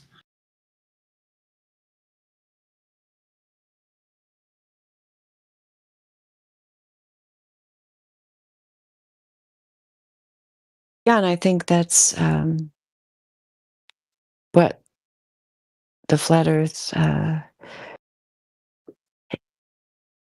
in general just exposes pseudo-academics left and right, because there's a rare person, who claims to be an intellectual or academic who will only speak on things that they really know, and that's what Indio did do. And it's a rare person who does that. But there are other people who do that. They just don't usually know as much as he, like, literally was trained on, and you could fact check all the things that he said because he didn't say things unless he already knew he could back them up. Because, like, I've known real academics, not there are, I guess, a few real academics that I've encountered in Discord on the Globe side. I mean, definitely I would call many people who are on the Flat Earth side, I would call them real academics, whether they don't have to work in academia to be, like, have the true, like, intellectual integrity to do what I just said, which is only to speak with authority on topics they actually know about and researched and can back up their words with, and not bluff or just rely on, somebody else's authority, or rely on logical fallacies and tactics and sophistry.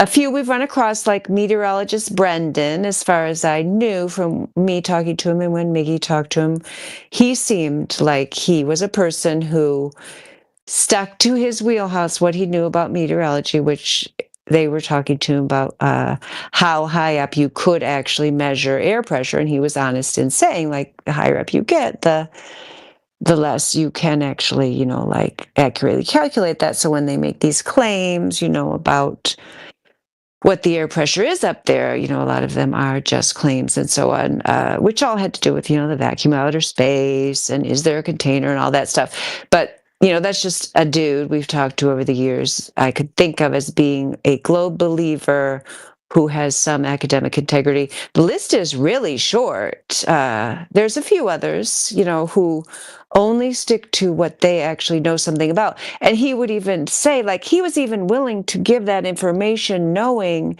that these people who were flat earthers, which he would not consider himself one, because he wasn't an expert in that category, because no one is an expert on the globe, because there are no globe scientists. There's no, because it isn't science and isn't math and it can't be proven. So that there's a few people who stick to what they actually know, who are intellectually honest, and who still could believe in the globe, saying, I believe so much in, the body of academia that have this integrity in my area. So these people at NASA, they probably have integrity of their area, but I've never checked it out, so I can't conclusively state it. There's a small number of globe believers that are like that, but it's really small. It's really small. He also had an appetite to read and comprehend papers that were pretty complicated.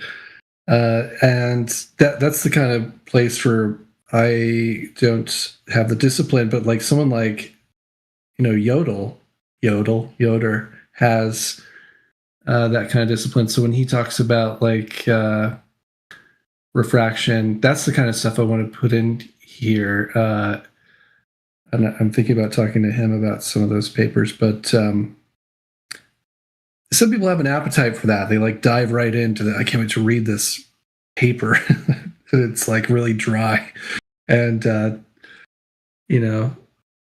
that's rare. And he was like that, but he was also really knowledgeable on law. Like I heard him talk about law and like what constitutes, like he would talk about like a crime scene and evidence and how that works. And he was comparing like the O.J. Simpson crime scene investigation to like what was done at like Charlie Kirk or something, and how like deep it went and all this stuff. And like you couldn't contaminate a crime scene, yet they contaminated one immediately after this other crime. Just a lot of depth in so many fields. That's why I'm like, did he have a law degree and an engineering degree? And I'm just like, was he just a multi-disciplined academic? Like what? It's just a mystery to me. How did he know so much?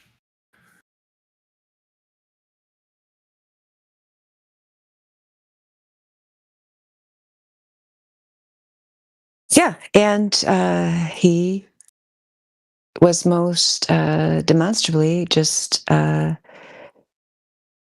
very high IQ person, which that's why he was so good at exposing these Dunning-Kruger folks, and they couldn't even, they can't see it. I mean, that's why they're Dunning-Kruger. You know what I mean? Like, that's it. And I think that's why it's so, amazing that, I feel like he was willing to keep having these conversations with the people that he was, not getting paid for, just to educate these people. And, it's just, I just think it was true calling. Because he did, he was recognized from a young age of having a high IQ, which is why they put him kind of into these programs with computers from a really young age. But interesting. I think a lot of people with that, I don't know how to explain it. Yeah, a lot of people, I guess, his son said that to me, like a lot of people who are smart as my father, he realized, like he's very sweet. He's like that, my father's the smartest man I know. And everybody who's ever met him says that, it's like a lot of people who would have that ability would use it for their own benefit or for evil or, or try to manipulate people. But he really didn't do that. I think that is what kind of sets him apart and also made him certainly very effective in this, quest we're doing of trying to expose the truth, because His ability because to he keep wasn't trying to do it to like just aggrandize himself or anything. to maintain a certain level of kindness. You know, like he would correct people and be stern at times, but like, you know, there's plenty of other, you know, flat Earth scientists types who have a very short fuse, and he was not one. Like he wouldn't let, you know, he would let them. You know, he didn't care that they were trying to throw some insults his way, and often he would just fire back with something really funny. Like, so he was really smart, so he was good at his little clever comebacks and stuff, which were also fun. So, yeah, I think, yeah, it's a gift to have someone like that, to be able to. The time we had with India was a gift, for sure.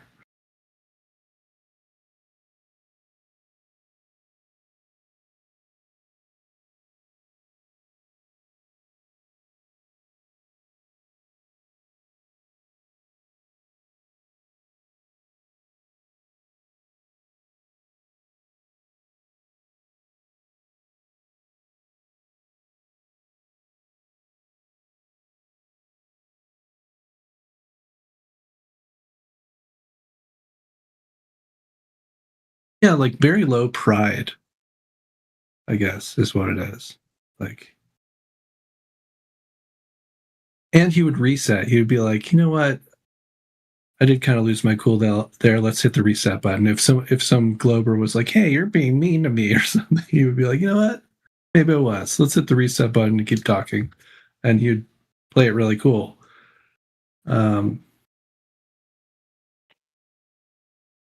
Yeah, because he knew he was human and not perfect. He said that many times, and I think that's just something for all of us to remember: is we're all just human. We're not perfect. We shouldn't expect each other to be perfect. You know, that we could be forgiving to each other, but you know, to a point. You know, I do think there could be a tendency. I made him laugh once. Yeah, what was that? I can't remember totally what we were talking about, but it's something about the globe religion and like, and his like, where does this religion even come from? And like, what's the origin of it? Do they have scriptures? And then I said something like, oh yeah, it's like like from Stephen Hawking, and I was like, yeah, they called them the dead wheelchair scrolls, and he laughed. A little dark humor, but he thought it was funny. Yeah, that is one of their holy men, isn't it? Yeah.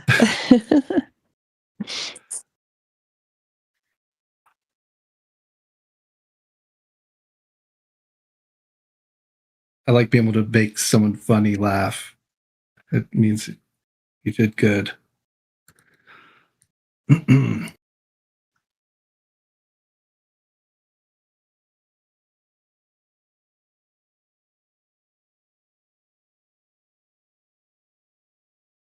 Yeah, I enjoyed hearing him laugh. He laughed a lot more the last year of his life, so that is good.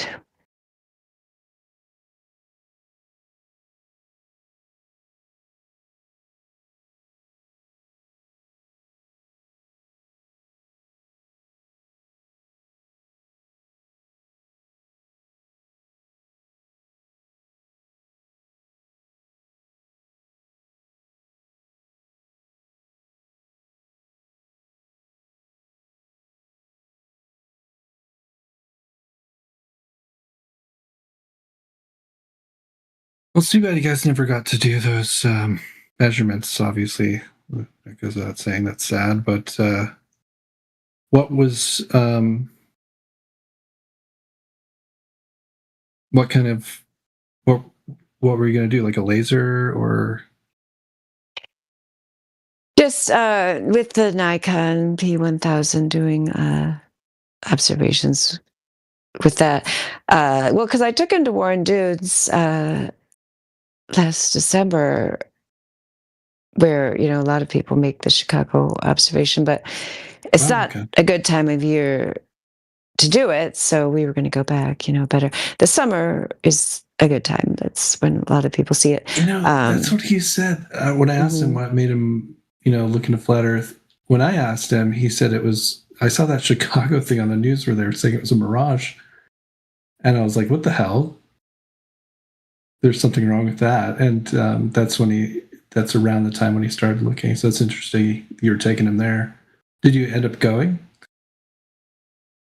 Well, we went there, in December, and he that was the first time he saw the Great Lakes, but you can't always see Chicago. It was like a pretty cloudy day that particular day. Okay. Yeah.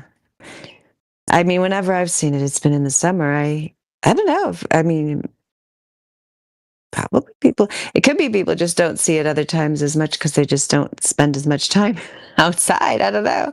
But I do think people, more often you're going to have a clear day in the summer. I don't know. It's Joshua Nowicki. I feel like a lot of his photographs are in the summer. The last time I saw Chicago at Warren Dunes was in 2020. I took my children there and we camped for the week so we could go every day, and then you can, and one of the days was good. Only one of the days of the whole week we were there, we could see it. I was going to do that again this summer, but we just never didn't happen. But has no one just done a P1000 at the Chicago skyline?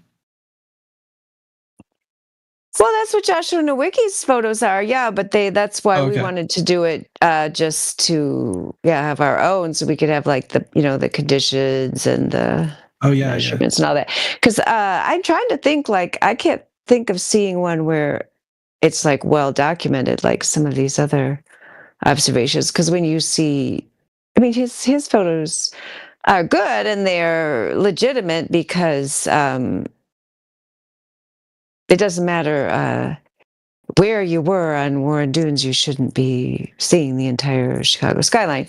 But he doesn't usually say exactly where he is, Joshua Nowicki doesn't. Those are like the ones you usually see are Joshua Nowicki. He's not a flat earther. He just is a photographer who takes beautiful pictures,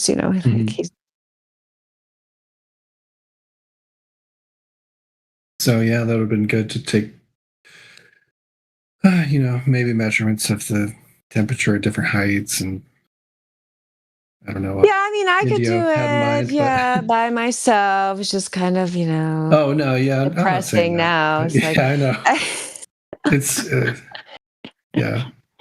I might at some point, maybe next year. I don't know. We'll see.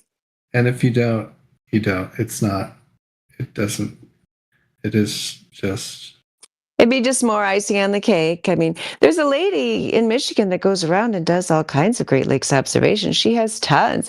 She's kind of like what you were saying, where she has this binder because she's going to do a presentation for her children, her adult children, to explain to them about the flat Earth. So she wants to have all these observations to show them, which is cool. I mean, so I mean, it's not like we really, I don't know, it's not like we really need more observations, but it's cool when people do them. Might as well just throw more in there, and just people themselves doing it, I think, is a good experience for people to. I mean, that's one of the challenges I got on this is that, hey, none of these are yours. So I'm actually planning one myself over at 10 Mile Lake, Roosevelt Lake, in November.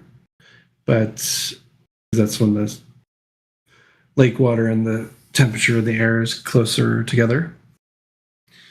And I had this other idea. I wonder what India would think of this. I was ideating with some AI, and it came up with this idea that, like, what if, see what you think of this. Like, I take a drone at a 3-foot height and put an altimeter on it, and we keep it at 3 feet, and it's a continuous video of it going the 10-mile distance, which means there's like a 15, 20-foot Sagitta that should go over with like a hidden height of 66 feet.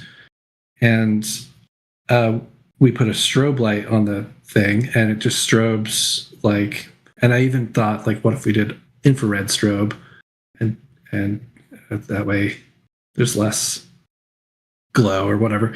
And just flew it the entire 10 miles at a 3-foot height and kept the camera on it the entire time in a continuous video, and just saw it fly all the way to the other shore 10 miles away, and said, okay, at what point did this thing go over the curve? Like point out to me the minutes and second mark where like this thing is now refracting over the curve. Like, that's one I haven't really seen done, but maybe it's not as strong as Claude was thinking. But what about India would think of that? As who was thinking? Claude, the AI Claude. Oh, okay, was yeah. ideating. Yeah. Oh, okay. Yeah, I mean, I think it's a good idea. There was some Glober dude in here that, this was like a couple months ago, that was proposing something with a drone. Have you encountered that guy? No. Gosh, I might have taken a screenshot of it now. I can't remember, but he had some kind of proposal that he had that people should carry out, and it was going to be the final proof or whatever. But I don't think he actually ever did it. I'm pretty sure his had to do with the drone, but yeah, I like it. Yeah, why not? If you can do it. Yeah, and then it could be mapped over, and it's like, here's a continuous video of it, and then maybe take a side view of it and get like a long exposure photo of the light line it would draw. I don't know. Thinking about like another angle we could make this even more clear with.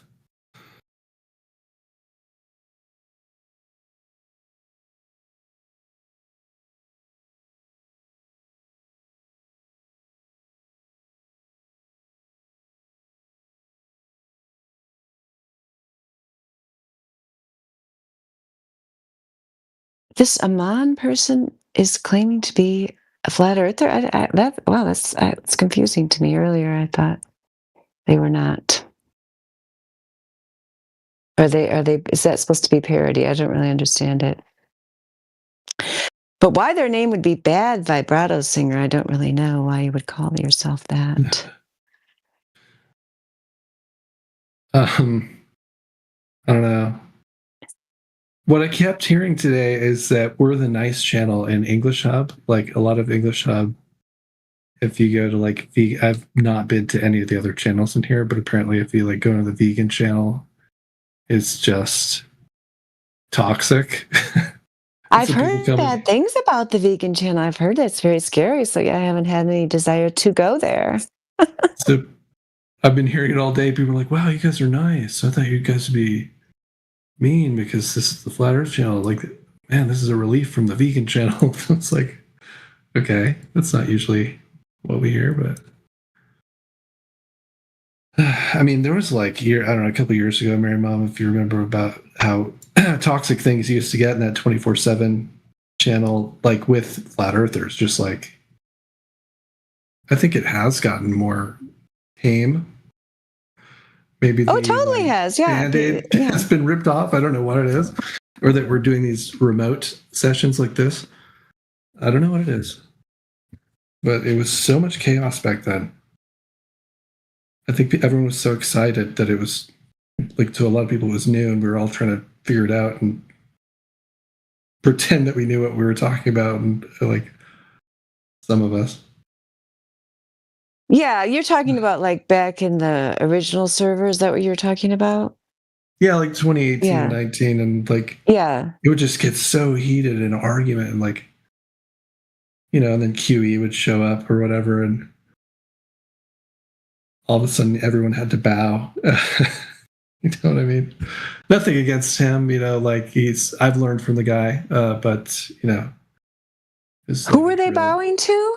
It was just a bit of a drill sergeant situation sometimes with QE. You know what I mean? Mm-hmm. Yeah. But at the same time, I appreciate that guy because I learned from him as well. It's just. What did you learn? Just like what I'm doing now. Like I'm staying in my lane. Like back then, I was going into like every single kind of argument I could think of that was like not the strongest. And now we've kind of dialed it in, and I'm sticking to observational, stuff with the lasers and long distance. And I used to like to talk about, I don't know. I don't even talk about a selenilian eclipse anymore.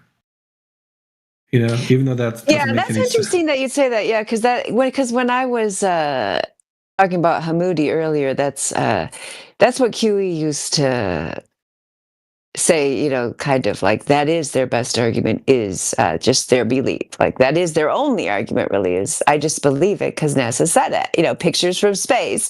Like, I can't remember exactly how he'd say it, but just kind of like, that is the best they got, which is, at least people who are saying pictures from space, it's like they're basically admitting like we got nothing, right? Like Bigfoot, we got this Bigfoot picture from 1977, so Bigfoot exists, you know what I mean? So yeah, I mean, and I do think now that you put it that way, if I have to give like an ode to QE, if somebody, put a gun to my head and forced me to do that, he did kind of like, was part of kind of that movement that was like, why are we bringing all of this other nonsense into flat earth, which we were, and people were doing that up until last year when I came back. I went on a crusade against their gosh darn stupid merging fresh and fit of all things with flat earth and doing it with a straight face and acting like it was normal and there was something wrong with me for saying this is a really bad look, guys. You're the one who've been telling me for 10 years, let's only talk about flat earth. And you're in here with your dumb Andrew Tate sound bites and stupid fresh and fit emojis. Like what the actual hell? You've been infiltrated. Clearly I don't even know what that is. Oh, okay. Good for you. Cause it's gone now. And I helped flush it out. Cause these guys were complete morons thinking it was a good idea to merge, whatever you want. If you don't know what that is, it's MGTOW, the manosphere, whatever you want to call it. You don't know what any of those things are? Oh, yeah. Okay, yeah. They let that take over. That's why I was gone for years, because these guys, morons, who sat there and hypocritically said, we're only going to talk about empirical flat earth here, but we're also going to partner with Fresh and Fit and talk about how evil women are all day. Yeah, that just goes right along with the topic, doesn't it? Mary Mom, what's your problem? Go make me a sandwich. We've got to find a way to get more exposure.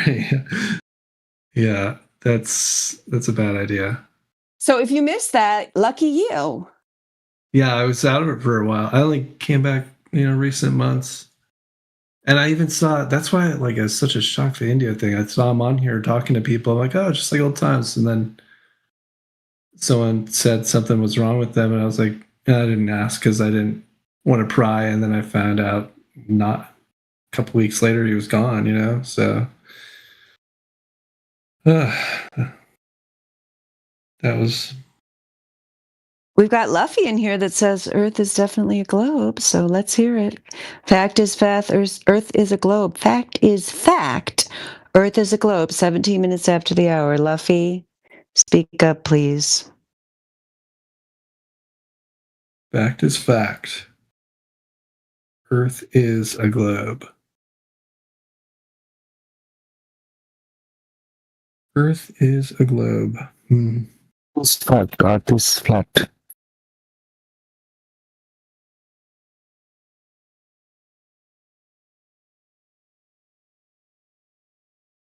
Is Luffy in here listening? Yeah, they're in here, but I guess they don't have any actual facts. They're just chanting. Yeah, that's fine, Luffy. Go back to your Church of the Globe and chant some more. Who chants to the Church of the Globe? That sounds kind of funny. I guess it's Luffy. You think, Matthew? Wait, you think Luffy's got some facts for us? No, I was just laughing at the idea of chanting. the Church of the Globe. Okay, well, another thing, QE thing I liked. I'm pretty sure he came up with refraction. Isn't that him? Yep. Yeah, but He also claimed he was sort of the originator of the Black Swan thing, and he made sure everybody knew it. Yeah, he did. He always called it the Black Swan, but DJ hates that name, and I agree with him now. They're white swans, and that's why I'm trying to make a thing with the Naked Emperor, because that's really what it is. Emperor has no clothes. What do you mean they're white swans? You're talking about the Santa Barbara oil rigs? Yeah, they're visible everywhere. These observations are all over the world. Yeah, but the point is, if you go to Santa Barbara and look at those oil rigs, almost all the time you don't see the bottom of the oil rigs. But there's a black swan times where you do see them, and you can kind of like use the horizon to calculate, use the distance to calculate horizon distance. So it's pretty rare. That's why he called it a black swan.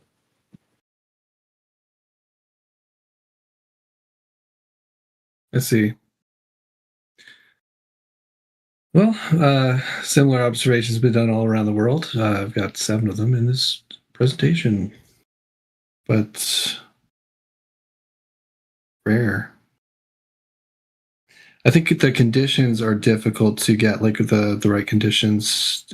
Right, the conditions are rare. That's what I meant.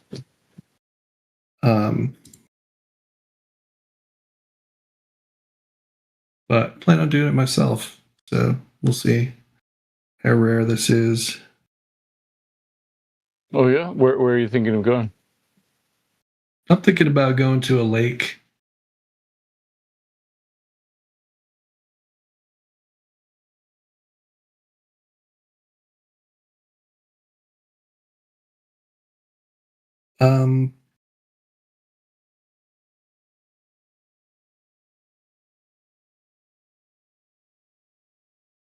What's your story, Matthew? Are you like a professor or something? You're a math professor? Is that it? Oh no, just part-time. I teach a math class at a local university. I work in the Office of Digital Learning, where we make online classes. Okay. But I think this topic of flat Earth is interesting because it's about why people believe what they believe.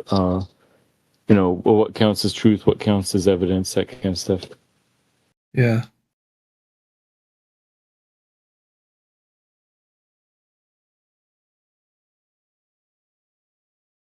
Did you ever talk to Indio, Matthew? Yeah, a bunch of times. Yep.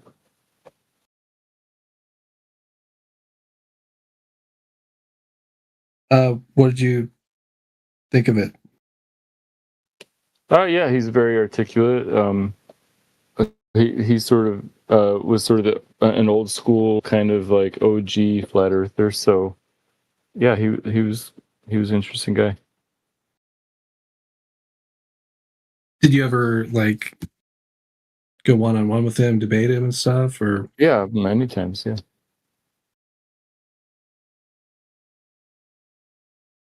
How did you feel those went? I haven't listened to any of it, so I don't know.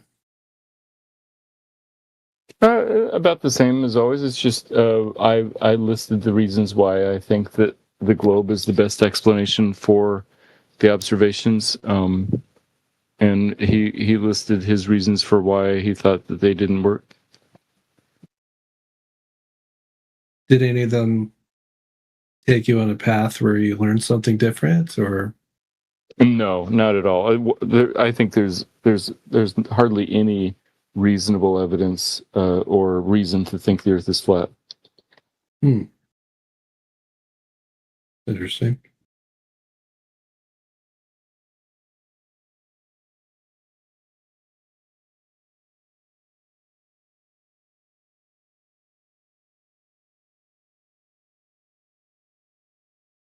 What were some of the things you guys did talk about? You probably talked about a lot. He kind of had an encyclopedic brain. You probably didn't just focus on measurement. Remember. Right. He Yeah, he would talk about perspective and Selenelian eclipses and stuff like that a lot. I would talk about sort of the easier things, like sunsets and the moon phases and eclipses and GPS and satellite TVs. I think those things are a bit easier to understand, but for most people. Yeah, I remember him talking about. He had a depth of knowledge in the space of like GPS and radio telecommunications and things like this. Did you guys talk about that very much? Honestly, I don't remember all the. We probably talked like 20 times over the past 5 years, and I don't have necessarily an encyclopedic memory of exactly all the things we talked about. I'm sure a lot of these things are just sort of standard things that we always talk about. So we probably talked about it, yeah, but I don't remember exactly what he would have said.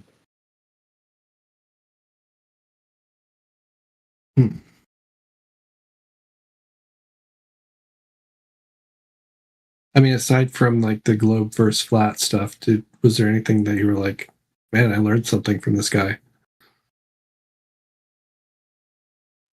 Oh yeah, he'd always bring up other topics, other kind of like truth or type topics. I don't remember exactly which ones he was into.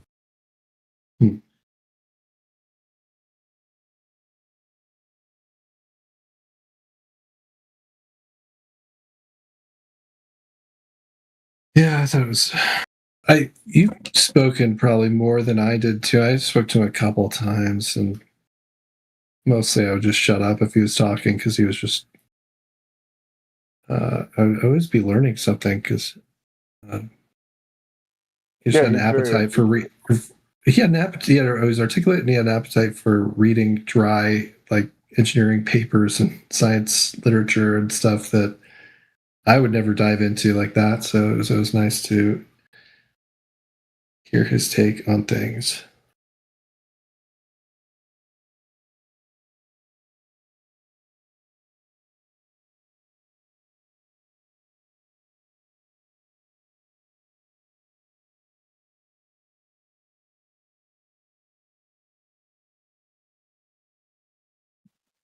Yeah, it was sort of sudden for me. I didn't realize he was not well. Neither did I. Yeah, I didn't know. I saw him on here only a couple weeks before he passed, and I was just totally shocked. I was like, no, like denial, what people were telling me.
Well, that was really fun to reminisce with you, Mary Mom. I love talking about Indio and hearing about anything else about him. He's a hero. So, but I got to get to bed. Past my bedtime. But thanks for Nice chatting with you. Take it easy. Yeah, thanks for chatting, Matthew. Take care. Bye, Dandelion. All right. Good night. Good to talk to you. All right. Good night.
Why are you like lying? Like, you know, the earth is not flat, so why are you lying? You know that you're lying, obviously. Oh, Torque, you've got some evidence of a globe. Is that what you're trying to tell us? No, that's stupid. Why are you lying? Simple question. Well, if it was a lie, then you're is a lie. implying, okay, so you must have some way to prove the globe if you're saying that's the truth. So Okay, what's your there best? are some things you don't have to prove. There are some things that are intuitive. What Oh, about really? So a thing that you never see, that you've never experienced, aka the globe, is intuitive? I don't think you understand the meaning of the word intuitive. What is your definition of the word intuitive? I don't need definition for the word intuitive to like intuitively know what it means. I don't need the definition.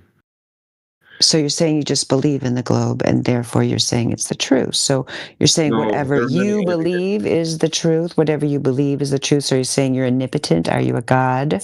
Torque?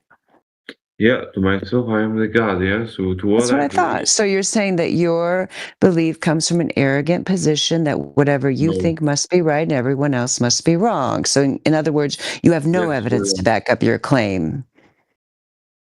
You're just a fool. Is that what you're trying to say? What? It was so unlogic. Why are you doing this, bro? Why? I'm not a bro. Do I sound like a bro to you?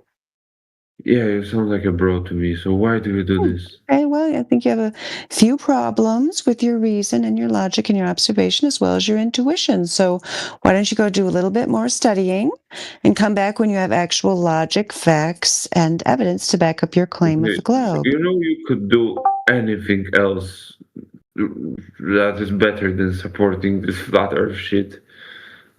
Why are you so concerned about what I'm doing? If you were so confident about the globe, why don't you bring us some evidence and some facts to back up your claim? I've already done it. I don't want Oh, to you've do it already anymore. done it. Okay, so give us a summary then. Just give us a 30-second summary. You had to prove the globe to save your life. What would you say? What's your best evidence? The sun, it exists. That's the evidence, the best one. Your best evidence is that the sun exists. Yes. Is that what you said? And how does that prove that you live on a shape that is spherical? Yeah, that it's not fucking flat. What the fuck? Oh, okay. So now you're going to swear at me. Yeah, you don't. It's fine if you don't want to have a actual conversation about the room topic, but don't come in here and start accusing us of lying when you clearly know nothing of which you speak. Jesus, you're so stupid. When you're defending this, the earth is flat. Like, Oh, I haven't. I've hardly said a word. All I've done is continuously ask you to present your evidence, and you keep refusing, deflecting, insulting me, swearing at me. Now you're appealing to Jesus. You've presented zero evidence. I haven't said Oh, I'm anything not to you. appealing to You just Jesus. came in here and started accusing us of lying. So since you accused us of lying, that must mean that you have some kind of evidence to present that the truth is the globe, and yet you have presented absolutely nothing. So Okay, your you're original right. claim that we were lying when we've said absolutely brainwashed. nothing, you just entered the room saying that, is obviously not backed up by any kind of evidence. What? The evidence is like all around you. Like, how can you even claim this? Oh, it's all around me? Are you watching cartoons? Is that my evidence? Where is the Yes, I am evidence? watching cartoons. Oh, okay. Because Well, I would like everything that better evidence produced, than cartoons. yes, because everything that is produced by legit science is a cartoon. Oh, it's a cartoon. How can you prove it that it's a cartoon? Does anybody else want to talk to this guy? Because, yeah, I'm not wasting my time. I got to get up and go to work tomorrow. So, You know whatever. that it's like way easier to believe that something is real than to claim that this is a cartoon. You said there was evidence all around you. I asked you what the evidence was. When I look all around me, it looks flat. The horizon is flat. Water lies flat in the container. We see things in the distance much further than we should if we lived on a curved surface. Therefore, there is zero evidence of a globe anywhere except for on your TV screen or in cartoons. Therefore, you must be living in a fantasy land, which is fine. You're welcome to continue to live in your fantasy land, but we choose not to live there with you. We choose to face reality. Yeah. You choose to spread bullshit. Okay, that's weird choice. Like, how can you claim this is a cartoon, bro? Like, what about gravity? Why does it exist? This gravity. Oh, answer me this, and you're not gonna answer, I'm sure. Why does gravity exist? Seriously, does anyone else want to talk to this dude? I No, just. do you want to simply answer me? Why does gravity exist? First, you would have to prove gravity as being I an proved actual gravity. science. Oh my gosh. No, I am not going to answer when you're going to talk over me. You ask me. I don't want to deal with you because you obviously aren't interested in learning. Then you insist. So I'm going to give you an actual answer. So then you need to actually listen to it. First, you would have to define, are you talking about Newtonian or Einsteinian gravity? Then you would have to demonstrate how either one of these concepts are actually scientific by showing me a cause and effect relationship that has been demonstrated by experiment in which the independent and dependent variable were clearly defined in a testable, repeatable scientific experiment. So would you like to show me when either one of those things have been done on Earth for either Newtonian or Einsteinian gravity? Your claim, show it. Yeah, okay, I choose this Newtonian gravity because it's probably simpler. So experiment is like dependent variable is like object. I choose yeah, and independent variable is it's just the same on every part of the Earth, so it doesn't change. The dependent variable is the object. So I drop like 5 objects, and they fall, each of them. That's the proof.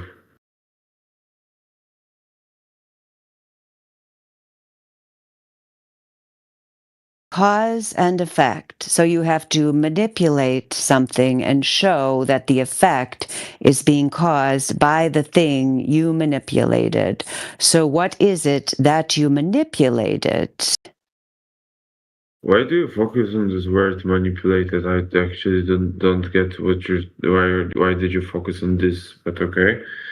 So yeah, I manipulated a cup. Manipulated, like take it into my hands. Yeah. Okay, so now you're changing the cup into the cause. Is the cup the cause or the effect? Because earlier I felt like you were saying that it was the effect. Are you calling the cause? Are you calling the cup fall? Is the cup that's falling the cause or the effect? No, it's not about this. The cause is the cause is, let's say, the gravity is everywhere on the Earth.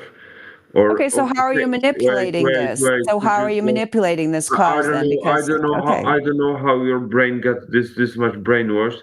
But when I'm thinking, you're interrupting me. That's how you're trained. Okay. Oh yeah, keep talking. Yeah, talk for another 5 minutes. Actually, this is the best you guys got for the globe. This is the only guy even willing to come on the mic to defend your globe belief, people. This is the best you got. Yeah, talk for 5 minutes. It's 42 minutes after the hour. You got till 47. I'm not going to say a word. Okay, you're even dumber than I thought. Tell us all about the cause and the effect and the independent and the dependent variable. We can't wait to hear it. And don't forget to talk about how all of these are controlled and how the experiment is set up so that it's testable, repeatable, verifiable, meaning each one of these that you've defined can also be repeated over and over again by independent researchers around the country or the world. I just told you just drop your cup on the floor from wherever you are. The results are the same.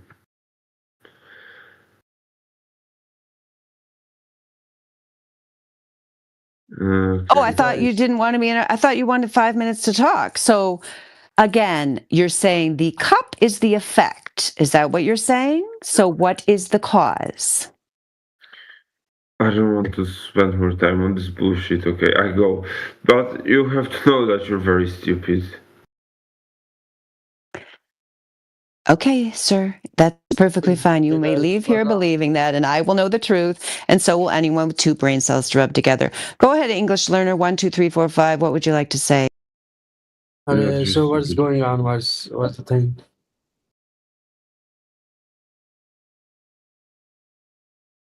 I'm audible. Pardon? Could you say that again? Yep. So what's going on here?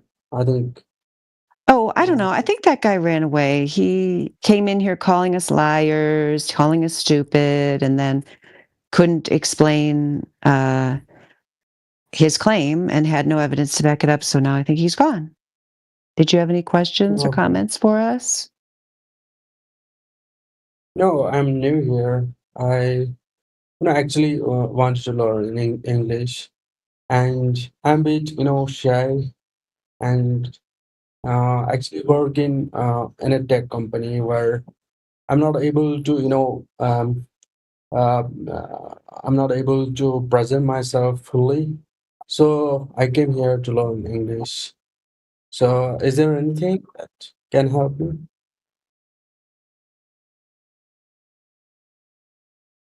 That's great. I'm glad to hear that you want to learn English. That's great. Yeah, yeah, people here talk all day long. And I think that's a good way to learn, right? Is to listen to people talk, ask questions, talk to them. I mean, we generally talk here about how there's no evidence of the globe being a place where we live, and how it is a theoretical concept, a toy, a fairy tale, a fantasy, and there's no science or math to back it up. That's what we talk about here. But we also talk about observations all over the earth where people have demonstrated that the expected rate of curvature that would be necessary if we did live on a globe is never actually measured in reality. Oh, got it. So what's your thought about Elon Musk talking about all the stuff around Mars, and he always talks about Mars and going there and living there and having better life there. So what's your thought on that?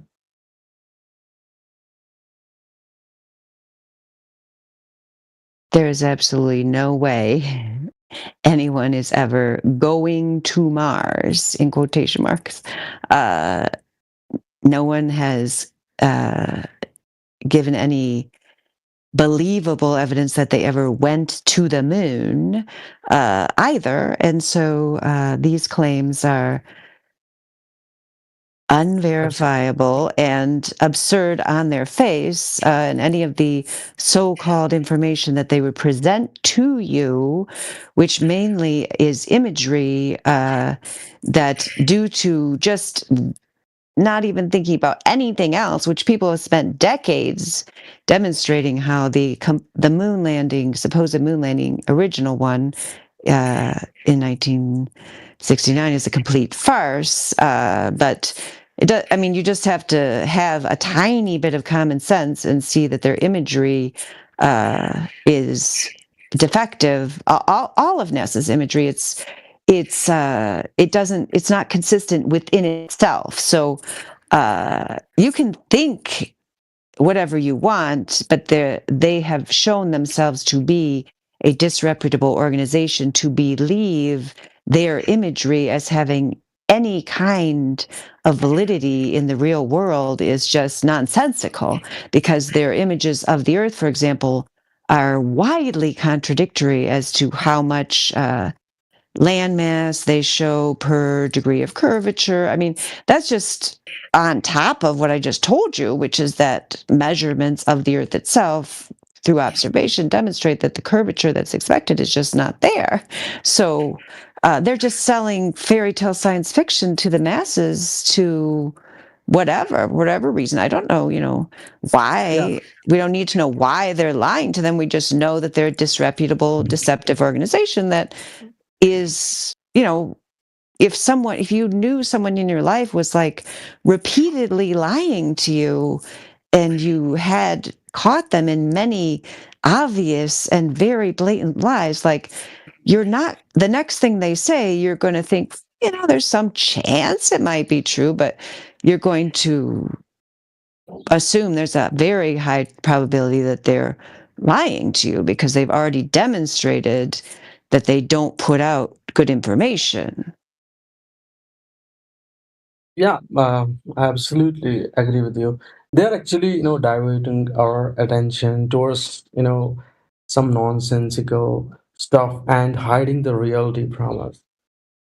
Yep, they're actually, creating the circus. If we will get aware of these things, then there will be no corruption and all the privilege they are, having right now. The political leaders, the business persons, so they are actually diverting the attention of the masses, and they are actually, yeah, they are benefiting in it, I think.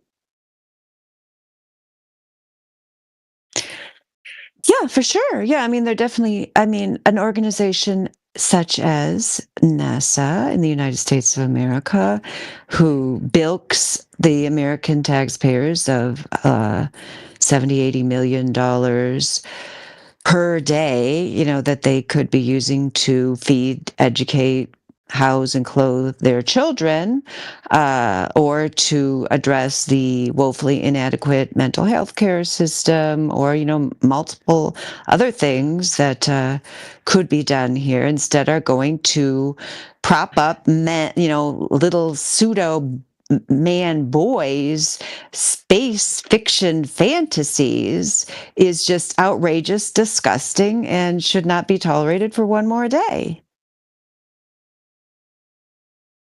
Yeah. So there are a lot of theories, actually conspiracy theories around the corner, but they hold the mainstream media, and you can't overcome their propaganda. That's, I think, I have seen all these years. That's right. Yeah, you just have to, just ignore it, or occasionally maybe check in on it just to see, what's the lie of the day today? Like, what are the masses being fed, just so you can kind of be aware of what, the average person is actually listening to, whether or not they believe it. I would like to address, this Amon Bad vibrato singer. Just stop with your parody clown, fake flat earther LARPing. I really had enough of it. Your latest thing, I don't believe Mars exists, another planet except sun, moon, cloud. Come on, just take that somewhere else. This person is, if any of the audience don't know, they're clearly a globe believer that's just being ridiculous, full of nonsense. Clearly Mars exists. We go out and we look at it. It's in the sky. It's a planet. It's a wandering star. We observe it. It's been observed ever since people have been here on this plane. It clearly exists. It's a star that wanders. It's not a place anybody's going to go, and you don't need to escape to go off to some other place. There's plenty of places on Earth you could explore if you're into exploring things. You don't have to go into this science fiction fantasy realm. It's absurd and ridiculous. Hello, everyone. Hello, Bloody Butterfly. How are you today? I'm doing great. How are you guys? Pardon? I'm doing good today. How about you guys? Oh, I think we're doing all right.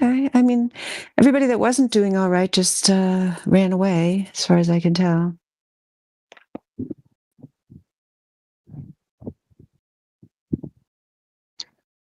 What does it mean by flat Earth? Flat Earth means there's zero evidence that we live on a spinning ball. We clearly do not live on a spinning ball. This concept is a product of propaganda, originally pushed by cultic religious ancient Greeks that had a philosophical notion about living on a spinning ball.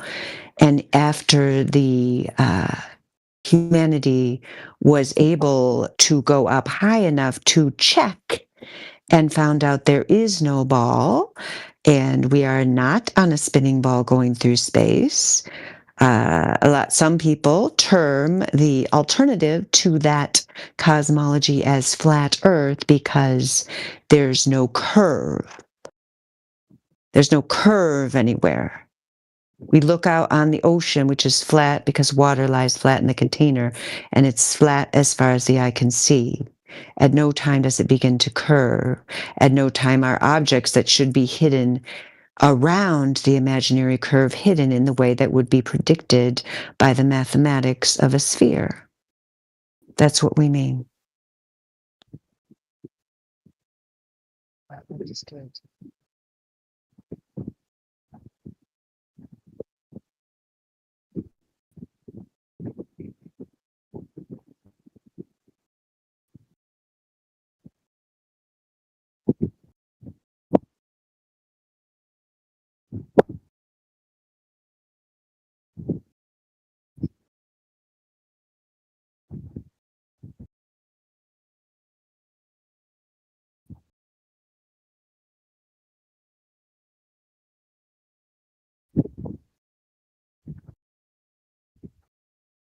Take care, guys.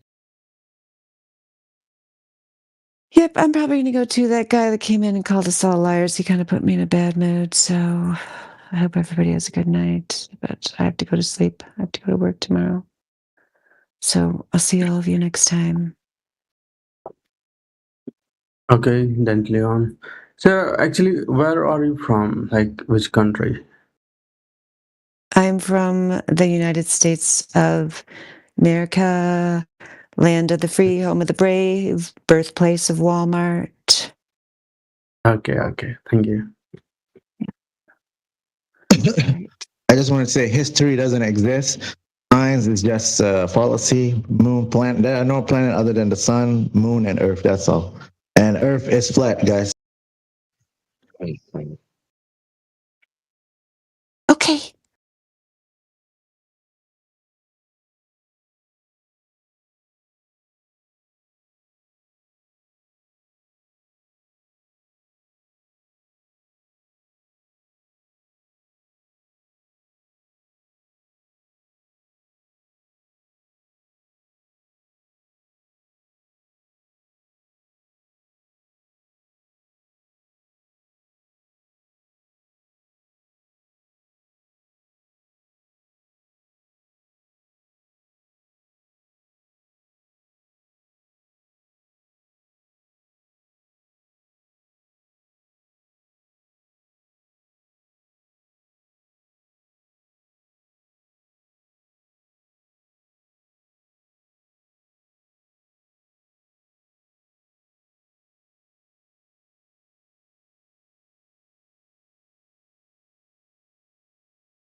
Hello guys, what are you talking about?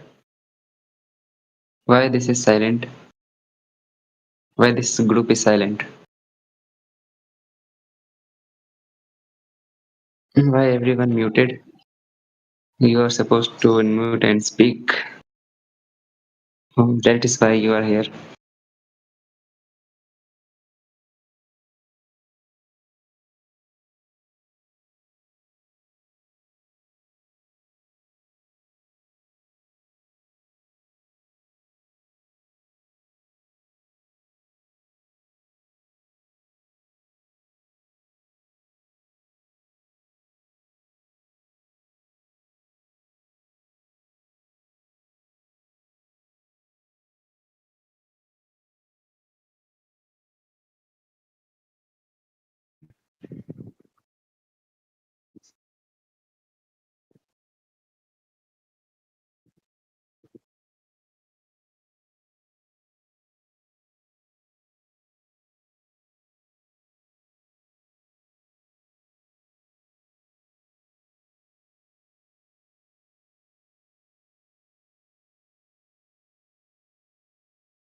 the more you move away from it anymore.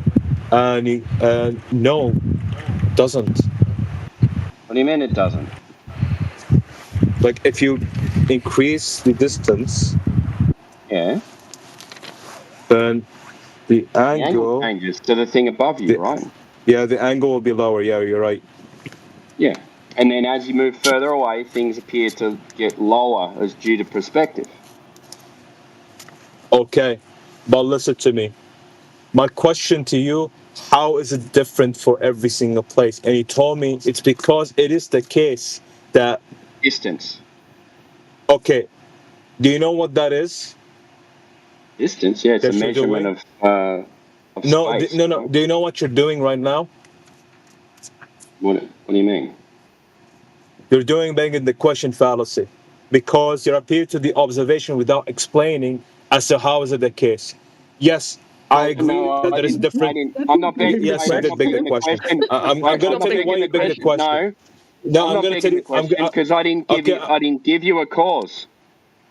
I'm just giving you an observation. Okay.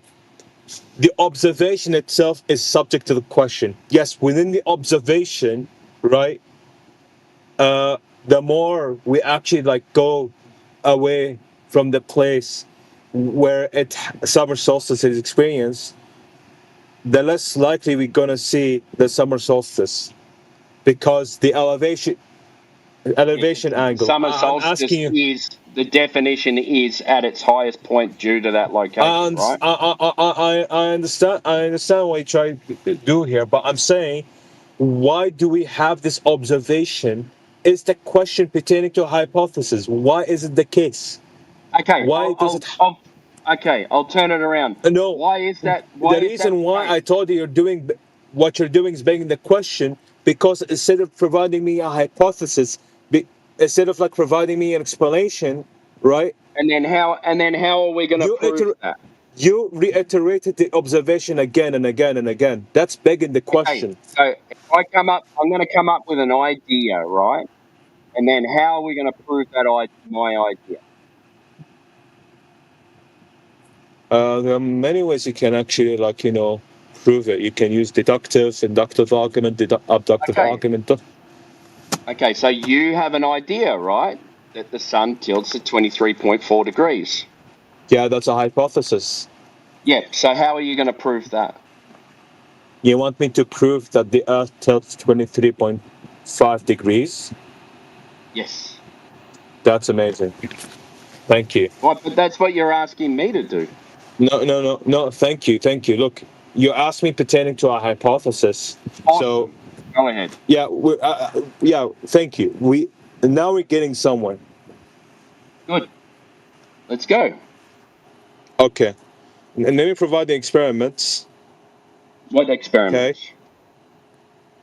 That we know. For example, let's say, for example, the solstice, and also, by the way, the mathematics, how we derive that, and of course, the length. Yeah, the of mathematics. The daylight. How do you prove that the Earth is tilting at 23.4 degrees? Okay. Because you've got at the moment you've got a story, right? So you're trying to prove the story with evidence and proof. So you're going to give some evidence and hopefully come to a conclusion that is the cause of seasons because the Earth tilts 23.4 degrees. Otherwise, you just got a story, and that's why I'm just giving you observation without a story.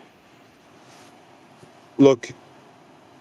Yeah. The fact that there are uneven distribution between summer and winter throughout the Earth, right?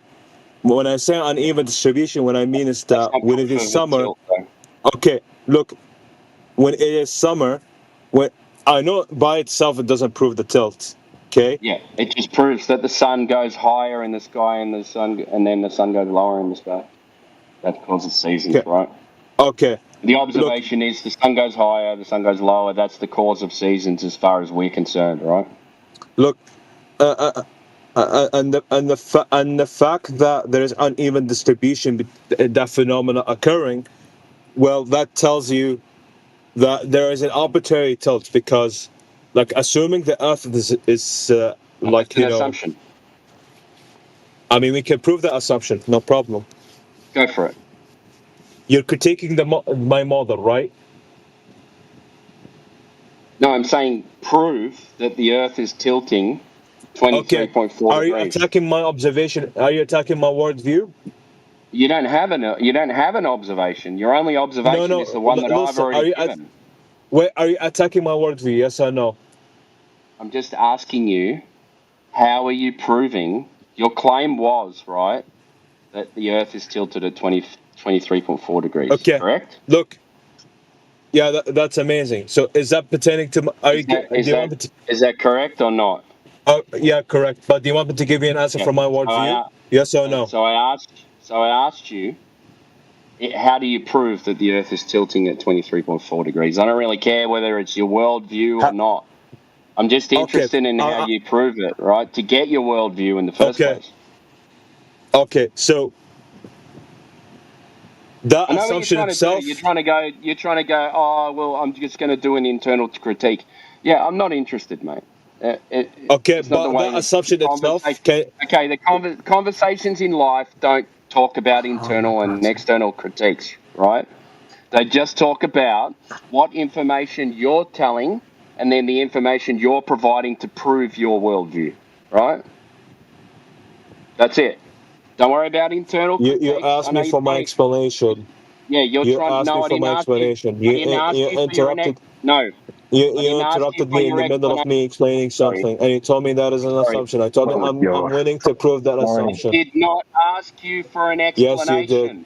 Yes, you did. I said, is your claim that the Earth is 23.4 degrees tilting? You said yes, and I said, you asked me to provide an explanation.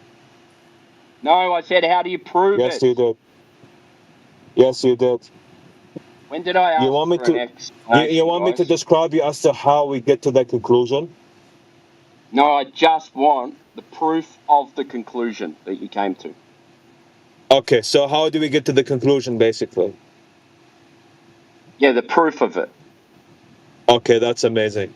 So yeah, we know for a fact that there's an uneven distribution of the seasons, and we know for a fact, given it is the case that the Earth is a globe and there is an axis, and within the globe itself, given the fact that the Earth is a globe, yes. You're talking about begging the question, right?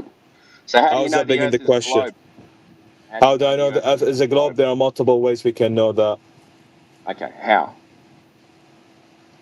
How can I pick? Aristophanes, how we look at the night sky. That was an assumption. Sky is not the ground. Okay, do you know why do we use the sky to prove the Earth being a sphere in the first place? I don't know. You're the one trying to prove that there's a sphere. No, you just made a remark that the Earth is not the sky, so therefore we cannot use the sky to prove the Earth in any shape in particular. Well, you can do whatever you want, but how do you prove it? Because part of your claim was, you had a claim that the Earth was tilted at 23.4 degrees, and part of your proof. And that claim assumed the Earth is a sphere. Yes. Because we know the Earth is a sphere, but I don't agree with that. Look, the tilt here already assumes that the Earth is a sphere. For you to attack the axial tilt.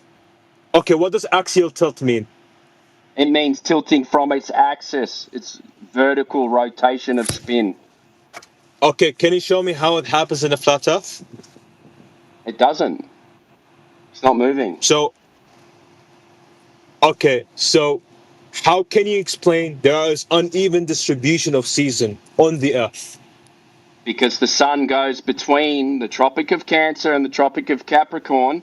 So if you're below the Tropic of Cancer or above the Tropic of Cancer or below the Tropic of Capricorn, then you won't ever see the sun at 90 degrees in the sky. That is an uneven distribution. The observation is that the sun is at its highest point in the summer and at its lowest point in the winter. Yeah. Can you show me that? Show you what? Can you show me how the sun moves, therefore different seasons and different places? For a year. Just go outside and watch it for a year. Yeah, go outside and watch it for a year. I'm not asking for a proof. I'm asking for a model. No. Why? The model is the sun. When it's summer, the sun is higher in the sky, and when it's winter, it's lower in the sky. Okay. Can you just draw me a model? That's the model. That is the model. That's it. You don't need the model. You got reality. You just go outside and watch it for a year, and that's what it does. Okay, I see the. Okay, so you're telling me that you don't have a model, right? Yeah, that's the model. The model is the observation in question. Yeah. Do you know what a model is? It's basically going to be your model too. That's going to be your model. No, sorry. Do you know what a model is? Do you know what a model is? Are we talking about a scientific celestial model, sphere model. or what are we talking about? Yeah. Celestial sphere model. That's going to be your model. That's going to be the same model. What is a model? What is a model? Shut up. What is a model? Shut up. What is a model? That's going to be. Oh my God! Do I have to mute you? Yeah. Or are you going to shut up willingly? Scientific model. What is a model? What are you after? All right, I'm going to have to mute you. You're going to be using an observer-centric model as well. Then infer all this. You're going to assume that you're an observer at the center of the universe on an infinite plane, examining the stars, relative freaking angles and directions differently throughout a year. That's going to be your model, right? That's the same model. We just go outside and experience it for real and true. My God. Make up a story about it.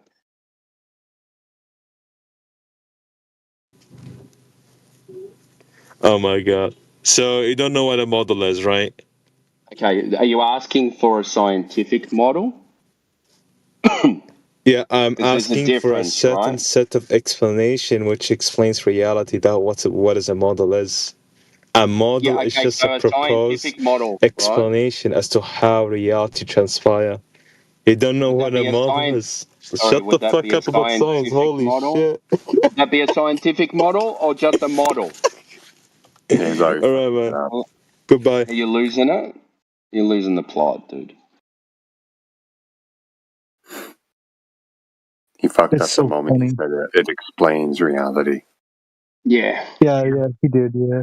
I don't know why people need toys. They think they need toys to understand how fucking reality works. The model proves it, guys. My idea, this little idea right here, it proves it, guys. Idea.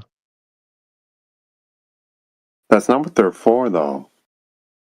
Right? You can use them to maybe demonstrate. if it describes things accurately. Right? Exactly. Yeah, it's like a demonstration. Not necessarily. Maybe you could probably You see what I'm saying? Not like you see what I'm saying? Like it's like a little, like it's an idea, like an explanation kind of. It's just a way to describe an observation, right? Yeah, that's what I'm saying. You stumbled in the same thing that the other guy did. It doesn't describe shit. Excuse me. It doesn't explain shit. Yeah, I'm not in that sense. Well, I'm saying like it explains their idea. No, they embed an explanation on top of it. Here's a perfect example, right? I'll give you a model. It's not a scientific one, but just to paint the picture of what I'm talking about in terms of what models are useful, right?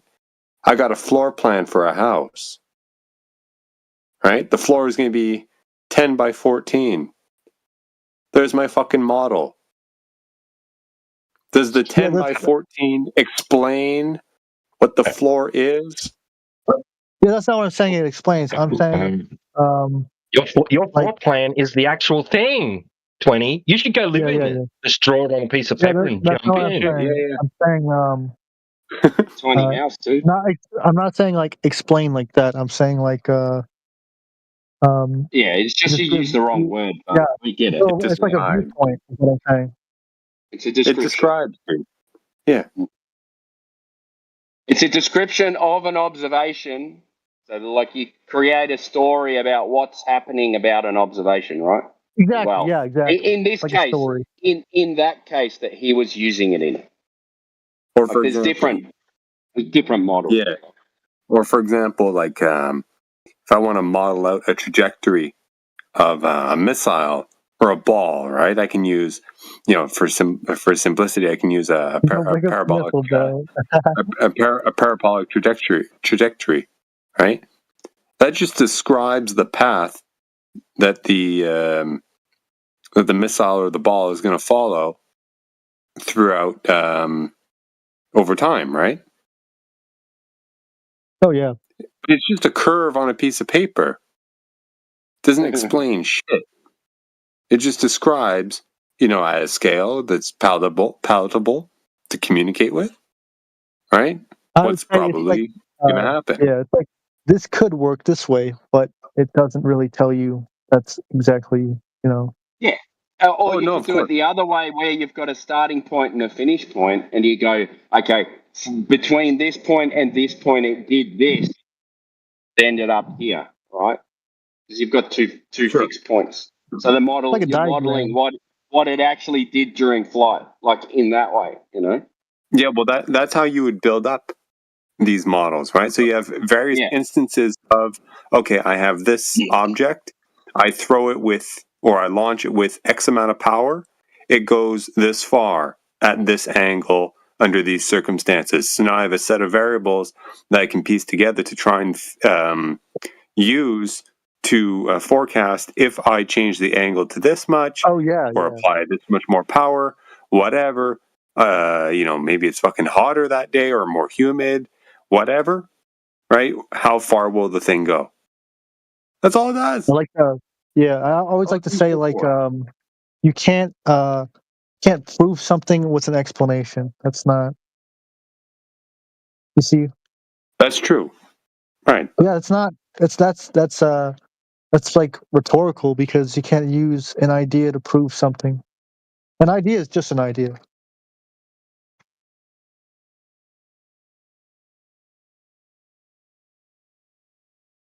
Not like empirical evidence.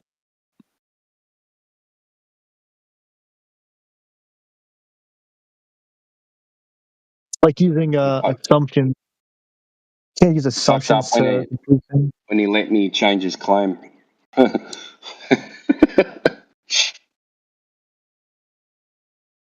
his claim was a question, not a claim. So I had to change it to a claim. And he let me. He shouldn't have done that. Remember what he said? He said, "I can prove it," and then he brings up Eratosthenes, bro. I was like, bruh.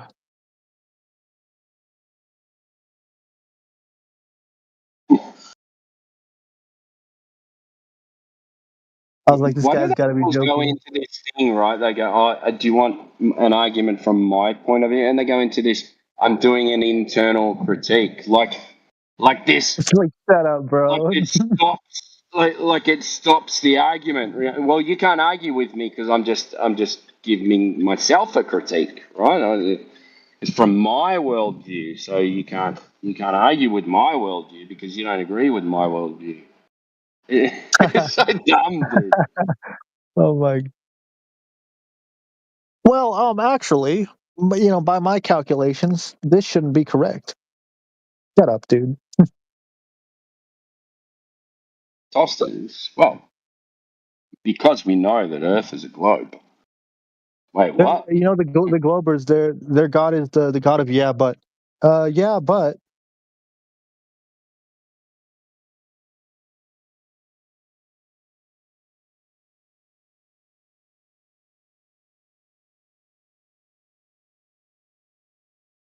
They always respond with yeah, but. Good job, Wiz. You scared Timbo away. Yeah, but.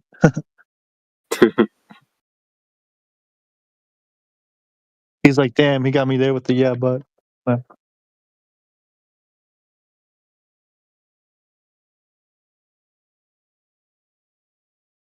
Maybe he just lost internet connection. That's happened before.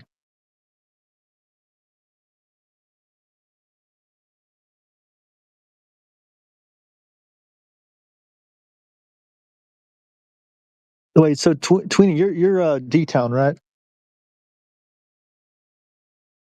Hey, Am I what? not mistaken? I'm not in D-Town. No, I'm 20 Cups. Oh, I'm so confused. Yeah. I just called, I just not abbreviated it, but shortened it to 20. But I think he had You the know. same like picture at some point or something like that. I think, maybe they're similar. No, this is this is mine. That's probably it. I took it. Full moon. Wait, let me see here. Maybe he's got a picture that's super similar. This one, he's got a picture like that. Oh, okay. Oh no, he changed his picture. But yeah, I remember. I strictly remember him having a picture or something like that.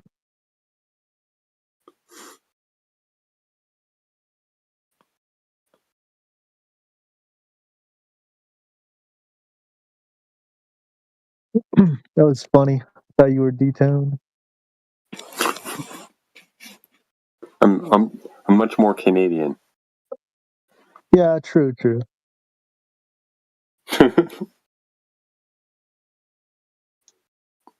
It's Canadian D-Town. No, I'm just kidding. Seatown. D-Town is great.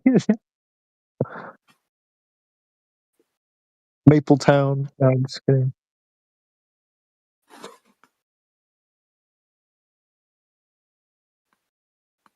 Is that true? We got maple syrup from the Canadians, bro. Yeah. Oh, that's actually My true. I thought hometown. that was like a stereotype or something. No, it's real. Northeastern, like Eastern Canada and northeastern states, like It's Vermont. not And to shit walk like up that. to a tree and like lick it or get some on their finger and go, No. let's see what this tastes like. Like, Oh my. what the? It's like the cows thing. Somebody's like, I'm gonna suck the liquid out of these cows' nipples, bro. Like, I mean, yeah, you probably could, technically. But yeah, no, we just stab the trees with like these little straws and like attach a little bucket to it and let it drip over like time, a rubber. like at certain parts of the season, and then you boil that, and it condenses down to a syrup. Yeah, that's like how they make rubber and stuff. They cut the trees and then like it like drips into a bucket. Is it actually? Yeah. They harvest the rubber from the trees. It drips into It a starts bucket off as and a they. fluid. Yeah. What the fuck? I didn't know that. Also, you can get it from you know how they make gasoline? Huh? Yeah, you can. So you can make tar into gasoline. Also, that's another thing. So, like when we talk about like inflation and stuff, yeah, they're for sure like hiding some shit because what is it? Tar, which is a natural reoccurring element, you can turn that into gasoline. So, Oh shit! and like crude oil and all this stuff. I wouldn't be But they're surprised. Never heard of yeah, that but one, they're but like, I oh, did you can hear like of. find it in the ground or whatever. Yeah, no, you can turn tar into gas. I've heard of people taking like plastics and shit and like burning Oh yeah, it or that's in a true. Yeah, they special turn it setup into there. plastic. Yeah, because you gotta have all these like filtration systems and all this stuff. Rubber tires. I heard a bunch of shit. Never really looked into it, but apparently Yeah, some people are doing that. they get like the rubber. They get it from trees. Well, the rubber itself, right? But yeah, but like there's to make tires and shit. They've mixed that in with a bunch of other stuff, petroleum I based. think so. I'm not exactly certain. Yeah, of course. About the. Of course. Yeah, Yeah. I don't personally know how they make tires, but I do know how they make rubber. So the rubber, the tires and the plastics and shit like that, people burn that shit and they get kind of petrochemical byproducts when they do it Yeah, at higher temperatures and shit. it's funny. You know what they tell you? Like you have down here, at least they have like these things called burn days, and at certain times you can burn stuff, right? But you can't burn plastic for some reason, right? Because of they say it creates fumes or something like that. Yeah. I mean, think I'm not saying the reason exactly yeah, something you would want. I'm not saying it's exactly something you'd want to be around and breathe in, but it's a thing. yeah, I think the reason they're telling you that is because you're going to figure out that you can turn it into like a gas or something like that. Yeah, there might be an argument there. Why it's not more mainstream, Yeah, or this one time even we were, or even like industrialized, right? Like a state regulated whatever. If they want to bitch and moan about that type of stuff, right? A facility that would take all these things and just fucking burn it. They're like, oh no, it's for the ecology and saving the planet, global warming, yada yada yada, right? I mean, there's something to be said about the cleanliness of that process. Fine, sure, but I don't know. I think the fumes can't be that bad because this one time we were like because we do like the burn piles and all that stuff, and we're burning all the stuff in the backyard, and I guess somebody had left like something in the thing like a canister or something, a plastic canister, and that ended up melting. But yeah, it wasn't that bad.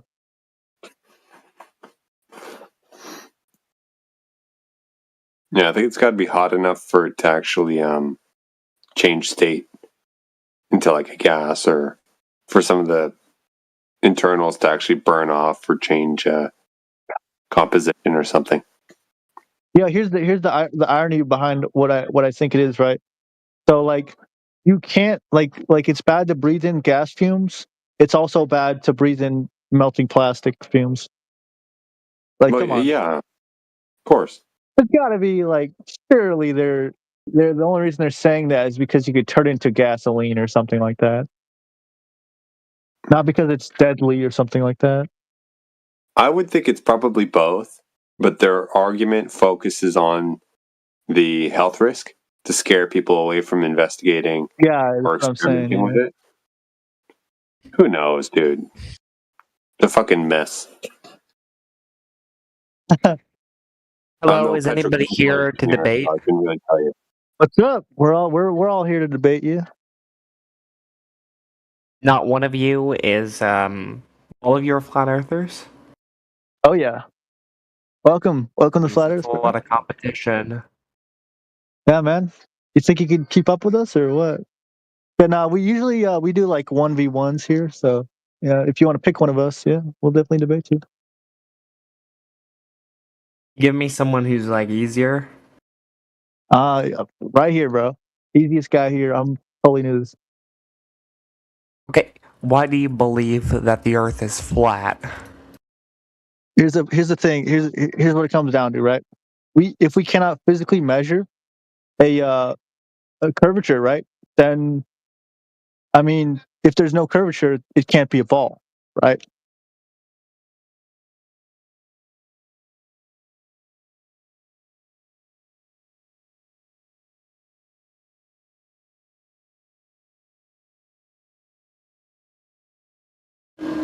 Sorry, can you hear me? I was having some mic troubles there. So yeah, I can hear you. Now I can. Okay, sorry.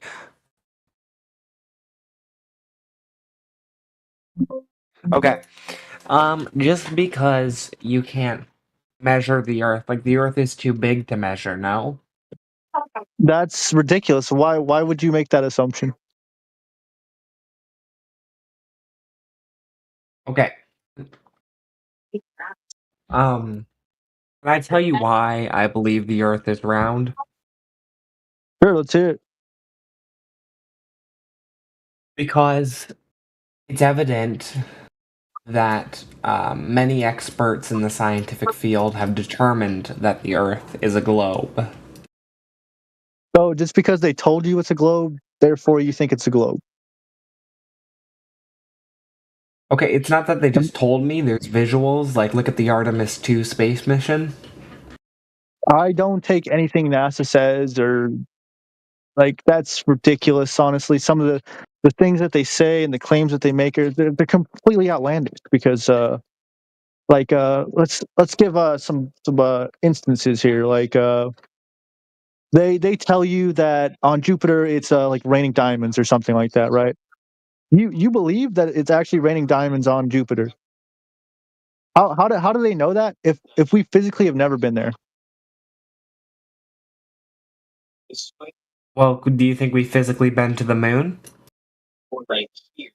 I don't. I really don't think we've physically been to the moon. There's no evidence to support that claim. And I would even argue that there's plenty of evidence supporting the fact that they're full of crap and they made it all up. Okay, so you think the billions of tax dollars that go to NASA just go to nowhere?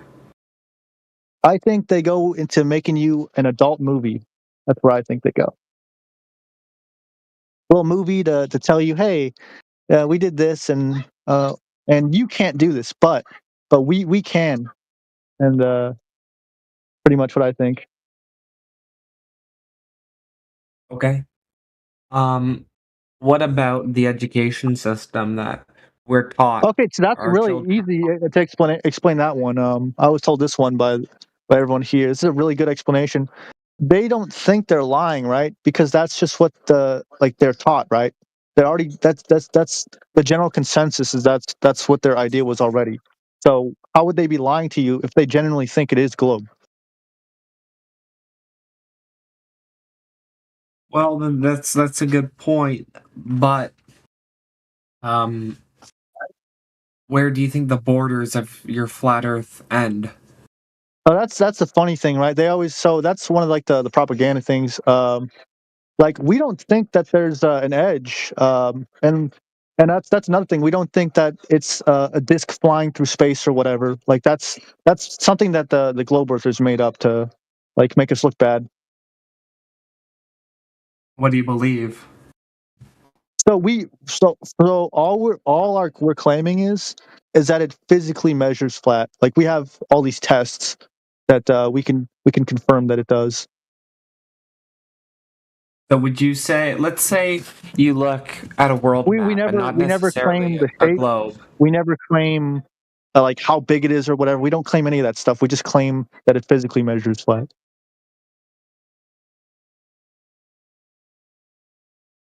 Would you say all 193 countries are still there as per the borders, or you would deny that? Yeah. Why would any of the countries not be there? That doesn't it's still the Earth, right? It's just that it measures flat. There's no. What shape do you think it is? We don't claim it has a shape, right? Then how can you determine that it's flat? Because we measure it as flat.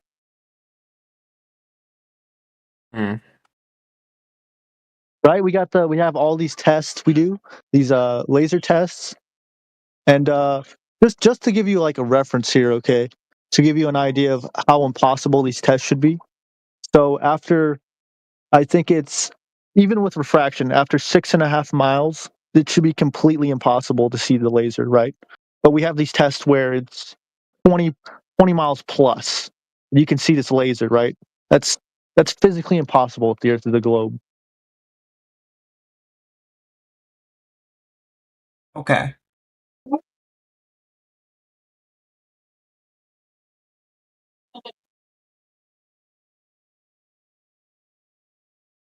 Also, well, I guess you won the another debate. thing you guys will like to say is that the laser's bending or something like that. But you can't present us with any like actual like video or whatever or demonstration of a laser bending in air because it's ridiculous they don't bend. Mm-hmm. At least not without something acting on them, like a medium or water, something like that. Mm-hmm. Okay, well, you have a good one. I don't know. I don't know my science enough to properly debate you. Oh, I mean, hey, it's definitely something to look into, bro. If you want to look into these things, they have a lot of stuff they usually put in the side chat, or if you want, someone can even give you like an invite to one of the server where it tells you a bunch about all this stuff. Yeah, for sure. Well, I may look more into it, but sorry, I don't really have my facts memorized, so I can't really engage in a debate. It's a But good you have one, a good man. one. Have a good one. I'll look more Me into too. it for sure. I think it's important to be open-minded about topics like this. Yeah. Have a good one. You too. Oh, dude, that guy got cooked.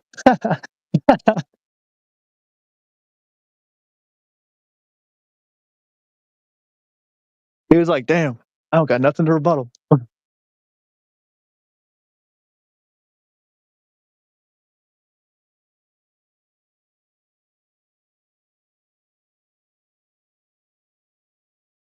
Hey, he wasn't expecting me to be so like well put together with that argument.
Look, you guys know curvature.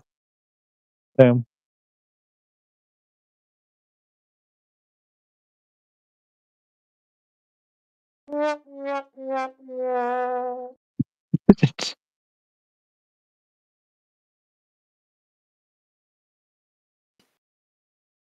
Man, I'm looking for that sound clip.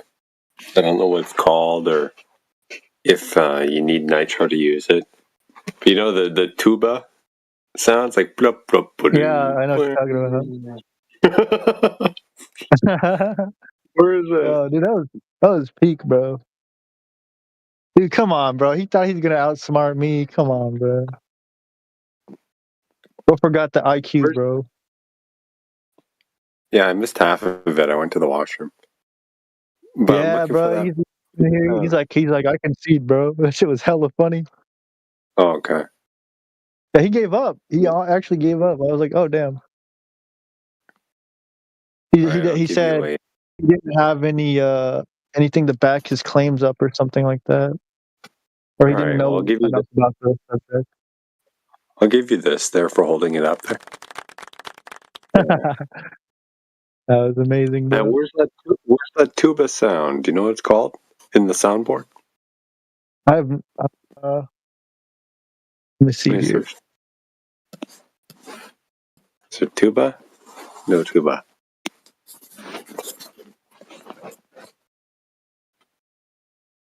I only know. I think it's called like trombone or something like that. Oh, trumba. Fuck.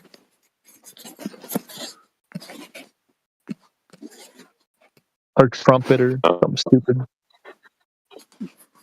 No trombone. It is trombone. Okay.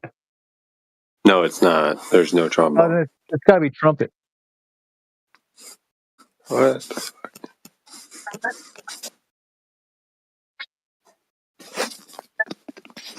No trumpet. Not trumpet. Oh, I don't know. Oh wow. The names are a little bit more descriptive of like their purpose. Nothing for sad like sad trumpet or something, or sad. I'm trying to fail think. Yeah, or- it'd be like sad trumpet or something like that. Wah, wah, wah, wah. Well, that one's fine. That's here. That one's that's readily available. But there's another one.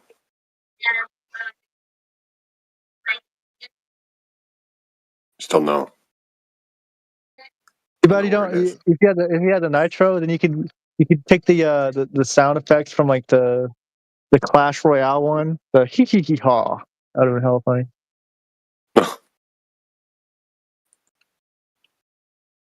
Yeah, I ain't paying $20 a month for, That's kind of ridiculous. Yeah. especially with the exchange rate.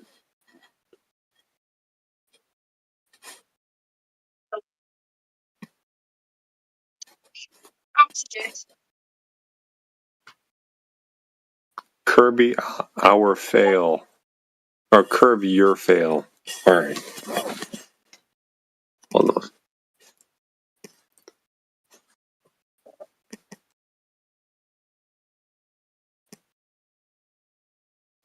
Dang it! Epic failure. No. Yeah, it's a fucking nitro sound.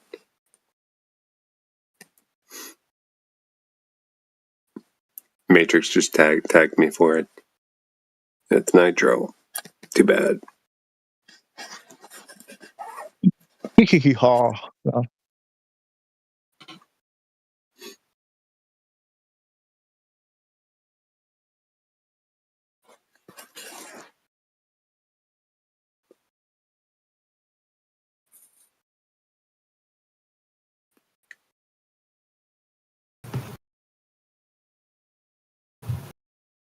Who's your guys' favorite Glober? Oh, there you go. Yeah.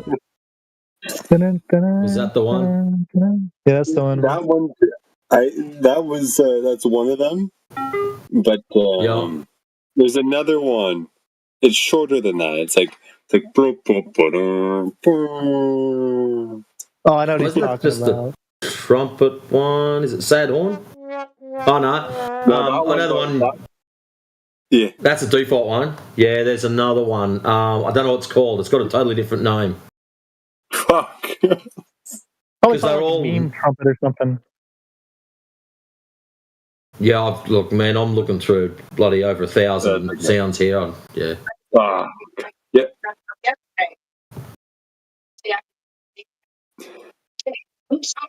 He's thinking of dun dun dun dun. I know what you're talking about. Yeah, I thought that was one of the fail ones. You're talking fail.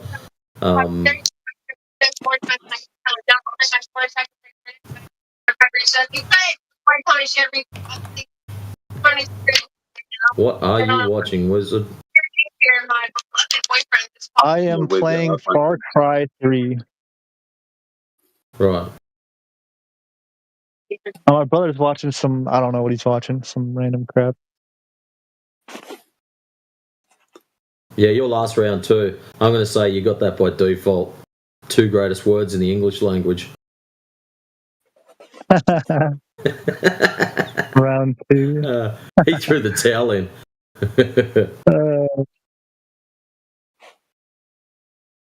What is that? I want to try some of these sounds just for shits. Oh, here we go. Start digging in your butt, twin.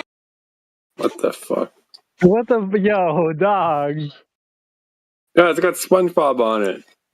I want to try. That is insane, dog. I don't even know what that meant. That's crazy. Some of these are shit, dude. Like, oh, they're politics. Yeah, that's why. I woke up in that new Bugatti. No. You have failed. What the heck, bro? That was No, dog. What are you in watching? the cartoon. That was in the cartoon movie Transformers, the original one from like the 80s. And that was Unicron telling Galvatron that he'd failed. When he came back, something went wrong, and that's what he went, "You have failed." Wrong. Somebody got, dude, we got like Trump in there. We'd be like, wrong. No, that's right. That's where I got it from, out of that movie. He's got the mad deep voice. That's why I wanted it. You have failed. Finish him. Nice. Actually, I've got those somewhere, I think. Hell yeah. Get over here. Yeah, I've got that. I know I've got that one. Get over here! Yeah. That's mad, eh? If you can line it up with the whip crack, get over here. Oh, that's great. Something.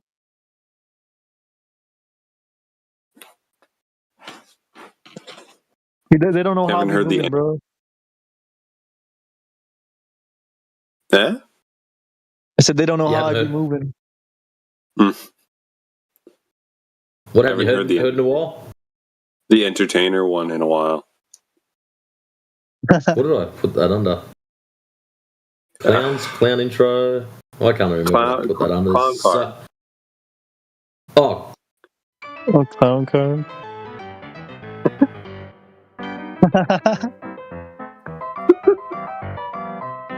What the fuck? it's actually two. Yeah, there's two of them. Yeah, I made those. So hella funny, man. Do you have to have Nitro to play custom ones?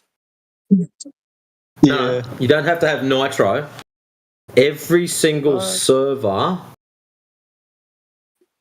Oh yeah, that too. Yeah, some of those things. If you don't have Nitro, you can only play the sounds in the server that you're in. The 8 original sounds, if you've got permission to do so in that server.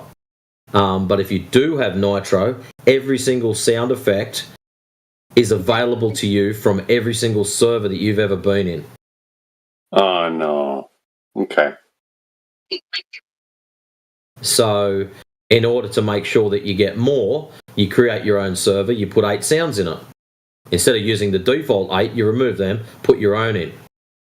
And instead of putting Nitro into that server to make it bigger, you create a second server, put 8 sounds in. You create a third one, put 8 sounds in. And then when you keep doing that and you're up to about 23, then you share your sounds with other people that have done the same thing as what me and CB did. So CB's got about 40 channels, I've got 20 something, and together we've got a combined thing of over about 16, I think it's about 1,500 sounds. Oh my god. So yeah, what I've noticed, and as awesome as it is, I will advise people from doing it because the sounds lag.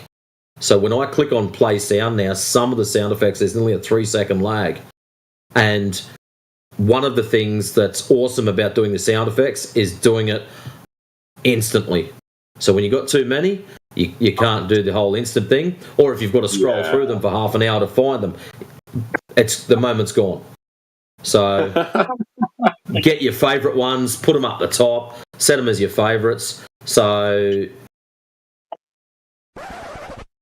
they're waiting for you. I was looking forward to that guy having picking a better fight than that, bro. But oh man, he just gave up so quick. Sister boy should have stuck around.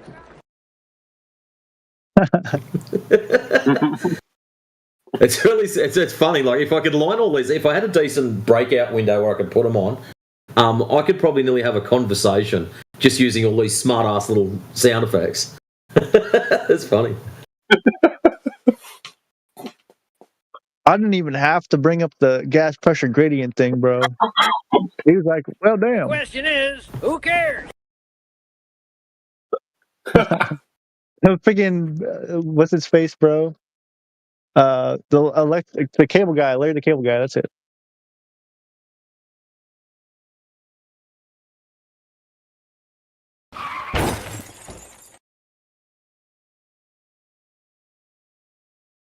missed it by that much. What the fuck? Oh, come on, that was good. See the lag between them? That was pressed one. As soon as the sound stopped, press the next one. Technically, it should have played as soon as it went bang. Missed it by that much, but there's a mad lag between them.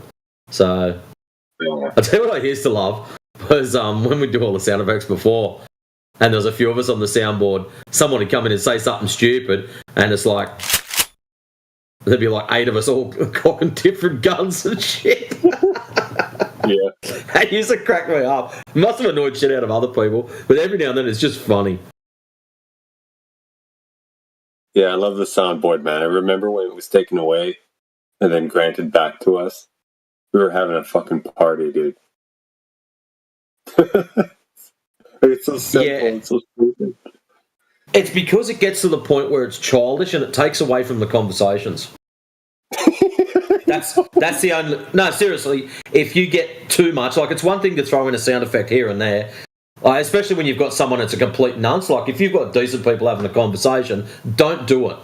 But if you've got someone who's just a complete moron and they've just got no idea, then, yeah, own them. But it actually takes from the conversation. So...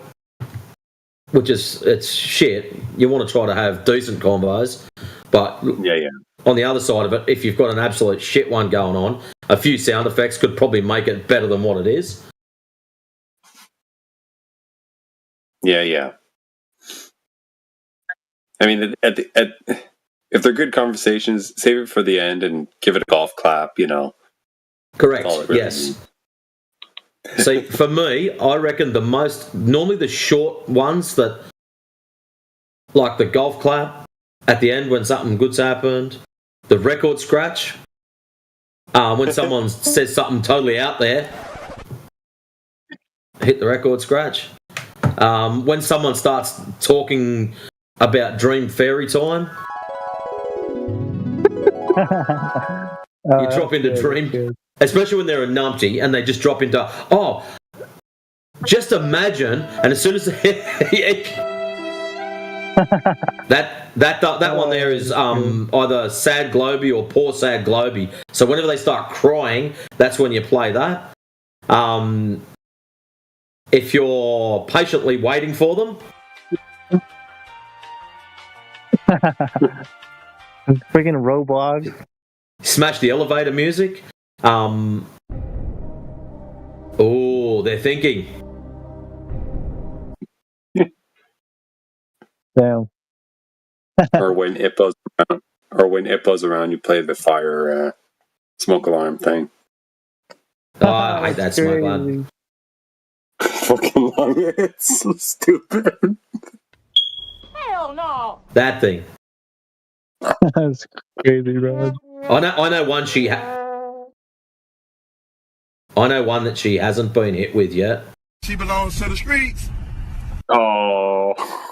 You got one with Uncle Ruckus? That would have been even funnier. Who? Uncle Ruckus. There's the racist guy from Boondocks. Okay. Not that I know of. What's the Get Help one? Is that the Michael Jordan? Yeah, it's Michael Jordan. Yes. Stop.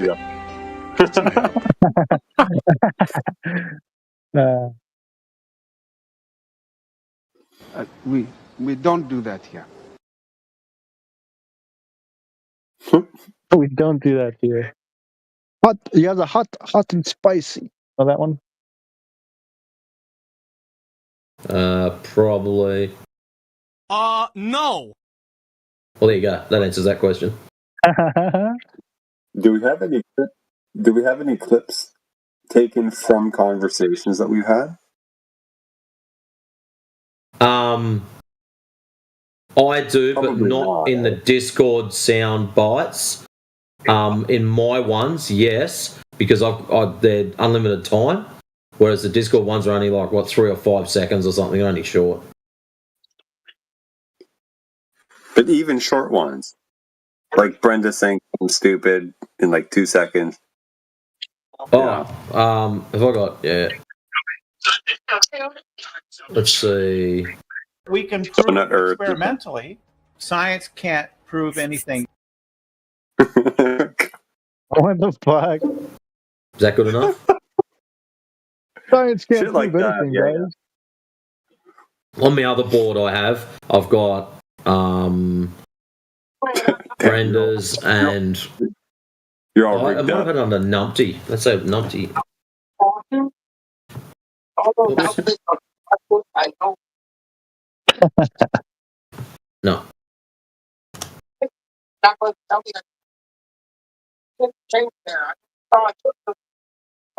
Yeah, can you put like your sound suppression or some shit on? I'm Me? getting mixed up. Yeah, I'm getting mixed up between like the Soundboards hot and mic. back feedback. I'm Yeah. telling you it's on, bro.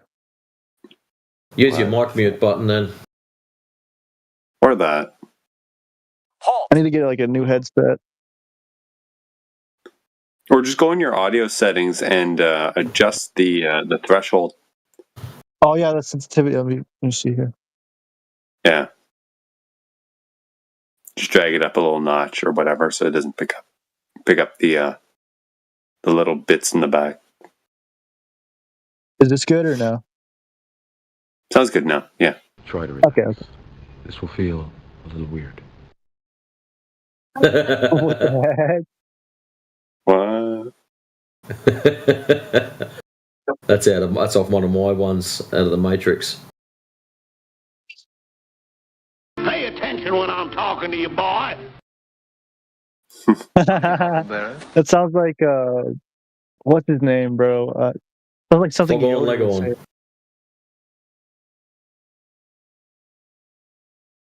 That boy's about as sharp as a bowling ball. What the fuck? Sharp as a bowling ball is crazy. Not a therapy session. In the quiet words of the Virgin Mary, come again.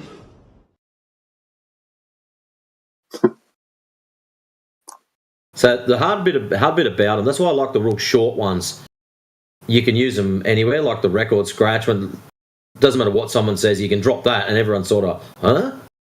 But other ones are like hyper specific, and yeah, like when you come in here, someone sea lining. Pull your tongue out of my arsehole. What the? Brutal, eh? If you really just want to mess with people's heads. Get rickrolled. Rickroll the shit out of everyone. This is a classic right there, bro. Yeah, that we used to cop emails and shit. Like someone would send you an email. Oh, can you just check this webpage for me to make sure that something's right? And you'd click on it. Never gonna give you up. And it's like, oh, bro, stop with this shit. And the volume would be up full ball too. Ladies and gentlemen, we got him. Do we have That's one, bro. Matrix? Do we have the one that? Meeting of the Flat Earth Society. What? Do we have the he needs some milk one? He needs some milk. Never heard that? That's a good one. Yeah. He needs some milk. Yeah, CB asked me to clip that for him last year, a couple years back. It might be on one of CB's channels, but if I just type in milk. Yeah. Oh shit. I've got music. Most of those are all music intros. I get nothing. When I search my sound choices.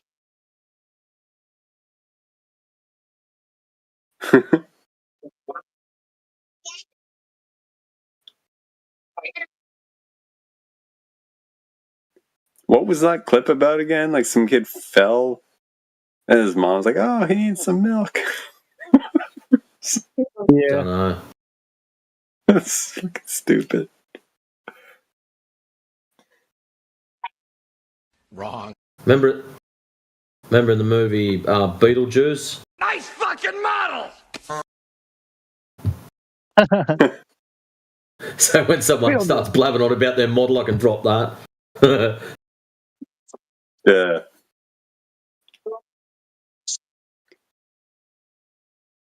But Matrix, is there a delay every time you use like a foreign set? No. Here's what's interesting. You use it the first time, you get the delay. Once it's cached, no problem. Exactly. So what's cool about it, if you're on your PC, I don't know if you can do it on the phone, but you've got the option to preview the sounds. So what I do is, if I'm going to be on the sounds, I haven't done it for ages, is I'll go through and just preview the top 6 that I've got, which is the record scratch. So I'll preview it, so it plays it to me, and they're all cached, so I can just slap them real quick. Yeah. Seems to work the best, so... Hey, Flat Wizard, have you heard what happens when someone does the mad lag robot sounds? Well, yeah, I've never heard that one. Wait, what the... So, it's Transformers, man. So whenever someone's doing like mad robot sounds, I'll just play that to them.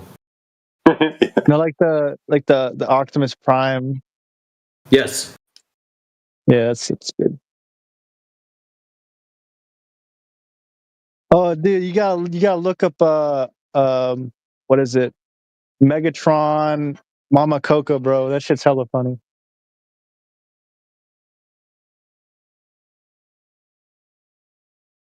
So what else there? Anytime you hear someone go, oh God, or something like that.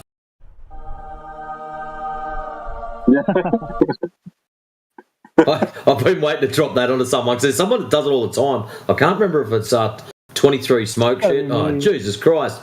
And next time they do it, I'm just going to play that. And after about the third one, they might get it. Oh, yes. I've got a few Darth Vader ones. Stop explaining yourself to those who have no intention of understanding. Stop explaining yourself to those who have no intention of understanding. I find sorry, that was a mistake the second time.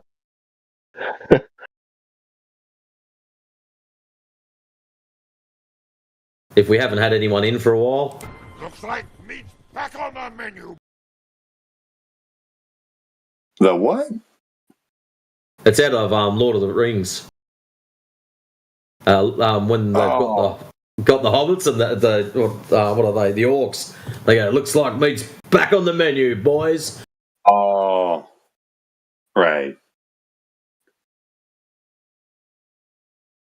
There's the Mama Coco one for you, bro. That shit's hella funny. Let me see. Yeah.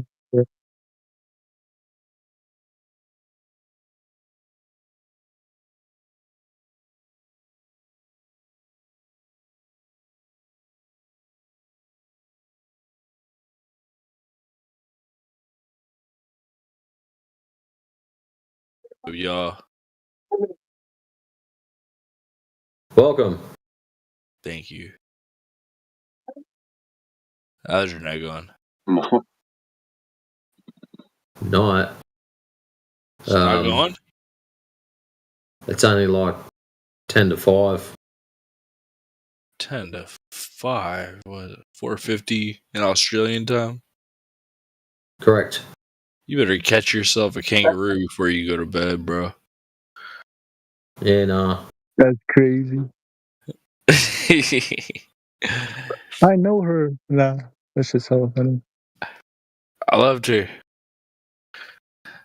He said, "I know her, Mama Coco." We got a gentleman from Australia about to leave the fucking chat. I mean, he's the Godfather. I just joined this motherfucker. Apparently, he's about to leave. Yeah. No, he's not. Yeah, no? Actually, I'll tell you what I'm going to do. I'm going to go to the fridge and grab me a beer. That's about the only thing I'm going to go and do. Damn. That's goddamn respectable. I'm going to go take a bump. I'll be right back myself. Bro, what? Who's the Godfather? Who's the Godfather of what? The Godfather, disappointment. What? If that's not worth a bet, I don't know what is. There you go. Somebody said somebody's the godfather of what? Yeah, that was that other dude. Of doing a bump, apparently. I'm gonna go do a bump. Shut the fuck up. Jesus. That's what I should have dropped on him. Bring out the gimp. Oh, I should have dropped on him. That's good.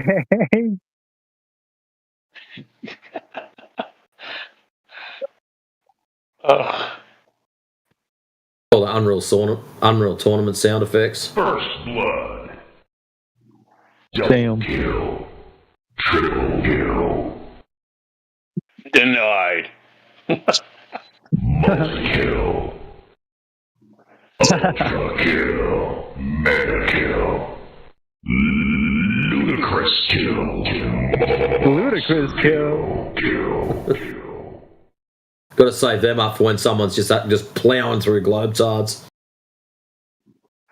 Hey, I don't have Twitter a sound effect. I downloaded that in Unreal. I saved them all. Oh, God. We got any globe cards in here? No. That's sad, bro. Is a very naughty boy. One just left. When you asked, he took off. He started crying to his Fancy mommy, that. bro. Isn't that Monty Python? Yes.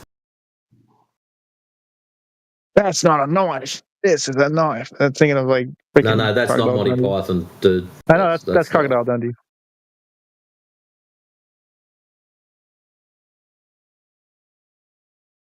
You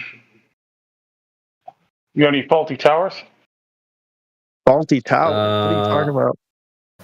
There's only 12 or 13 episodes. No, I don't think I have any. Oh, darn. You got to get the Nazi one. And there's a couple Nazis in there. That was a good episode. German one. There's some Germans in there. Had one episode. Oh, it was great. You guys know that? The Glober's god is the god of yeah, but. Yeah, but.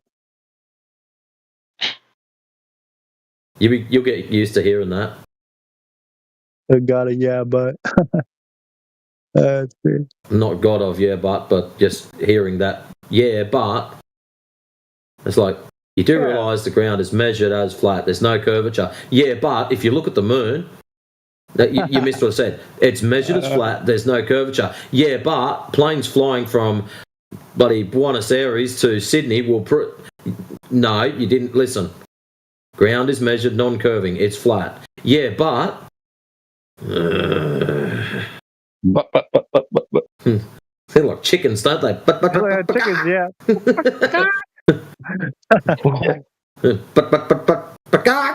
Fraction as the egg pops out. Ratchet, 69 assholes tied in a knot. They mean B-U-T-T, because they.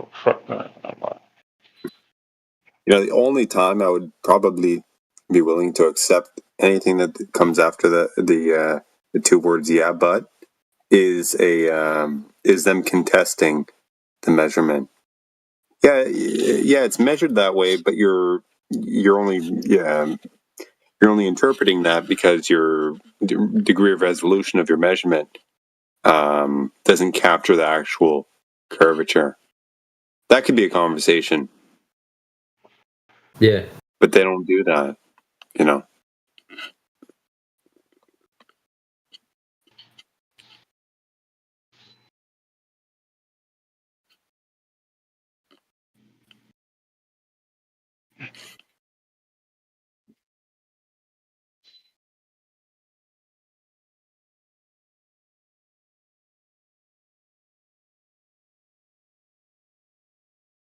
You're seeing the movie Tombstone? I'm waiting for someone to come in and go, can I debate someone? I'm busy. Yeah, bro. We're all busy.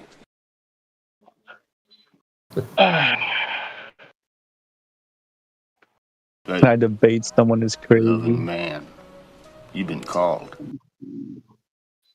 Tombstone. Matrix, do we have rookie numbers? I think so. I've heard someone play it before, so hopefully I'm on their list and I've got it here. There's just way too many.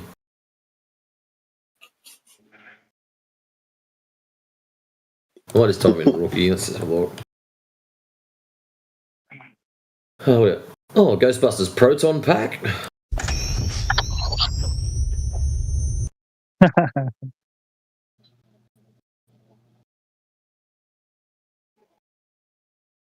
What's that one?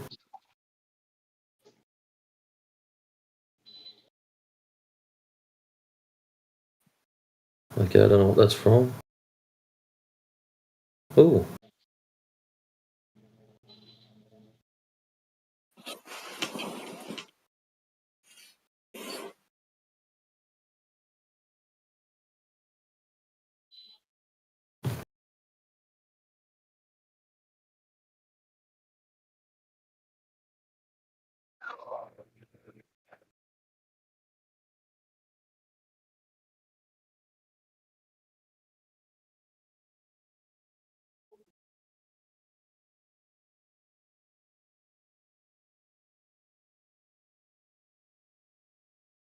If a globe is not your claim, you have conceded to the horizontal horizon.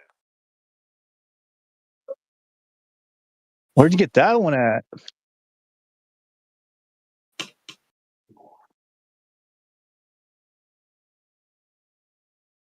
Probably generated. We got a few of those. AG did a great job with that.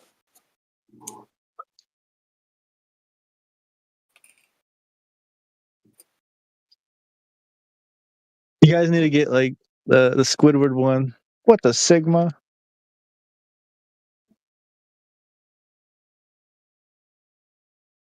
What the fuck?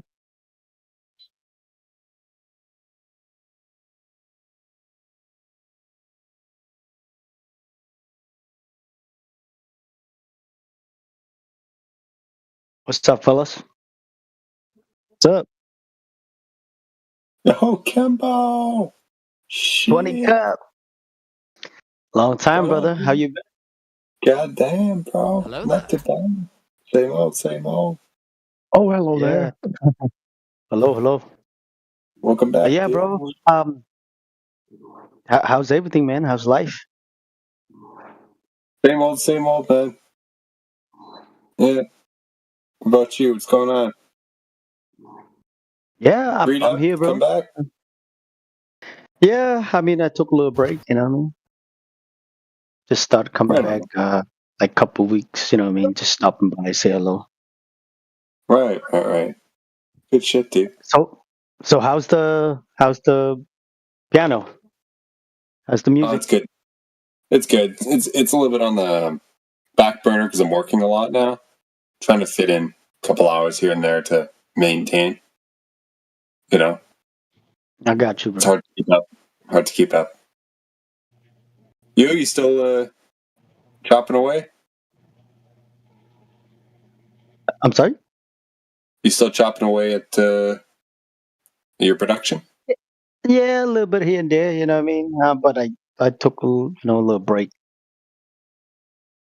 Yo, Twin, bro. Yeah, you mind adding me, bro? And you what? I want to show you this. Yeah, it's me. I want to show you this like argumentation paper. You want to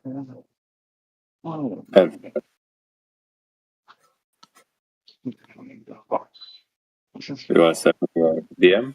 I got you, bro. So here we have it.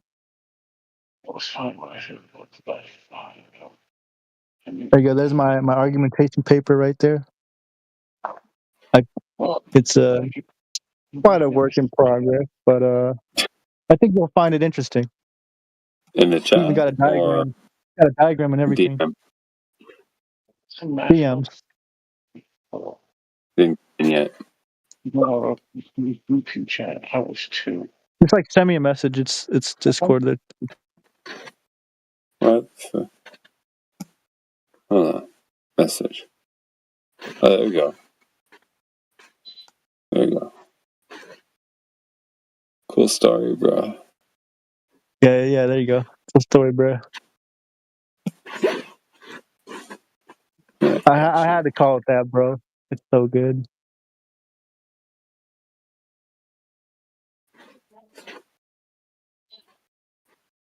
I made a little PDF there, and yeah. So I'm working on it, but I think this is it's a pretty good, valid argument.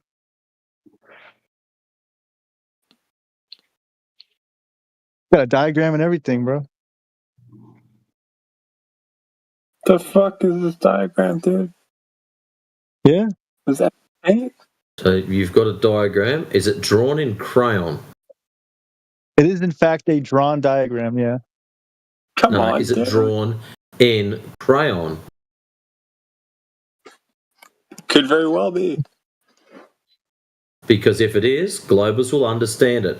Now, the second component to this is, have you removed the crayons? Because if you haven't, they'll fucking eat them. So what's your thoughts on this, though? Post it in the what's your chat. thoughts on that? I should? For real? Yeah, do you think it's good? Post the chat. We can all have a look. If it's not finished, you've made the statement it's not finished, so that's all right. We're not expecting anything all shiny and polished. Okay, he says it's good. He says it's good, bro. Here we go. What? No, dude, I didn't read it yet. I was chuckling at the diagram first. Okay. Oh, post a diagram in the chat. Is that what you want me to do? Post the fucking paper. Oh yeah, okay, I got you. I mean, no one's here. Right? It'll just get cleaned up for tomorrow. So. We're in politics. The board gets cleared every 6 hours. I put it in the side chat. It's got a little argumentation there and a little diagram. I drew up the diagram. If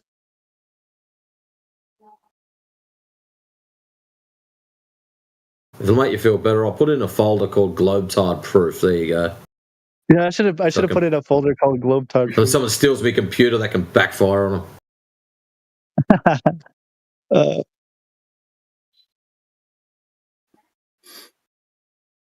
Cool story, bro. It's a cool story. Okay. The first thing I'd say is just clean up the presentation here. Yeah, I definitely. Okay, say besides the presentation, I'm just what I'm concerned about is the argumentation there. If it's good, of course. Obviously, why are you looking at the moon? It's a work in progress, but yeah. Why don't you screenshot it? Yeah. It might be better than my ability to actually assess it right now because it is 3 a.m. But yeah, if you're building on it, dude, continue on it. Yeah, I could even explain it. I could explain it for you. I could give examples and everything. Go for it.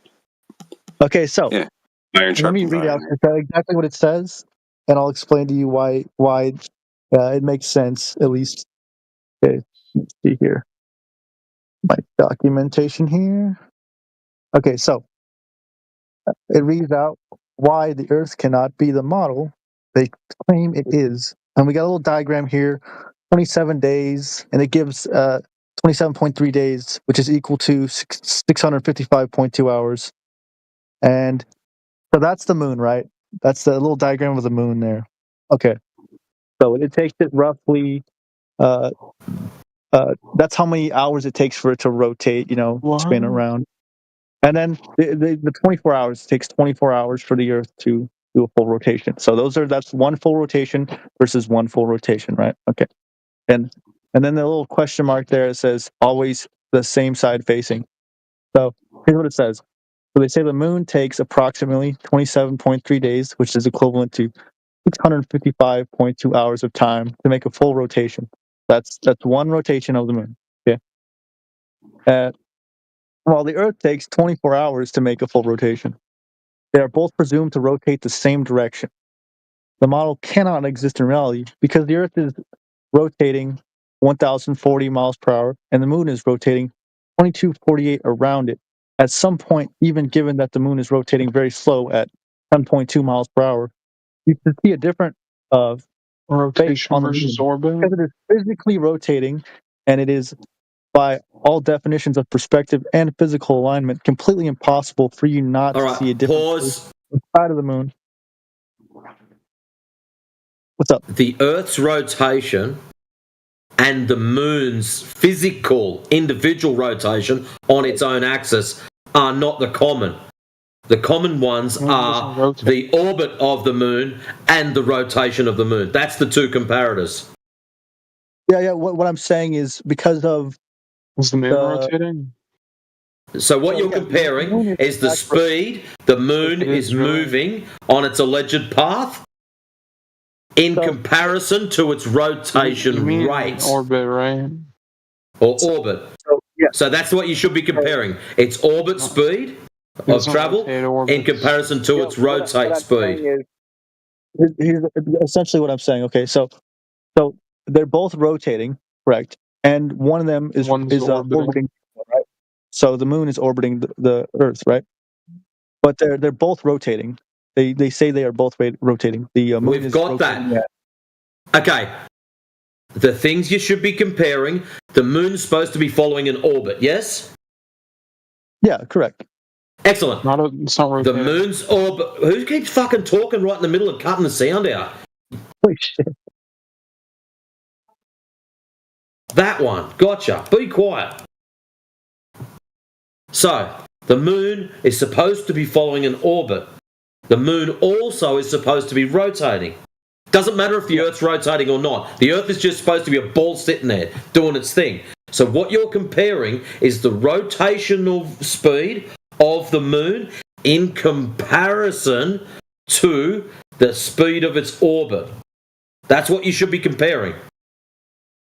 Yeah, that's okay. So what I'm trying. So what should be happening? You pick a point on the moon. So you put a dot on one side of it, and as it rotates and travels at the same time, that dot will stay in the same spot, facing the Earth or facing the center point of the Earth. So it doesn't matter what the Earth does underneath it. It can spin, flip, figure eight, whatever. But the claim is from their side of it is that traveling in its orbit and the rotation basically nullifies itself. That's why it doesn't look like it ever rotates, because its rotation speed matches its orbit speed. Yeah, what I'm saying is that if you look at the numbers they give you, it doesn't match at all. And I get what you're saying, but it doesn't tell us anything about the Earth is rotating 1,040 miles an hour. The Earth is rotating. So you're comparing the Earth rotating to the moon rotating, saying that at some stage you should see other sides of it. But you're not saying how fast the moon is rotating in comparison to its actual travel speed. Yeah, I'm saying that the moon itself is physically rotating at 10.2 miles an hour, and it's orbiting around the Earth at 2248 miles per hour. I'm just gonna put this on a CAD drawing thing and have a look. It's probably the easiest way.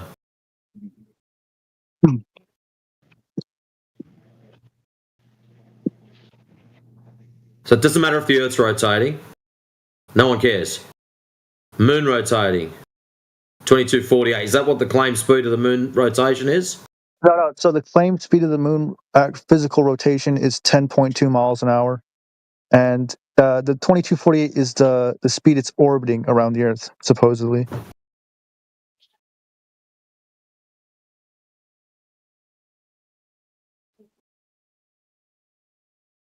You should see a different face on the moon because it's physically rotating. But it's moving. Right. And here's why I would say that you should physically be able to observe a different face, right? Because it'd be one thing if they were rotating in like synchronicity, like let's say that it was rotating exactly 2 times the speed, orbiting 2 times the speed around the Earth while it rotates.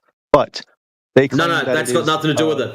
It's a relationship between the rotation and the travel speed.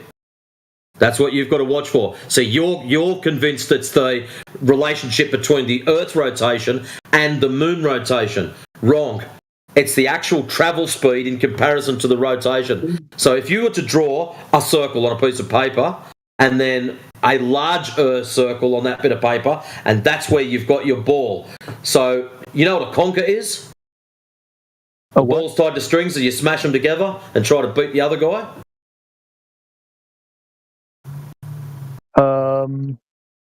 You've seen that they make them out of chestnuts or something. They roast them, tie strings to them, and you try to bash the other one. Maybe you're not old enough. Don't worry. Anyways, a tether ball. So basically, a tether ball. If you were to tie a tether ball to the center, as it turns at full stretch, it actually rotates. Right. Yeah. Excellent. That rotation speed matches its travel speed. That's what the claim of the moon is doing. It's got nothing to do with the Earth underneath it. It's the actual moon in relationship to its travel speed. That's what the claim is. So drop the Earth Earth side of it off there. I'm only trying to polish this up for you. Drop the Earth off there because it doesn't mean anything because we only see it at an instance since we're not tracking it. So we'll go out and go, oh look, the moon. We still see the same face. See you tomorrow night. Unless you're taking photos of some shit. That's the whole point of the essentially I'm saying it's not possible for us to just see one side of the moon, but we magically do, even though it's the moon is because the moon's rotation speed and its travel speed are locked. Okay, right. But let me give an explanation. So they give us a number that it's physically rotating at. So 10.2 mile an hour. Yeah, right. Okay. So regardless if it is rotating really slowly, right? Because of the speed that it is orbiting around the Earth, that it physically must there's got to be like an offset percentage, right? So if it was going like the same speed as the Earth or whatever, right? That's cool, right? Then it adds up, right? Or if it's going exactly 2 times the speed, but it's not. It's like it's going 2248, which is exactly 208 miles an hour over what they're trying to claim. There's multiple concepts in reality. The Earth is rotating. Forget the Earth. Moon is rotating 2248. So the moon rotates at 2248, or the moon travels at 2248. So the moon is orbiting the Earth at 2248. Right. Well, it's got there rotating. So 1,040 mile an hour, and the moon is rotating 2248. Change that. So the moon's orbit is allegedly 2248. Don't be scared to put the word allegedly or something like that in. You're not making claims this is true. You're making claims that someone else has alleged this to be true. So someone else has said it's true, so allegedly it's true. You don't believe them, so you're putting the word allegedly in there because you are going to break it down. You're going to smash it off out of the park. Allegedly. Yeah, I didn't even notice that I messed up there. Teach him up on legalese. Can we have your... he's gone. That's good. Because you have your camera off, mate. We don't need it on. That was a good catch. I didn't even notice that I messed up there. Yeah, it's allegedly stating the...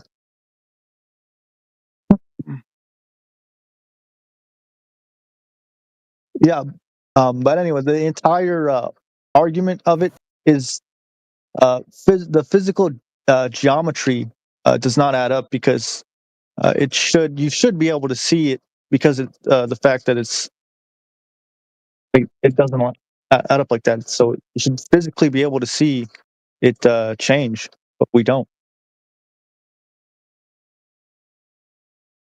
Even if it's like a minuscule amount, you should still be able to see some change or something like that. But it's always the moon's apparently always been like that. It's always been facing towards the Earth.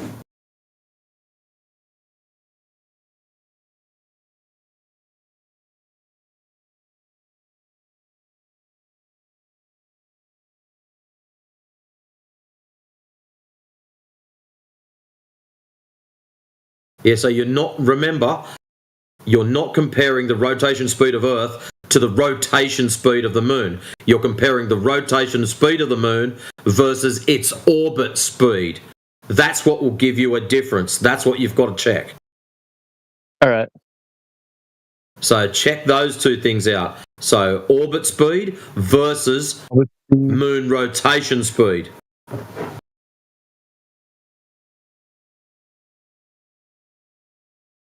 So, just stick a coin on a piece of paper, draw a big circle around it, right? And that's going to be your track for like your moon. Then get another coin, like with the face of the president or the queen on it or whatever. Make the face the coin in the middle the whole time, and now move it around the outside circle. Its track, right? And the face has to point towards the coin in the middle the whole time while it's going around the track.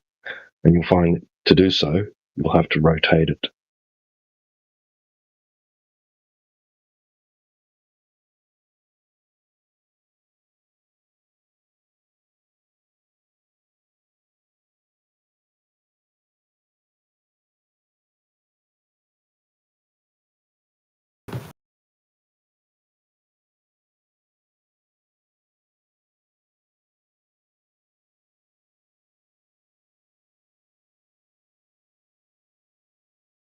They say the moon takes 27.3 days, which is equivalent to 6,552 hours of time to make a full rotation. Yeah, that's correct. It's that's saying like the Earth takes 24 hours to make one full rotation. That's essentially saying that for the moon.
Yeah, so your two things to compare: travel speed versus rotation speed of the moon.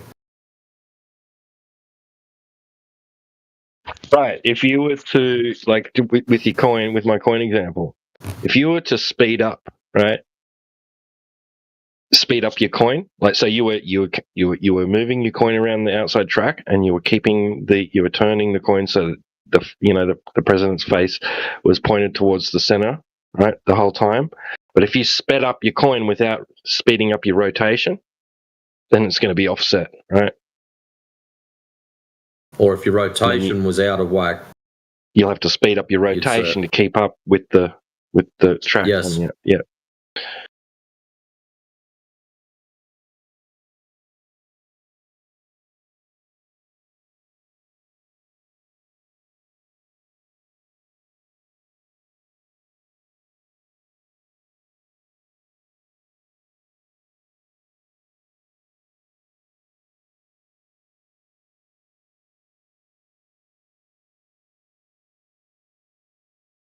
Just like a driver will have to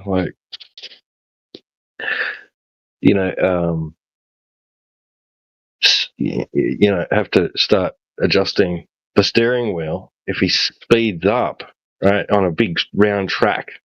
He's doing laps on a big round track.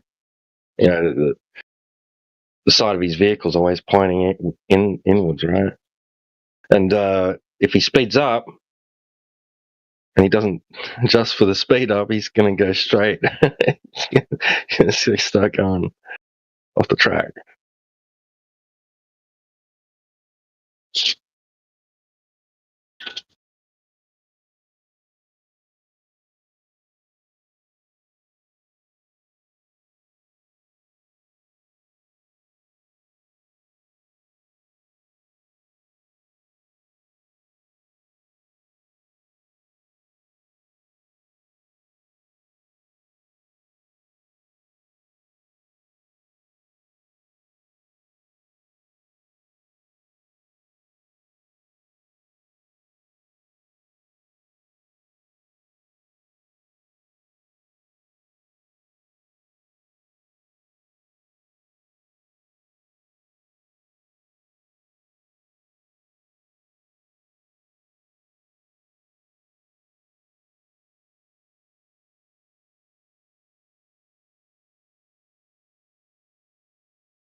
Flat Wizard, would you believe?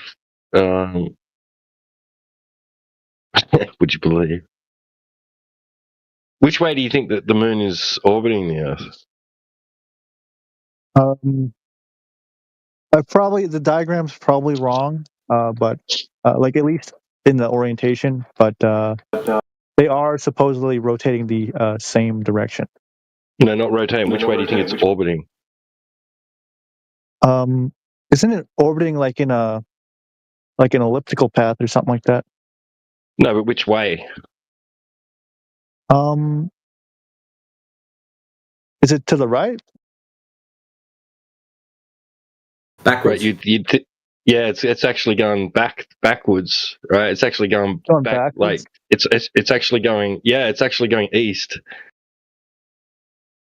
But we see it go east to west because the Earth's rotation, right, is faster than its orbit, right? So, like, this is within that. This is what they claim, right?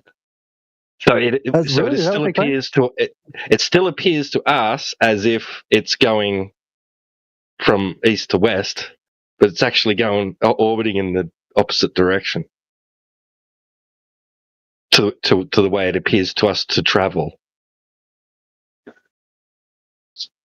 Yeah. Weird, right? That's crazy.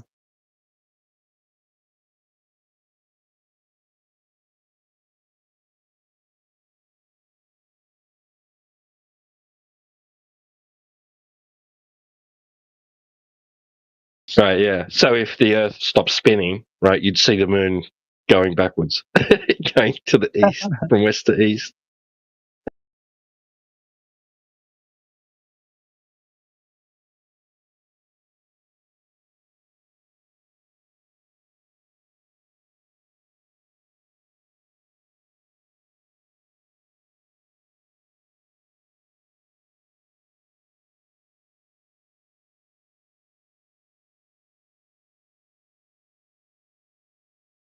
Hey man, I know it's rotating, bro. I seen it rotate, bro. I seen it. Yeah, dude tried to say that the other day. Unless you go outside the reference frame and you see it, and that's what we've done. We did it. We've gone outside and we filmed it. It's on video. The Earth is spinning in outer space. I was laughing when I heard that. That's great. I was like, yeah, sure, bro. Is that why they like it looks so fake? Like the very few images, like, and it's like real. It's like really rigid time lapse. It's like a shot taken every couple of hours or something. It's not like a smooth, video feed. It's like gradually moving smoothly. Like it's just this like big chunks. Like it's moved like instantly, like fucking turn 100 miles in a second. It's crazy, but yeah, like that stupid one with that. They reckon that they filmed the moon passing in front of the rotating Earth. Like bullshit. That's supposed to be like a few hours worth of film, right? And none of the clouds in the freaking on Earth change in that, like over several hours. Okay, bro. Because I don't see clouds change form within minutes, right, from the ground.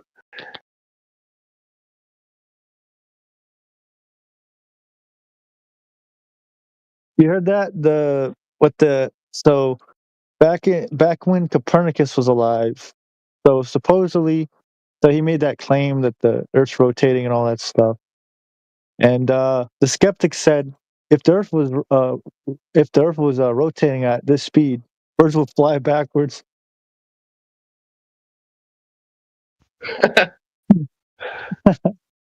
Well, some people think they do. Birds and planes fly too. backwards. Planes fly backwards. Galileo just made insinuations. I mean, he looked at a light in the sky and saw tiny little lights, right, like next to it, and then over time would observe them at different times and see that they'd changed location, right, relative to the bigger light. So he just assumed that they must be smaller bodies that are going around Jupiter, right?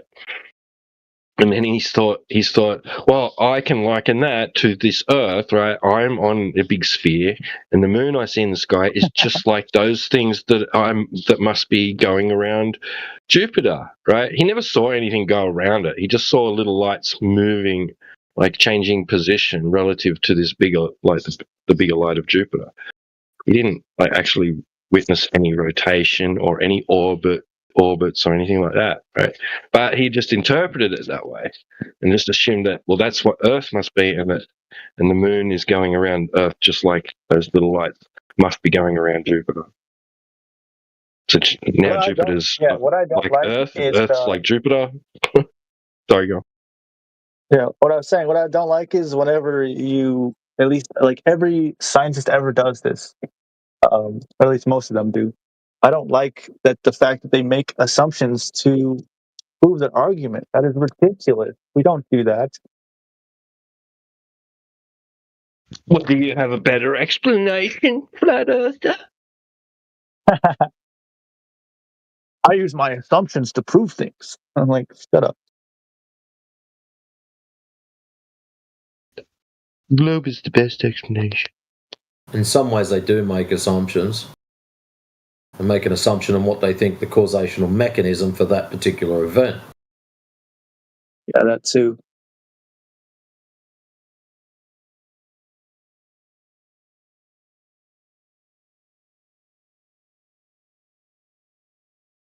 We know what's crazy, whenever you ask them to explain what our emotions are, and they're just like, oh, that's a chemical response or something like that, like chemical process. Yeah, no, it's not. You don't have any proof for that claim as well. Chemical process.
Shut up, you dumb fuck.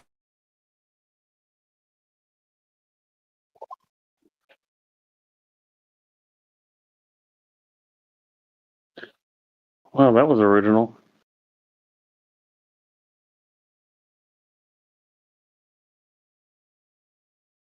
Well,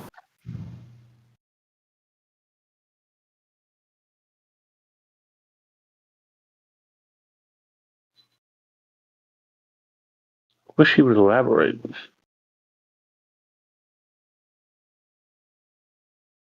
at least he could have told us who it was directed to. I don't know. Not really.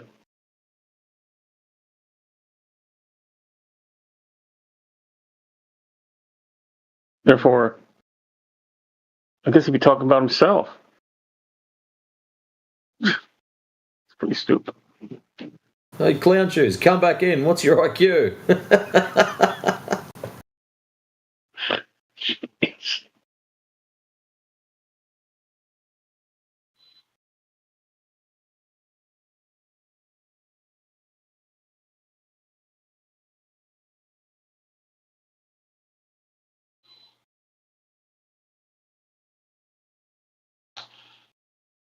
Oh, yeah.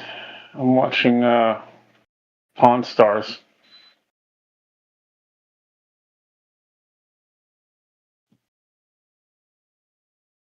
Best of Pawn Stars.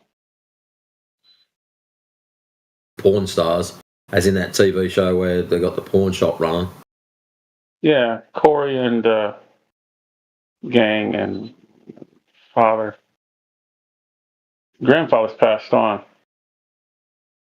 Rick. And yeah, Rick's the father.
Okay, boss, sister apologized.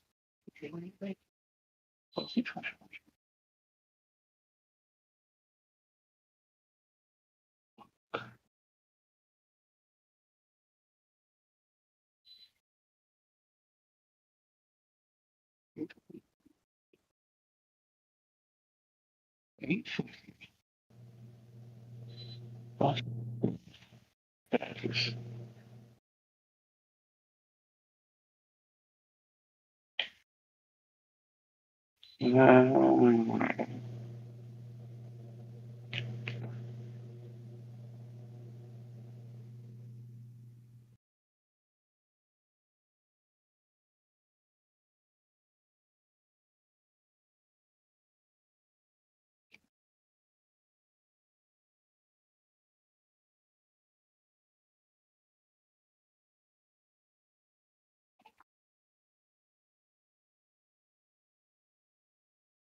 Hello. Hey, Hey, what's going on? not much. Watching Pawn Stars. Pawn Stars? Yeah. Okay. Hell yeah. Yeah, what's up? Oh, just scrolling through the channels. So figure I'd pop in here and say hi.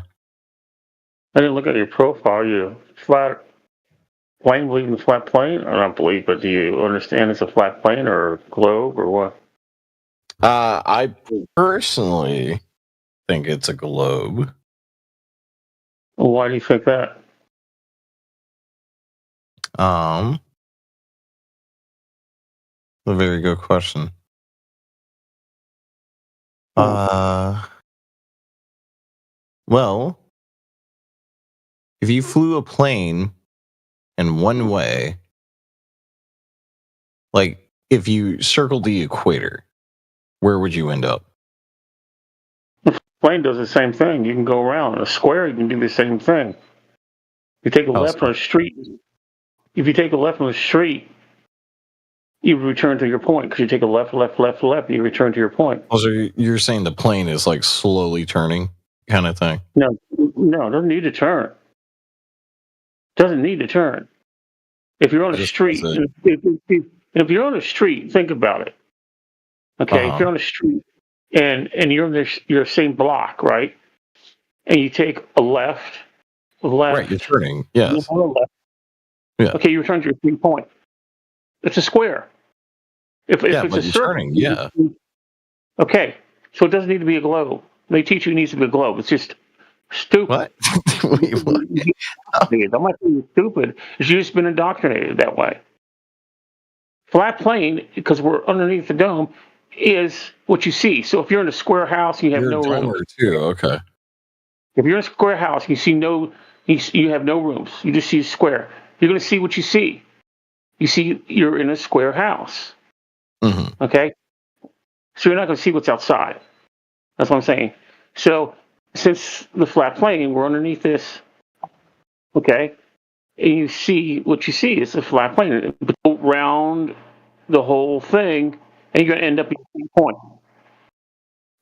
I get what you're saying to where it's so large you can't see the curvature and all that stuff, right? Yeah, you can't see it. You can't fake horizon. It's a virtual horizon. Okay? Because it keeps on going. With your plane whilst you're following the equator, what are you referencing? I was trying to explain. How do you know you're on the equator? What are you referencing to know that you're going east-west? Oh, we're even questioning that now, or? Well, in order for you to understand that you're going east or west, how do you know you're going east or west? What are you referencing?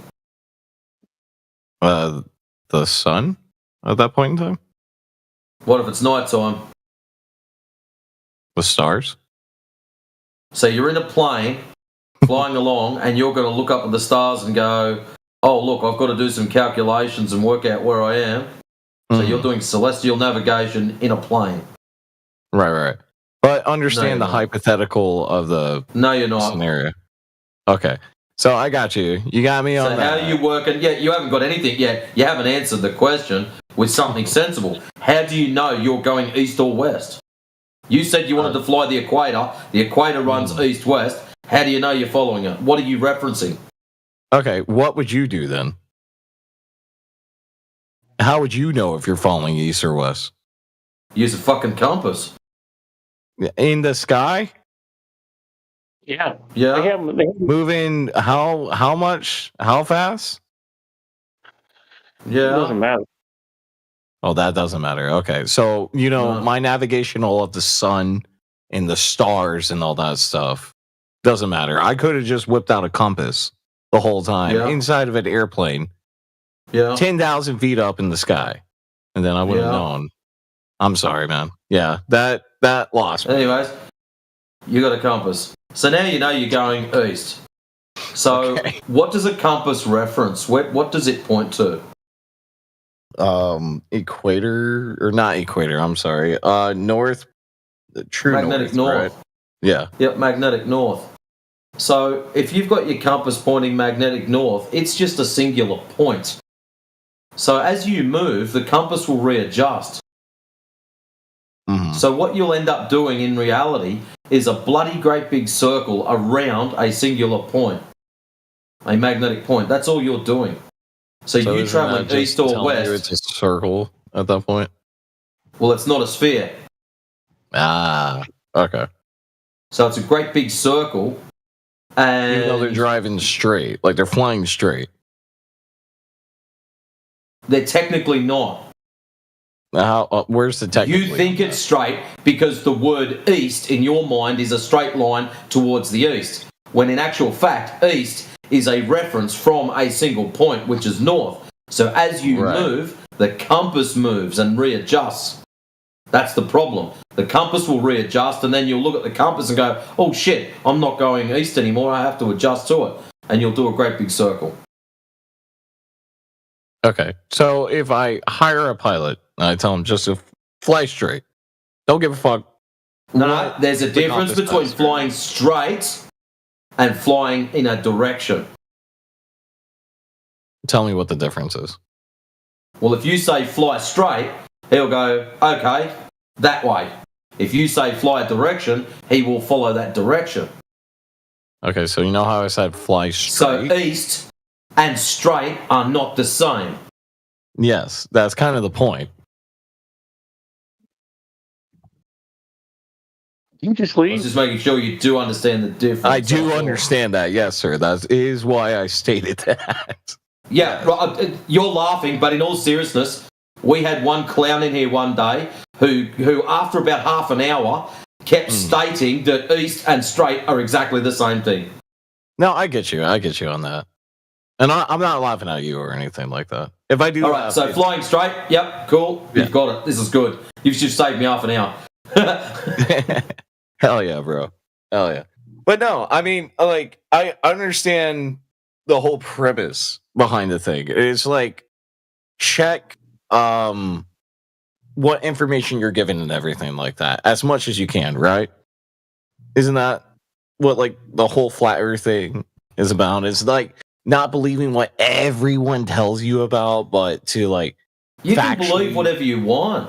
Yeah, this is what's really interesting about it. We're not stopping you from believing people. You can believe me and go, you know what? I believe it's flat because he said so. We're not stopping people from believing stuff. What we're trying to get people to do is to think for themselves. Yeah. To critically analyze stuff and using logic, work stuff out for themselves. Not just accept another belief system. Yes, and I respect that more than anything. Actually, anything, man, because I want everyone to have their own opinion. That's where I think we should live. We should live in a world that everyone has their own opinion and not someone else's opinion. You know what I mean? But as a society, people just echo other people's opinions like it's their own. Left, right, and center, man. And I hate that. I hate that so fucking much. And that's why we tell people to go out and test it for themselves. Mm-hmm. Now, why did you guys choose the Earth is flat? What made you guys decide on that? Do you actually when you go out and test it for yourself, you'll find there's no measurable curvature, and then you'll go, "Oh shit! Now I understand why they say it's flat."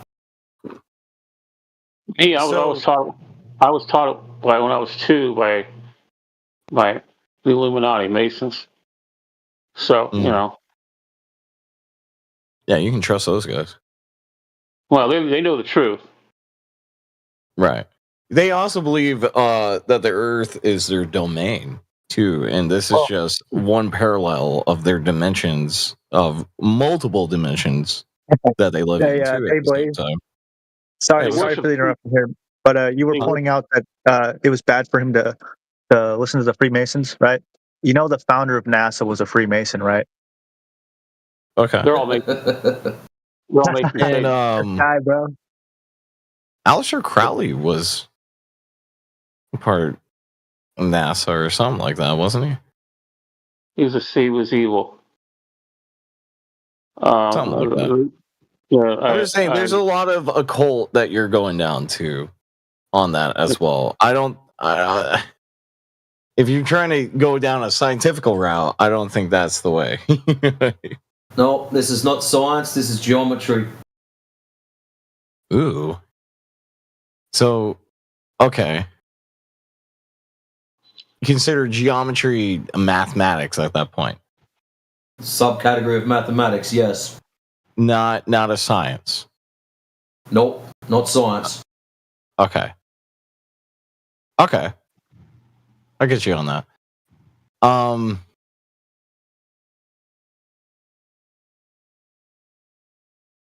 Fuck, dude. I'm like Robin Williams, man. You gotta spring me off the fucking backboard or something. Like, can you hit me with a question? Hit me with a question if you don't mind.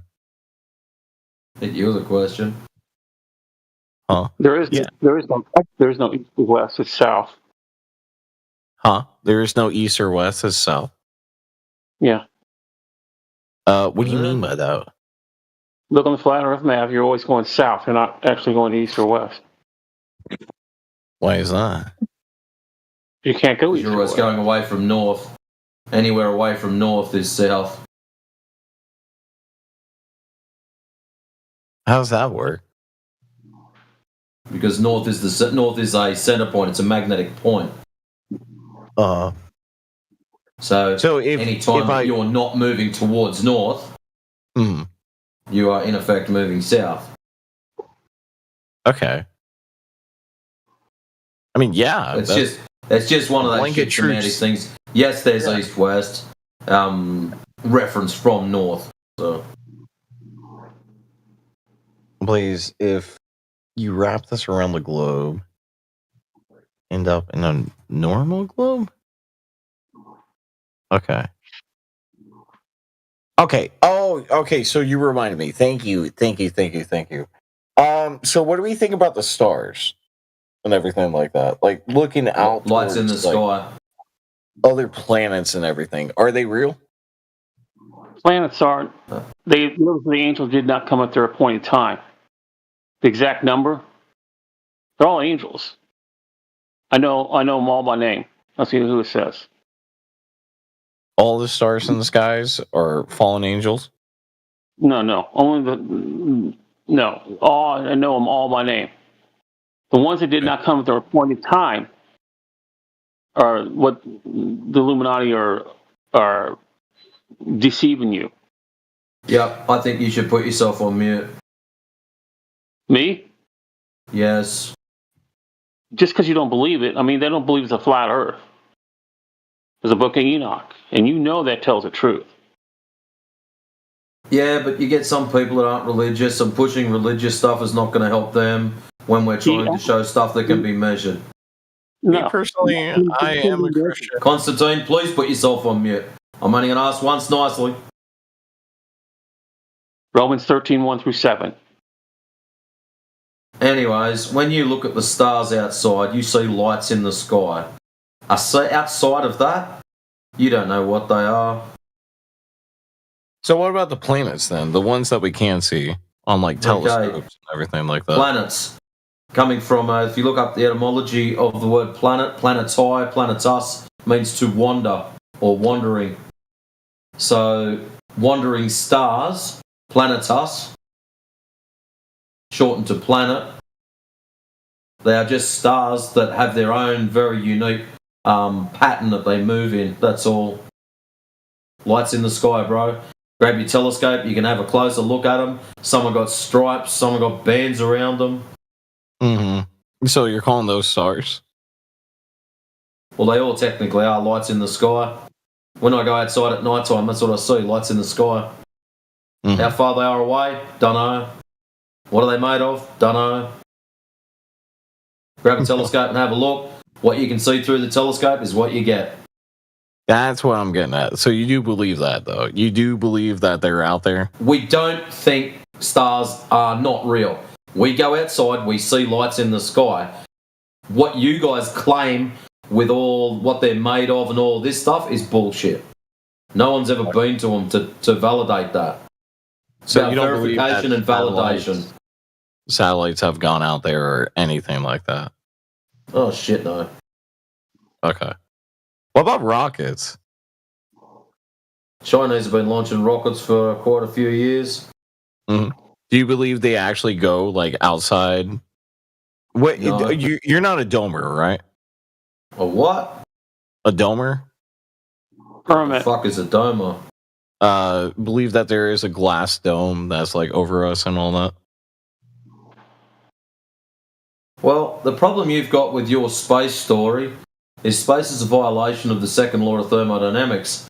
So if you want to tell us about your space stories, it's you that's going to require the dome or some kind of container to keep the air in that you're breathing. So please tell me about your barrier to hold the air in. Well, I used to live in Florida, pretty close to Cape Canaveral that they got over there too at the same time. So I witnessed quite a few rockets that actually shot off and went into the sky. So I'm glad you said they went into the sky. So you watched them go up, you watched them turn a little bit, and then fly off into the distance. My own eyes, yep, that I did. And once they went out of your sight, where'd they go then? Just up and above, bro. So you don't know that's the correct answer. Okay. So be honest. Once it's out of your sight, you don't know where it's gone. I would say up. Yes. No, it's up. It's definitely up. I can tell you that. Well, it was up when you first saw it, but when it went further away, they do a big hockey stick and they come back down. Well, nowadays they do. Are you talking about SpaceX? Doesn't matter which one I'm talking about. Go and watch one. They go up, they lean over, and they drop their boosters off the side, and then they keep arcing over and they fly away. Allegedly, they're following the curvature of the Earth. But what I find very interesting is you watch aeroplanes flying over when they're leaving their contrails, and they leave dead straight lines, and they're also following the curvature of Earth. So which one is it? Is the rocket following the curvature, or are the planes following the curvature? Brother, have you ever played like Kerbal Space or anything like that? There's a reason that they do that. There's a claimed reason why they do that, but listen carefully.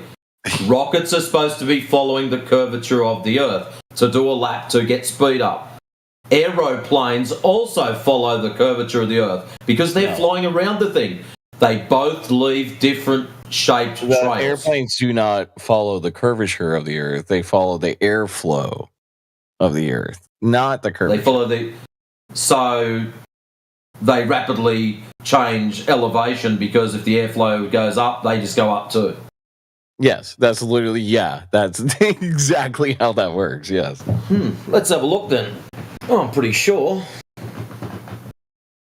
Let's have a look. Open folder, plane. Also look up what turbulence is, too, at the same time. That is bad air. Yeah, how about we just look up a black box recorder and we'll see what this plane has done. Oh, yeah, let's have a look here. That flight. My own thing as well. That's cool, you can do that. I think that was the right one. So that flight there, you can see the section in the blue box. That's about 2 hours, just over 2 hours of flying at about 500 miles an hour.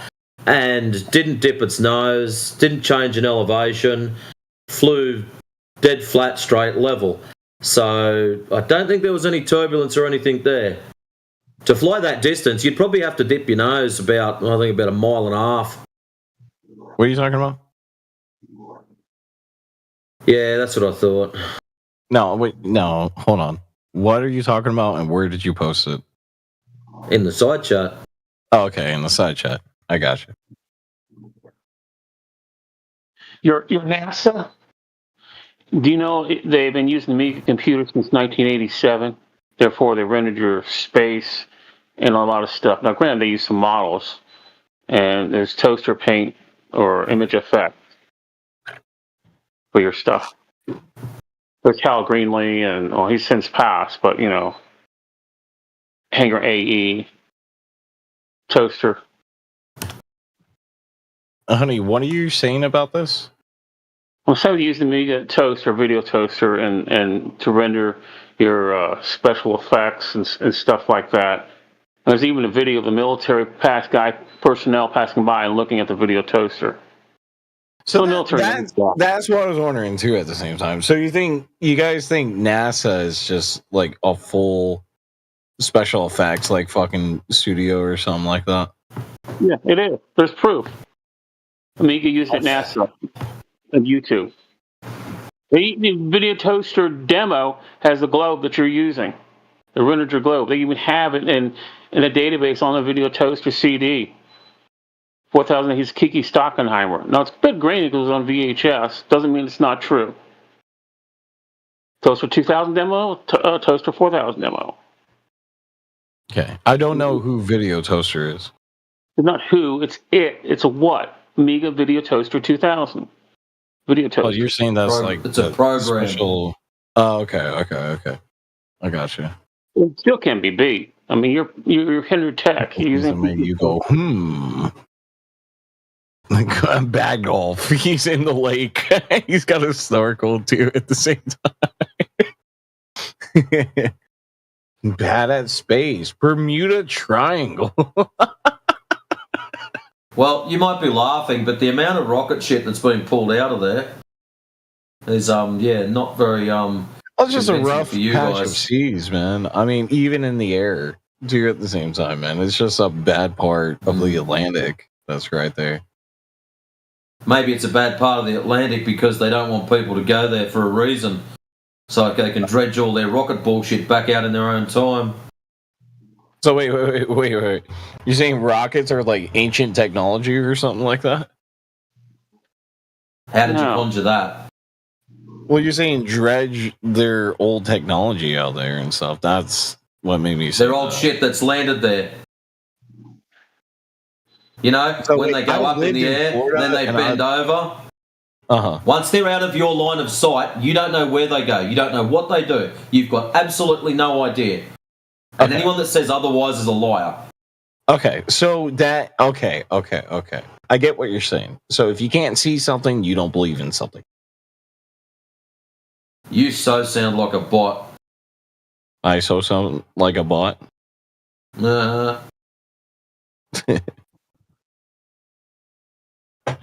Okay. I'm just trying to understand you, brother. It's very simple. The Earth is measured without any curvature. So all your claims of rockets and planes and all the other jazz... I seen it. Sweet diddly. You're saying the rocket didn't go up there? The rocket didn't take off? Okay. Check it out. The Earth is measured flat. Do you understand that bit? Excellent, you've got that. So the rocket flying up, the rocket doing a figure eight, the rocket falling on the ground and exploding means absolutely sweet diddly because the ground is measured flat. Wait, what? Okay, hold on. You went to a big assumption just because I said okay there. This is how simple it is. We go out, we measure the surface of the Earth, expecting to find curvature. We get out there, we don't find any curvature. So, you don't live on a spheretard.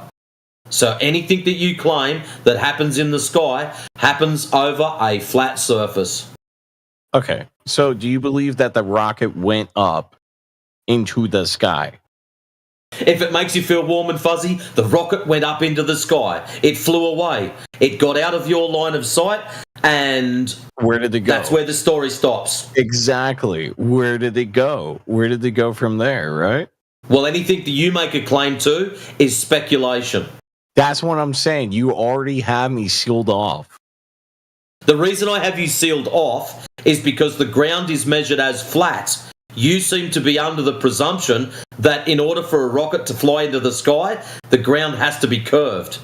What presumption do you have that the ground is measured flat? Because it's measured because you can't see the curvature of it? No. Is that why? It's actually measured. People go out to measure for curvature. They don't find it. No, I'm actually starting to understand something now. You don't see it, you don't believe it. It's one of those... Wrong. You're not listening.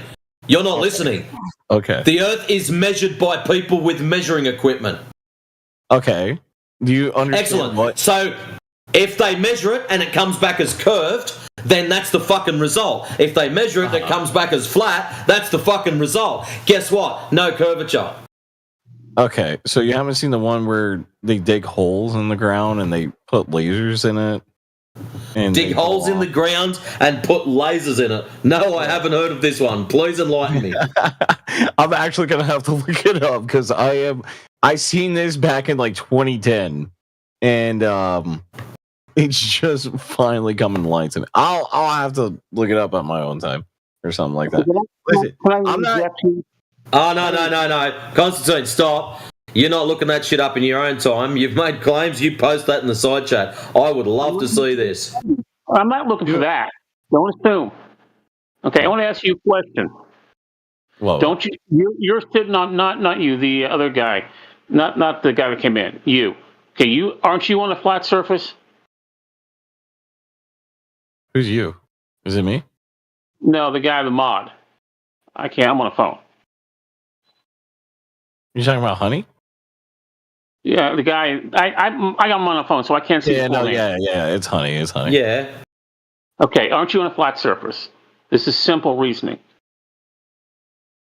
Mate, I'm not interested in your simple reasoning. I'm interested in a Blaze providing the data. Yeah, and he's going to plow through me. No. Your voice cuts out when other people are talking. I'm glad you understand that now. I'm sorry to have to do it to you like this. I want a Blaze. I think it was a Blaze. Yes. I was wondering to post up his video in the side chat. All the time. I'm kind of getting it now. So, post your data in the side chat, Blaze. So, Honey, how much awesome. do you like free speech? I was asking if you're on a flat surface to mean yes, and he's on a flat surface to mean yes. That means we're all on a flat surface. But according to them, that's great. Yeah, Constantine, we don't care. That's called a red herring. I'm already talking to a bot now. When it's a fact, it's not a red herring. It's a red herring when it distracts from the fucking story. Piss off, for fuck's sake. I'm already talking to a bot. I don't need help and interruptions. Buddy, you don't want any outside opinion. What do you mean you're talking to a bot? Post up your data. The video of digging holes and putting lasers in it. Post that in the side chat, please. I told you that was a funny thing I saw in 2010. I wasn't even trying to back it up on like facts or evidence or anything like that. That shit's gonna take me forever to sit through. That sounds like a you problem. Okay, that's what I'm saying, bud. Do you want to have a conversation? Post in the side chat. So at the moment, you're telling me you've got evidence and you don't want to post it up, but yet I've got evidence, but you're happy to dismiss it. I want to have a conversation. That's what I want. It doesn't sound like you do. An argument. No, that's what it sounds like you're trying. It sounds like you're trying to sea line now. You want to take out your frustration on this shit.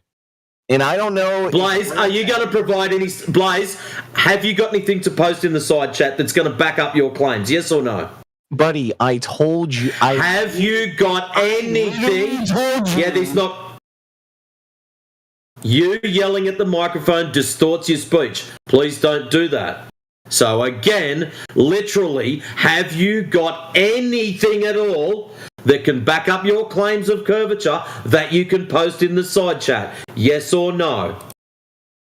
Bud, I'm done having a conversation. Yes or no? You have a good night, okay?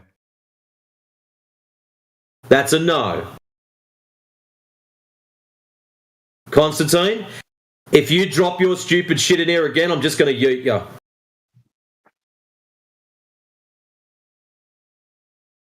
It wasn't stupid, and you have too much pride. Do you realize I restarted the Flat Earth Society? You restarted the Flat Earth Society. If you're in the Flat Earth Society, may I offer you a peaceful suggestion? Fuck off back to the Flat Earth Society. My God.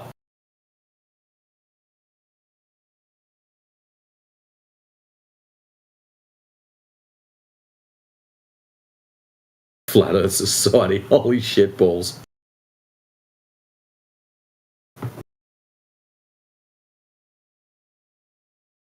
Flat Earth Society are controlled opposition.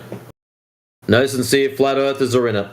Its purpose is to create straw man models and make flat Earth look ridiculous, not to present the objective evidence which shows the Earth measures flat.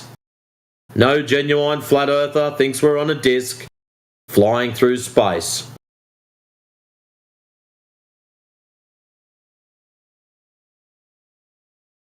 And I can't believe you're going to double down. I restarted the Flat Earth Society without this. You wouldn't know Jack. Well, to be quite honest with you, I've never been to the Flat Earth Society and personally don't care to. From the amount of people we've had come in here that are Flat Earth Society and have absolutely no idea, seriously, they should already become pre-muted before they're allowed to walk in.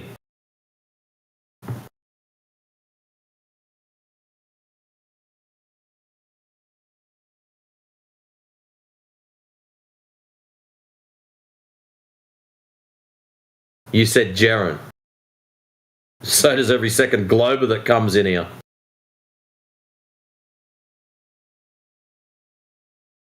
How about instead of having a rage moment, you slow down and type properly so we can understand what you're talking about?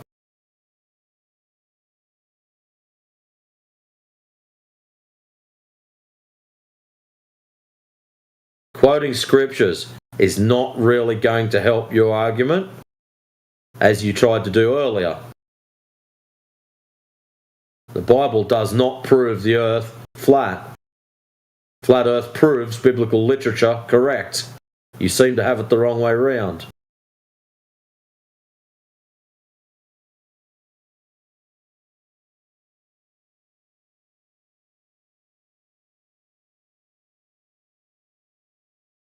See, at the moment, you're getting upset. Because you're upset you can't type properly.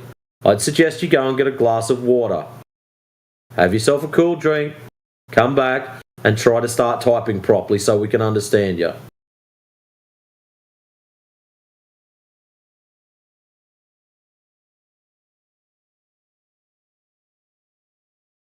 Because while you're in Globetard meltdown mode, you're useless to anyone.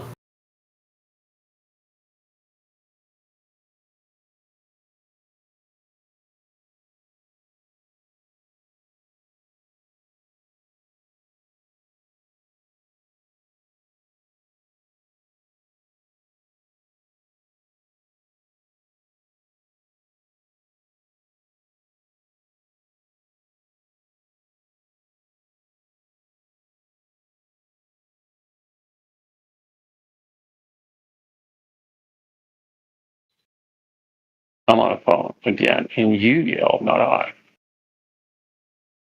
Your speech was distorted because you were yelling. No, you yelled. That's why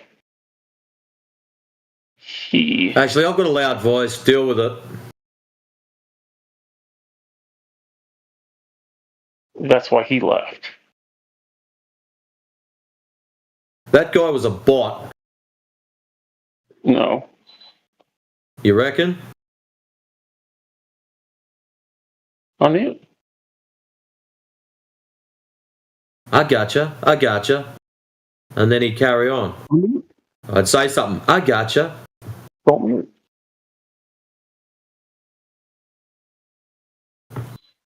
Don't mute. What are you saying? I'm a bot too? No, that's why he left. Unmute, don't mute. For civil discussion. He wasn't here for civil discussion. He was needing a way out. He got one. No! Good grief. He was having a meltdown, dude. Why are you still posting shit in the side chat? Like, seriously. I didn't know it was unmuted. First of all, you was yelling and whatever. Now, if you just listen You did. to me, That's why I muted you. No. Okay. The Bible has 200 verses in there. They say it's the That's flat fantastic. one. Okay. It proves it. Listen, I'll tell you something. Just stop with the Bible shit. If you're religious, that's great. I'm not saying not to be. Go and pick your religion. Be faithful. All good to you. Why are you talking again? This is why I get fucking frustrated for you dumb cunts. Shut the fuck up when people are talking. When you speak, I'm going to tell it to you like this. When you speak, when somebody else is talking, even when that other cunt was in here and you chose to speak, your voice got muffled out. That's why it's no good you speaking when others are speaking. So stop doing it. You're wrecking your own opportunity to be heard. So, as for the religious aspect, if we measure the earth as flat, I don't care if you're Christian, if you're Muslim, if you're Hindu, it doesn't matter what religion you are. The earth is measured as flat. So you claiming the earth is flat because you're a Christian or because you're Muslim or because you're Hindu means nothing. You can be atheist and still measured as flat. So your religion doesn't prove it. Now do you get it? I hope. First of all, I was talking to you, him, and you interrupted that conversation.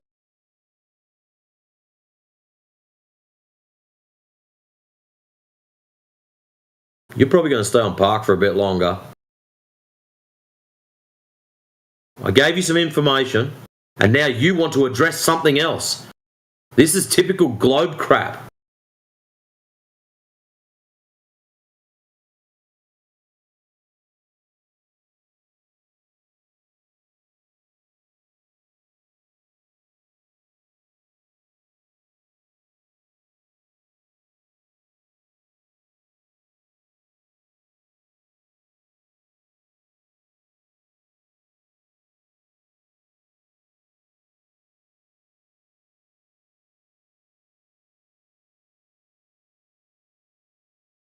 How's it going, DJ?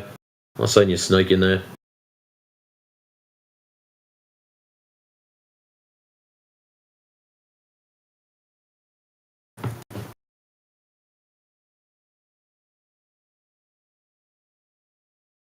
Oh, he's talking.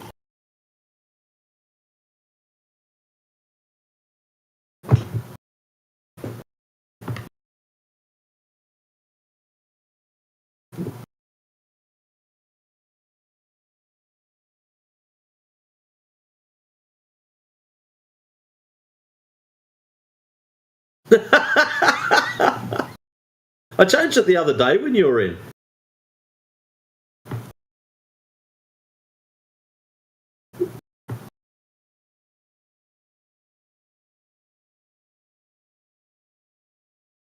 It's appropriate. It's my spirit animal.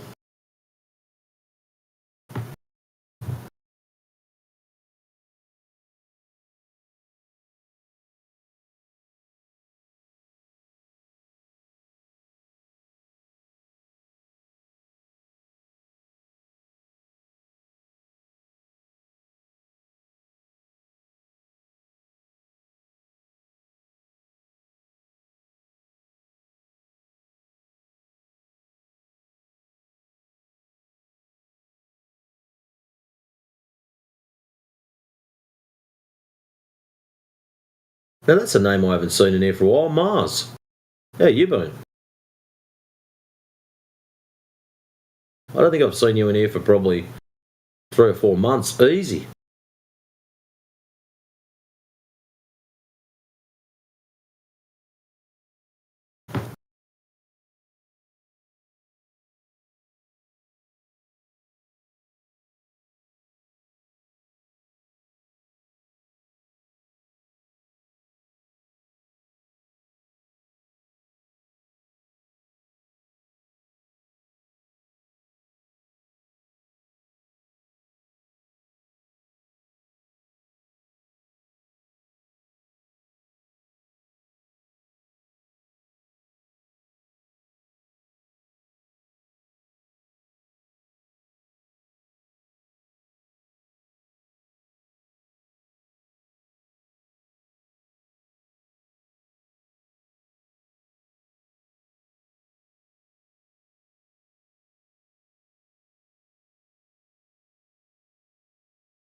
Mars the god or Mars the planet?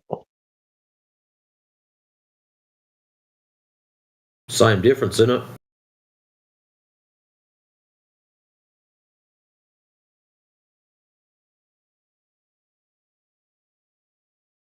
Well, I think the ancients thought so.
Hello. How's it going? It's okay. It's getting better. If the Earth isn't a disk, what shape is it? I don't make a claim to its shape.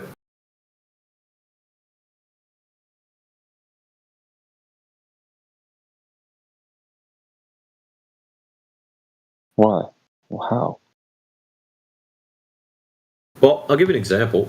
You know what a level board is? Like a builder's level board? Let me look it up. Spirit level board. They come in all different sizes, ranging from tiny little ones up to, 8 foot? Something like that.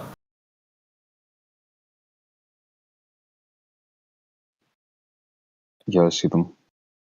Yep.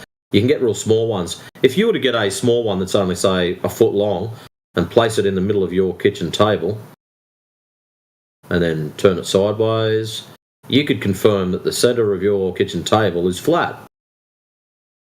Now, this does not necessitate an edge.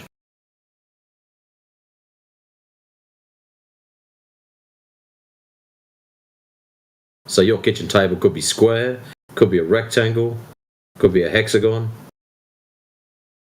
could be a circle, who knows? All you know is the bit that you put that board on can be confirmed as flat.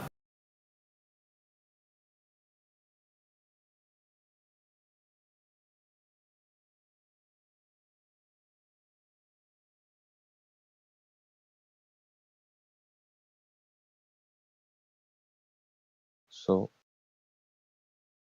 whatever size the Earth is, whatever shape, whatever size they say that the Earth is, it's much bigger. Good question. Don't know.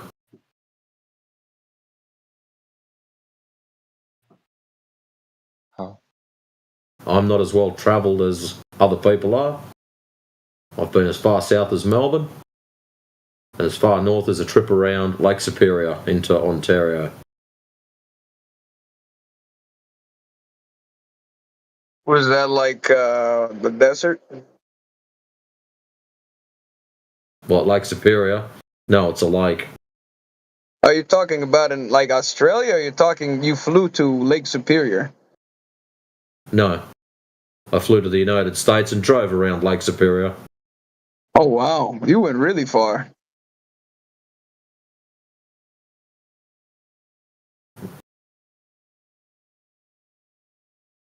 Yeah, well, you're well traveled, honey badger.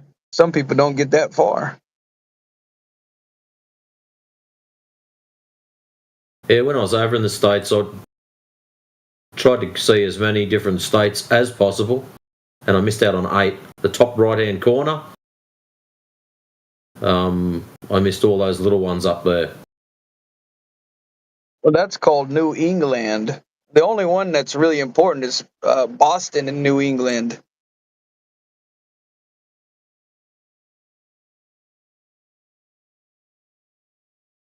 That one's called Massachusetts, and it's right above the state where Family Guy takes place, Rhode Island.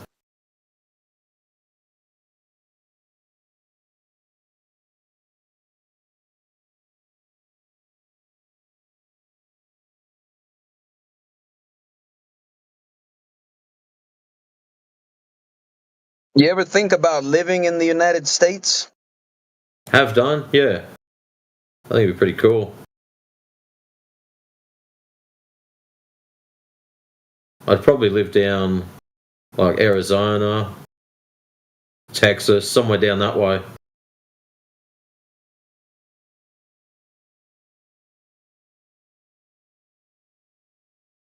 You don't have to worry about all the people coming out there, especially if you're going in the desert.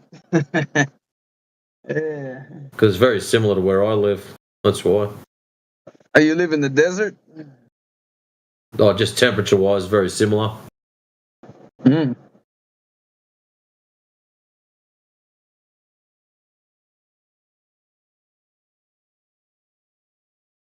It'd probably be good to brush up on some Spanish if you go to New Mexico.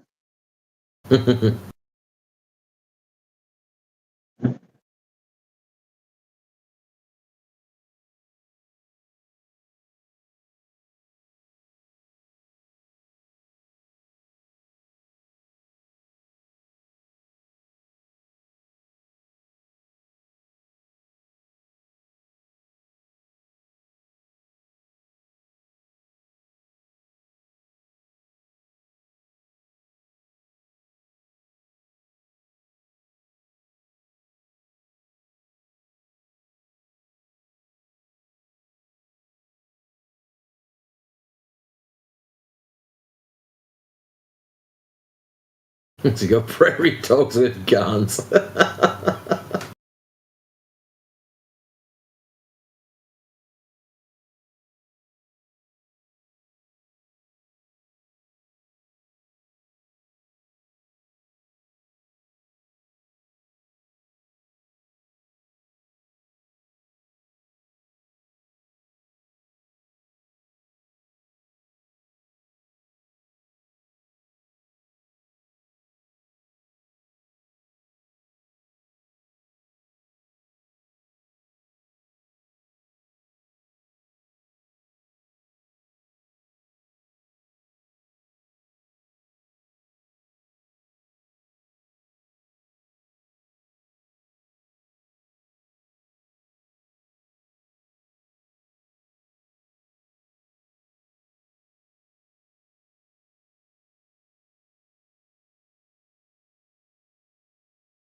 Y'all some bitch ass niggas.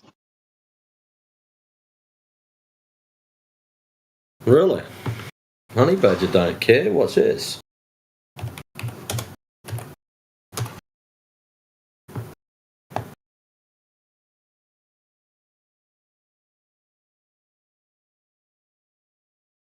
Oh, what?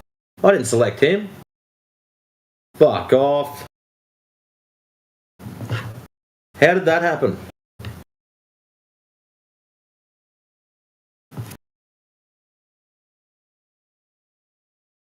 Yeah, you're laughing.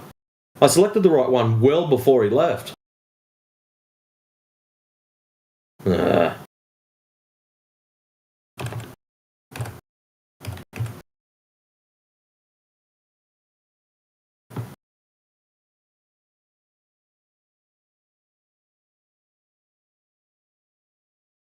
You can come back now, Brennan.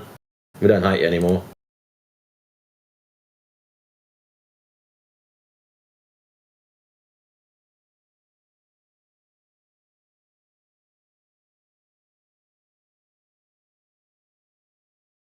That's interesting.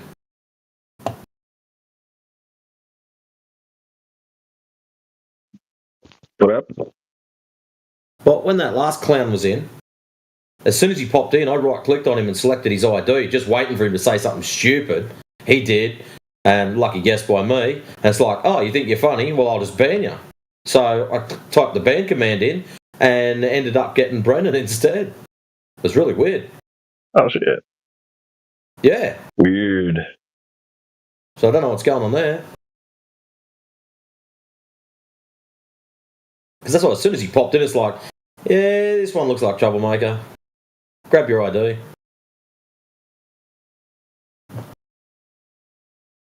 Wait, who's Prairie Dogs with... Oh! That's good, eh? Prairie Dogs with guns.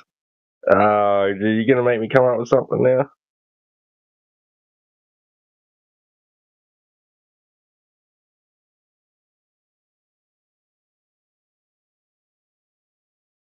What do you got? Cows with guns, chickens with choppers.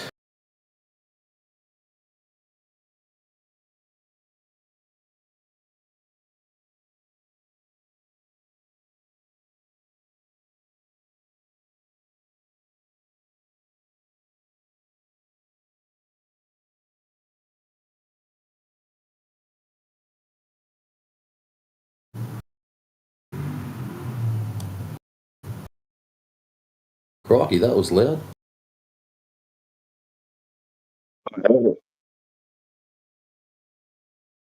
No, it's some motor that just went past. But it was loud with me headphones on. And it triggered me microphone, so...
Look at them. They're blowing shit up, and Honey Badger still don't care.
all gonna get fucked in the ass. Each one of us, there's a big, huge black guy coming into the shower. He's gonna fuck all of us in the ass. Trevor, Michael, John, Jake, Connor.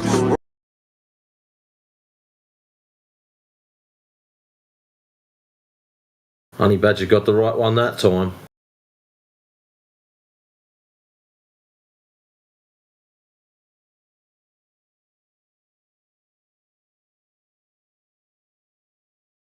What is interesting with clowns like that, you go down to the band channel thing, and they'll be banned from channel 1, channel 2, channel 3, channel 4. As they work their way through, they get yeeted from the lot of them. It's like, seriously?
I wonder if they copy a YouTuber or if they just wake up and think, I'm going to join multiple VCs and play the most ridiculous thing that I can find.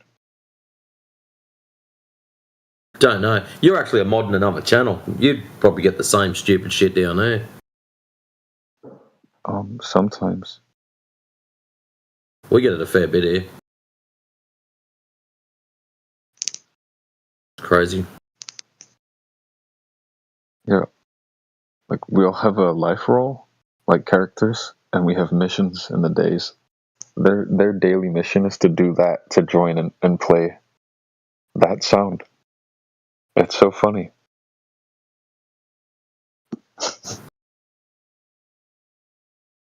Right.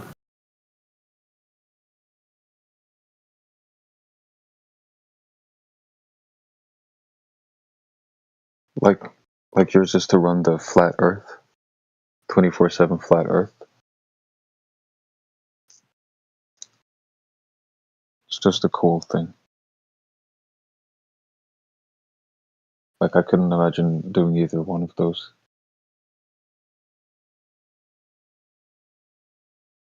What, being in here? No, creating this whole experience of full show.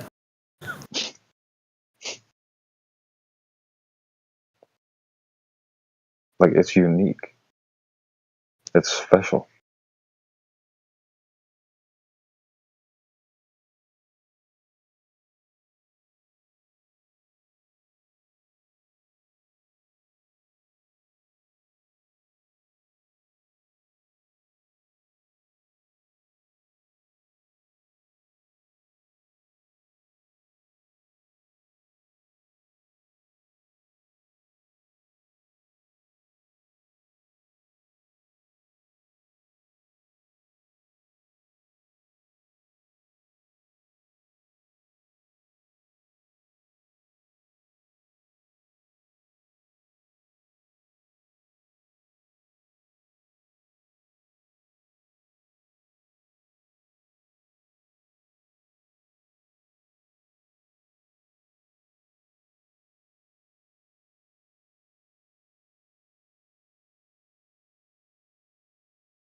Alright, let me go join DJ and that over at the English Hub and see what trouble we can stir up. Oh, I'm not coming through again, am I? Yeah.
this idea that we're all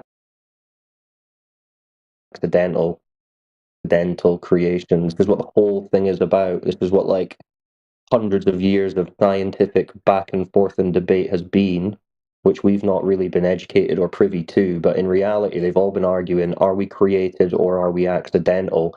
And the globe is the attempt to formalize in society this idea that we're all accidental. It's all meaningless, so you might as well just go to work and do whatever the government says. And it's working pretty well. Right, they've brought it to a point where you have an option, right? Whereas once upon a time, there was no option. Or every culture believed that there was some kind of creator. Now there's an option. You can believe that a creator put it into, got the wheels rolling, or you can just believe that it all just came about by pure chance. And this is why Flat Earth is so controversial and so heavily censored by the mainstream on the internet, everywhere else. And they're desperate for people not to look into it because it debunks the entire possibility of the accidental creation narrative that we've all been given of the Big Bang, evolution, all of that. Right now, you have all the religions accepting the idea that the Earth is a ball. And so using the avenue of, the origin for the Earth being a ball, you can have any agenda that you want align with that so-called truth, and the people will automatically believe it, even though they all have fundamental differences. So even if that's interesting, that all religions on Earth agree that that Earth is a globe. That's what you're saying? No, that's not really true. It's not really such a thing as all religions agree. I mean, the scriptural basis of these religions describe a flat, motionless Earth, but a lot of the priests and the modern communicators of the religion have bought into the globe heliocentric paradigm. So now they all try and interpret their scriptures that describe a flat, motionless Earth as somehow being a spinning ball in a vacuum. Why would they do that? The people themselves, the people who wrote them, the ancestors that gave them their religious belief accepted that the Earth was flat and wrote it in their text in the way that describes it as flat, not moving and contained. But it's the modern religious leaders today that have accepted the idea that the Earth is a sphere and then bend over backwards to make their text agree with their current belief. Their current belief goes against what the ancestors said. Yeah, why would they do that? The modern zeitgeist? Well, maybe they believe it. Maybe they think science has actually proven that it is a globe, therefore they need to act like their scriptures describe a globe. Because they've been educated in the same way that we all were to believe that it is a globe. And usually they argue over translation, and so they'll come up with an alternate translation of a word. And instead of saying a carpet is plain, they'll say no, the carpet is something that you lay out. It could be laid out anywhere. I don't know. Like there was something with the carpet in this. Yeah. In the Quran, it says the earth is spread out like a carpet. Yeah, and then you just get. So different religious leaders. Show us a spherical carpet, and then that's where it all breaks down. Yeah, so anyway, they just argue over translation to convince people that it's a globe and it's not what it actually says. It's definitely satiated my curiosity of flat Earth for the day. Yeah, no worries. A lot to take in one sitting, so thanks for being patient. Appreciate your time. There's a link in your DM, which is it's our main server. We've been 10 years correlating terabytes worth of information. To jump in, we'll give you voice perms. You can enter any of the chats or the VCs or that, or just spend as long as you like researching through the data. I'm call me brainwashed or whatever, but you'd have to hold a gun to my head to convince me that the world is that we live in a flat Earth. But I think it's. Well, what did they do to convince you it was a globe? I mean, I think anything I tell you, you're not gonna believe it. Well, no, don't Conditioned you. That's the pop out answer. with that though. Just Well, be one brainwashed, honest, exactly. one honest thing. What did they do to convince you it was a globe? Fed me all this information from my childhood. Is any of it evidence that you can Same as verify any of to be us. through yourself?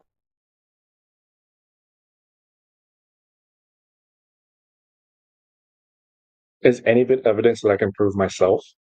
Like you can verify it, the claims made to be true yourself. Is any of it verifiable for us as When you say members of the verify, public? you mean like me actually going out and performing the experiments that I've seen myself? Yeah, we can test the claims in reality and prove them to be true. That's what it means.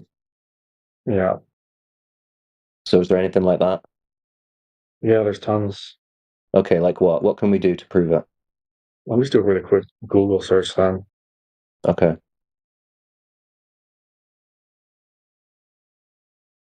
Why didn't we think of that? Why didn't we think to Google it?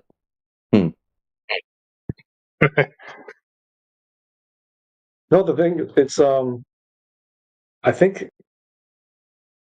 my theory is that there's a strong tie between like some sort of trauma that you may have experienced when you were young to then have that much distrust in the world. And Distrusting. You can't even tell us what we should be trusting. You haven't been able to list one piece of evidence, remember? You just said you had to Google it, your own belief. Challenge for flat earthers. Why are you all fucking fat niggers with AIDS? Real question, real shit. Even Wow, though just you have an ass another nigger. Glover, Are you a ladies and bitch ass gentlemen. nigger? The brain Guy's got AIDS. on full display. So come on, Witchy. We've experienced some trauma, but you can't actually provide any evidence for the belief you're arguing for? That we must have trauma for not believing? You have to Google. Yeah, no, I mean, why obviously, you this believe is it? an assumption that I'm making, right? Because obviously, Yeah, I don't know what you guys don't do in your life. maybe don't make emotional, retarded assumptions and just go and look for the evidence that you would need to make your argument, right?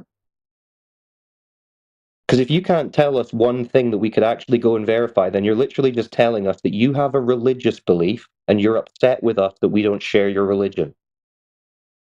The religion being a global Earth. Yeah, the religion being the story that you were told about being on a big spinning ball that you've never experienced. You've only experienced a flat, motionless Earth, but you've been told it's a big cartoon spinning ball. And we've asked, how could we verify that? And you've said, I don't know, I'll have to Google it. But I think you guys must be traumatized for not believing it. You've just told us you don't even know yourself. You'd have to Google it.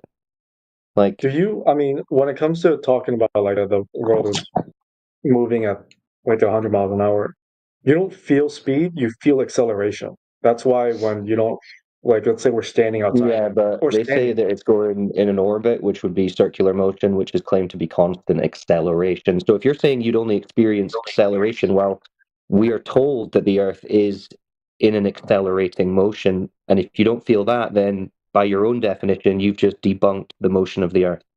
What is accelerating? The accelerating reference frame is the curvilinear, right? You understand that when you go round in circles, it's different to going in straight paths, right? So when you talk about I don't feel anything going in a straight line in my car, turn a corner, right? You'll understand that there's forces that apply, right? We also understand that it's a constant velocity change, angular velocity, right? We're going around in a circular path. So that's got acceleration in the definition. So if you don't accelerate, as you mean, if you don't accelerate when you change direction, you're going to decelerate. Yeah, let's use the car as an example. Let's even go like a 90-degree turn, right? There's going to be a difference when you're turning a 90-degree turn at, let's say, 1 mile per hour versus making that same turn at 100 miles an hour. There's a difference in G-force or 1,000 miles an hour. Yeah. Well, that's all relative, right? No. When you're on something as big as the Earth. Sorry, and I do apologise. I usually just try to jump in just very quickly, just pointing out that a linear direction isn't the same as a curvilinear direction. right? It's not the same as rotation. You will lose angular momentum if you don't accelerate in a curve. Yeah, so they're telling us that there is an accelerating motion. So when you say you only feel acceleration, well, we're not feeling any acceleration, so I guess we're not accelerating in a circular or elliptical orbit. Right? Yeah, we're moving at a constant speed. Well, that's not what they're saying, because they're saying we're in an elliptical orbit, which necessitates acceleration and deceleration. Sorry, constant speed. If I'm standing at 45 degrees north or south, is that the same speed as standing on the equator? No, it wouldn't be, because you're in a different location on the globe. Yeah, no shit. So what do you? I'm not understanding your point. So move north or south across the Earth by this paradigm, then you will feel a change in speed, right? You're spinning faster at the equator than you are at 45 degrees north.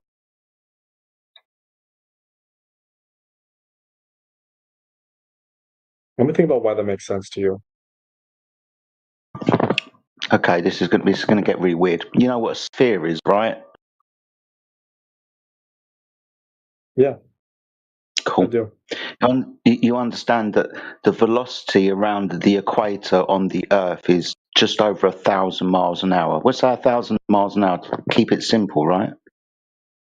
Now, we already understand that if you go north or south, the distance is going to change from point A to point B, right? The angular speed will be the same, 15 degrees an hour, but your actual speed will change, right? Yeah, 0 at the pole.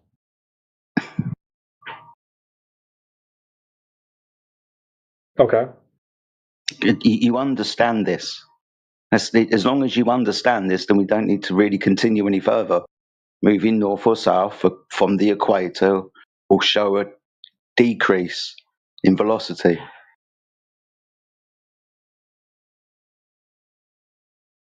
So let's say we're at the equator and we walk north or south 10 degrees from the center. You're saying that from Fly, walk, sail, I don't know, be Superman, go faster than the speed of sound. You should feel something? Is that what you're saying? Like there should be No, like a I'm not talking about feeling at the moment. I'm just trying to get through to the knowledge in speed then. Say that again, you cut out. There is a change in speed as we go north or south on the surface, right? Right. Cool. Right, so there you go. Yes. Same rate, different circumference. Smaller. So really, it's sounding more like you must have been traumatized at some stage in your life to just believe stories or something. Because you're talking about a motion of the Earth that you've never experienced, and you don't actually have any evidence for other than stories. What story? Isn't that weird? What story did I mention? Well, someone told you that the Earth is spinning, a ball that's spinning, right? Mm-hmm. You never experienced that. You were just told the story, and now here you are, getting on at us for not believing the story, telling us that we must be traumatized for not believing the story, but really the situation must be that you've been traumatized into believing stories with no evidence. That's what I think you need to reflect on. Yeah, no, I don't think so. I really don't think so at all. Okay, cool. Well then just tell us who measured Earth to be in motion then, for your story not to be a complete fantasy. Who measured Earth to be in motion? Yeah. I mean, I'd assume that we're all talking about the same people that measure the Earth spinning at 100 or 1,000 miles an hour, whatever number you guys are using. So who measured that? The same organization that we'd all, or organization or people. Okay, which organization did that, and how did they measure it? There's got to be a name, bro. I'm going to give you one. Or names. They should have statues. Yeah, right? This should be like, what, MIT, some super genius guy. Yeah, statues of these guys. They measured the ground to be spinning and moving at millions of miles an hour. So who was that? Or did you just believe a story? Yeah, all of them. All of them? All of who? All of them. See, dude, this is what I mean. You don't know any of this. It is just a religious belief you have, and you're projecting onto us that we must have something wrong with us for not believing in the religion that you follow, that you've got no evidence for. It's ironic, dude. And you're like, oh, I don't believe that's the case. Okay, where's the evidence? You don't have any. You've never even heard of someone who's supposed to have measured the ground moving at millions of miles an hour. You just heard the story, shown a few cartoons, and you believed it without question. That's kind of gullible, dude. Yeah, no, it makes sense to me. Yeah, it makes sense. Because you were told it. Because whenever you're told something from a certain source, be that the government, NASA, your school, you'll believe it. Doesn't matter. You'll say that makes sense, and it's not because the thing necessarily makes sense. It's because of the source. You just believe the source. Exactly. Because you know what else makes sense? That it doesn't seem like it's moving because it's not moving. That also makes sense. No, that's all that makes sense, because your senses, where that phrase even comes from, detects no motion unless you're in an earthquake. So it's actually nonsense that you're claiming motion. Your senses tell you that there is no motion. So when you say it makes sense, no, it doesn't. It contradicts what you sense. But you've also been so removed from reality that you don't even understand the value of sense. You don't know what that word means. This is how much they have traumatized and fucked up your brain. I'm sorry to say.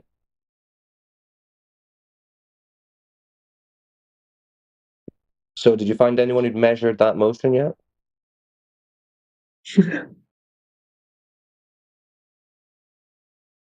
Yeah, I mean, like we use the Earth. It's non-motion to gauge that other things are in motion. So, like, we see a bird in the sky flying, and we go, "Well, that's the bird flying. It's not me moving, making the bird appear to fly." Right? And then we look at a cloud and we go, "Yeah, that's moving. That's not me moving, making the cloud appear to moving. It's the cloud moving." Same as an airplane, right? But suddenly, for some reason, we get to these lights in the sky moving, and we don't apply that logic anymore. You don't apply any logic at all. In fact, you convince yourself to think illogically. You have to.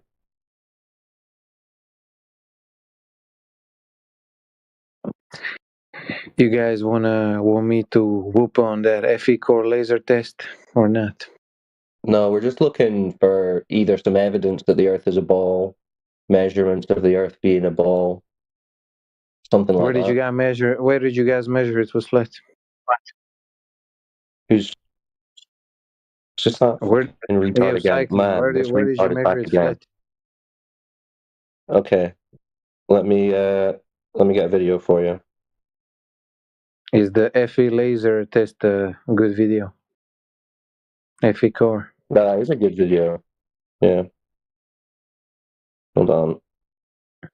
I'll get a shorter one for you because I don't imagine your attention span is up to the task of an hour-long video. I watched the FE core 1 hour video. Okay, so how was it that the laser was going from one side of the lake and hitting a target at the other side 40 kilometers away? I love that you asked me that. And now give me 2 minutes to explain it to you. All right?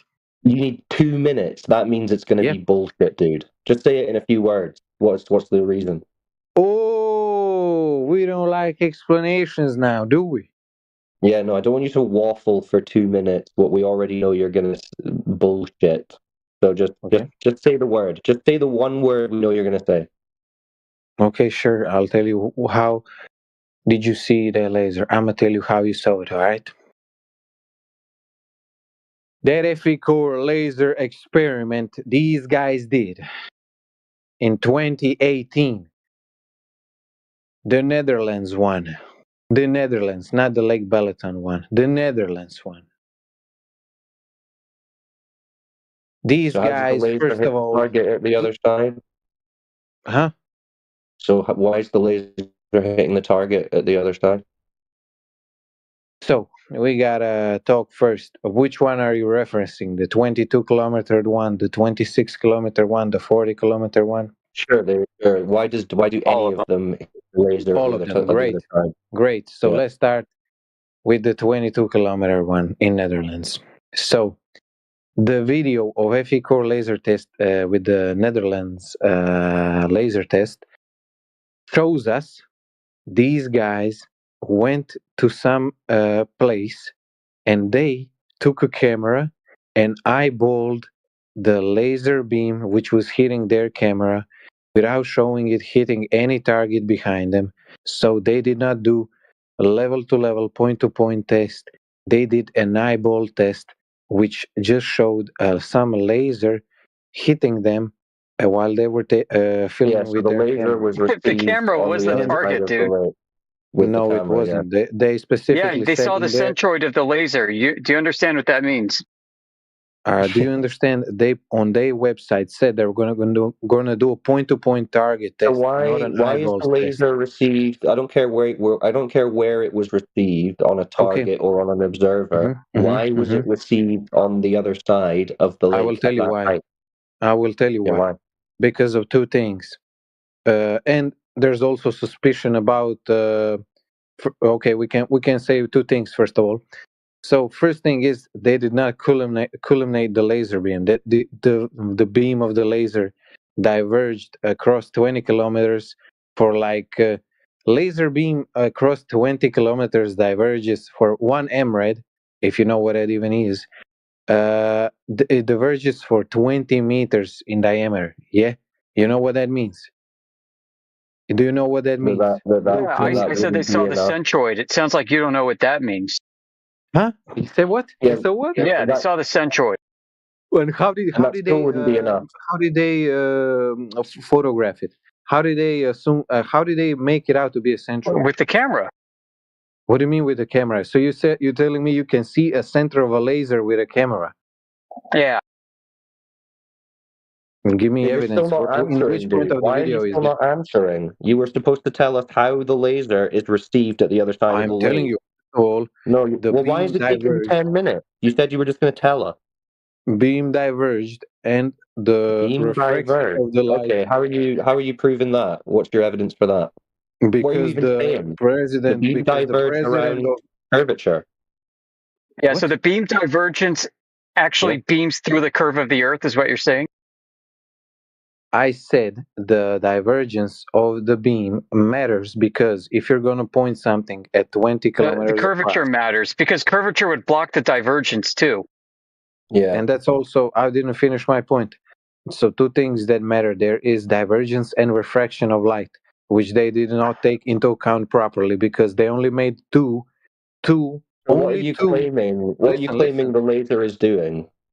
Listen, they only made two. Or let me finish. They only made two. They only made two measurements of temperature across 20 kilometers, and did not take into account properly the supposed curvature and the level of refraction of light across 20 kilometers of light they were beaming. Slow down.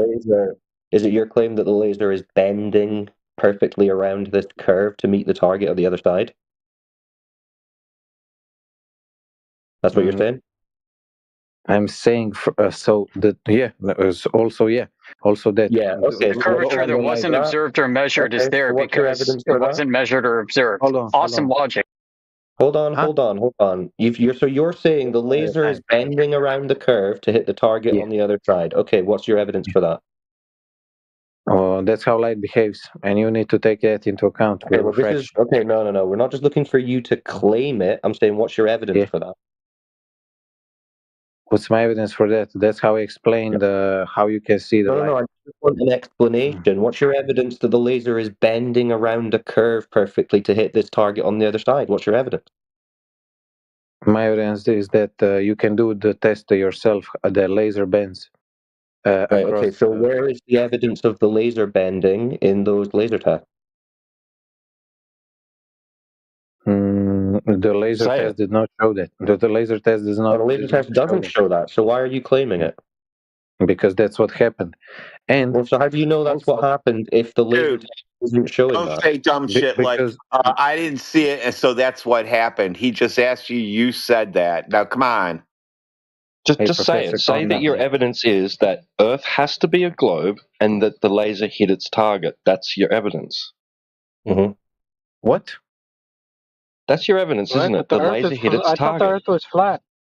Hold on. What did you say, T-Dab?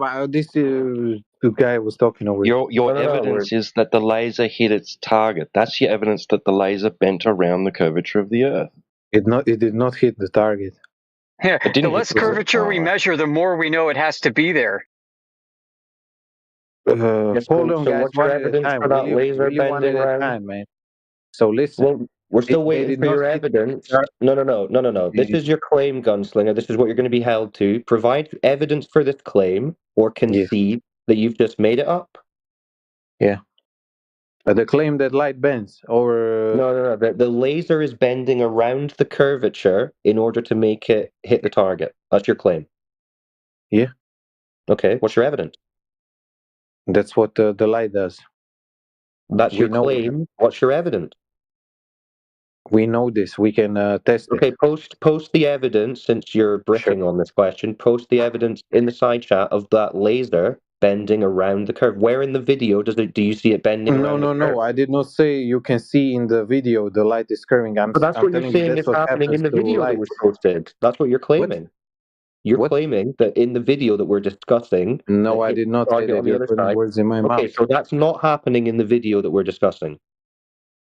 No, it is happening, but it's not shown. Oh, it is happening. Okay, so then you're going to have to post that evidence. So exactly, you're just such a fucking lying retard, Gunslinger. I'd like to see any evidence of lasers bending over the curvature of the Earth. It doesn't have to be this video, but any video. Can you provide that, Gunslinger? I don't even think lasers bend. Like, what the fuck? And I would like to know why they bend down around a ball instead of just any direction. Well, I posted a way to cheat. Right. The way to cheat and make it look as if it's bending, and I posted that for you. Is that what you're thinking, Gunslinger? Is it? Is it Mick West that told you that lasers bend in light and you're just actually applying some nonsense that you've seen, sugar water, mate? Yeah, he doesn't know.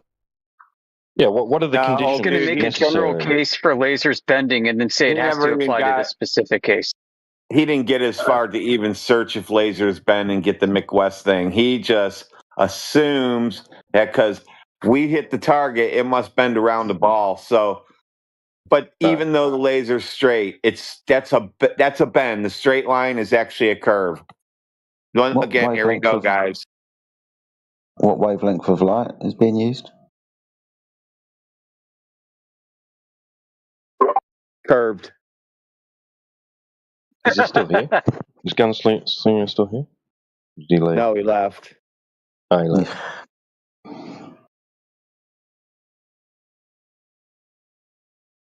He'll be back. Yeah, he's a particularly pathetic and obnoxious moron.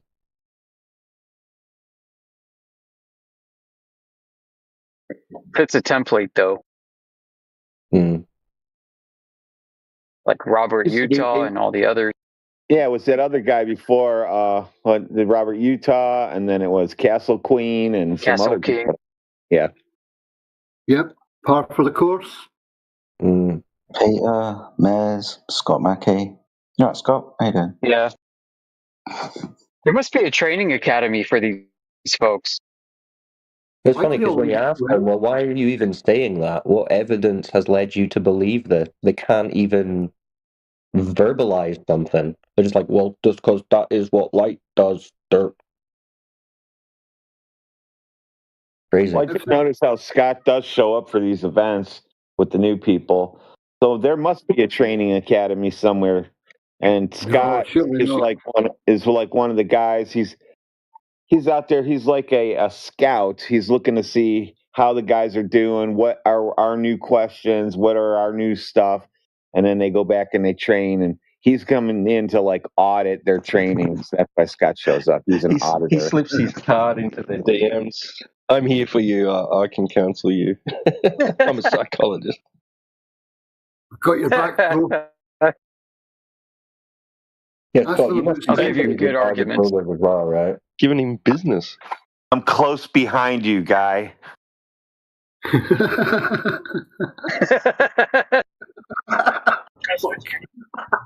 You guys might be right because Gunslinger there was claiming reciprocating zenith angles, which I think is Scott's favorite. So you might be training him as well. I heard that. That was funny. Yeah, the reciprocal zeniths that nobody actually measures but calculates. No, I mean, I suppose if you've got a plumb accuracy down to 39, 59 miles, you could claim it. But we know that can't happen because their geoid is very lumpy, so they've got an uneven gravity field. It's just an unfalsifiable ball of shit.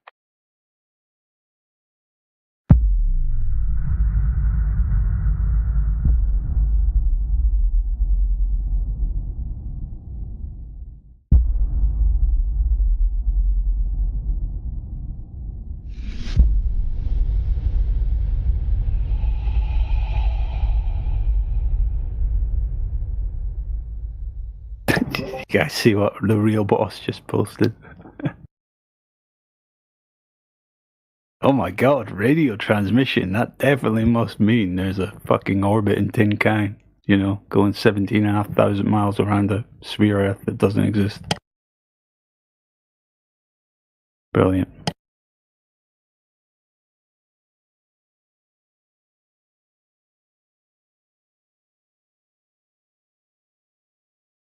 Y'all are going to have a field day when it gets deorbited in like 3 or 4 years. Yeah, or when hotels are built on the moon. Yeah, that's bullshit. It's like Groove Space. There's like a Y Combinator startup right now that's pitching that. And I'm like, how the fuck are you getting investment on that idea? Yeah, man, like back in the late 70s, Pan Am Airlines were selling tickets in advance of a moon hotel that they were supposedly building. Yeah, I've got a lot of those articles. Those see if I can find some. Which is funny because they went out of business. Or like the ISS movie that Tom Cruise was supposed to do a couple years ago, and then he got into a spat with the Trump administration and canceled it. Oh, that's hilarious.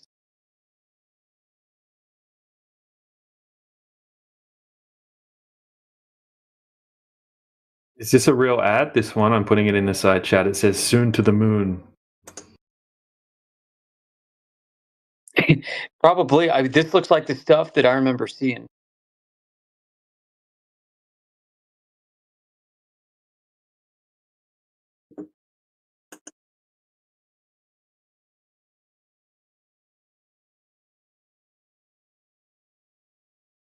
I mean, it was so over the top that there was a lot of Apollo skepticism back then. The idea that like Americans wholesale bought the moon landing story is not really founded.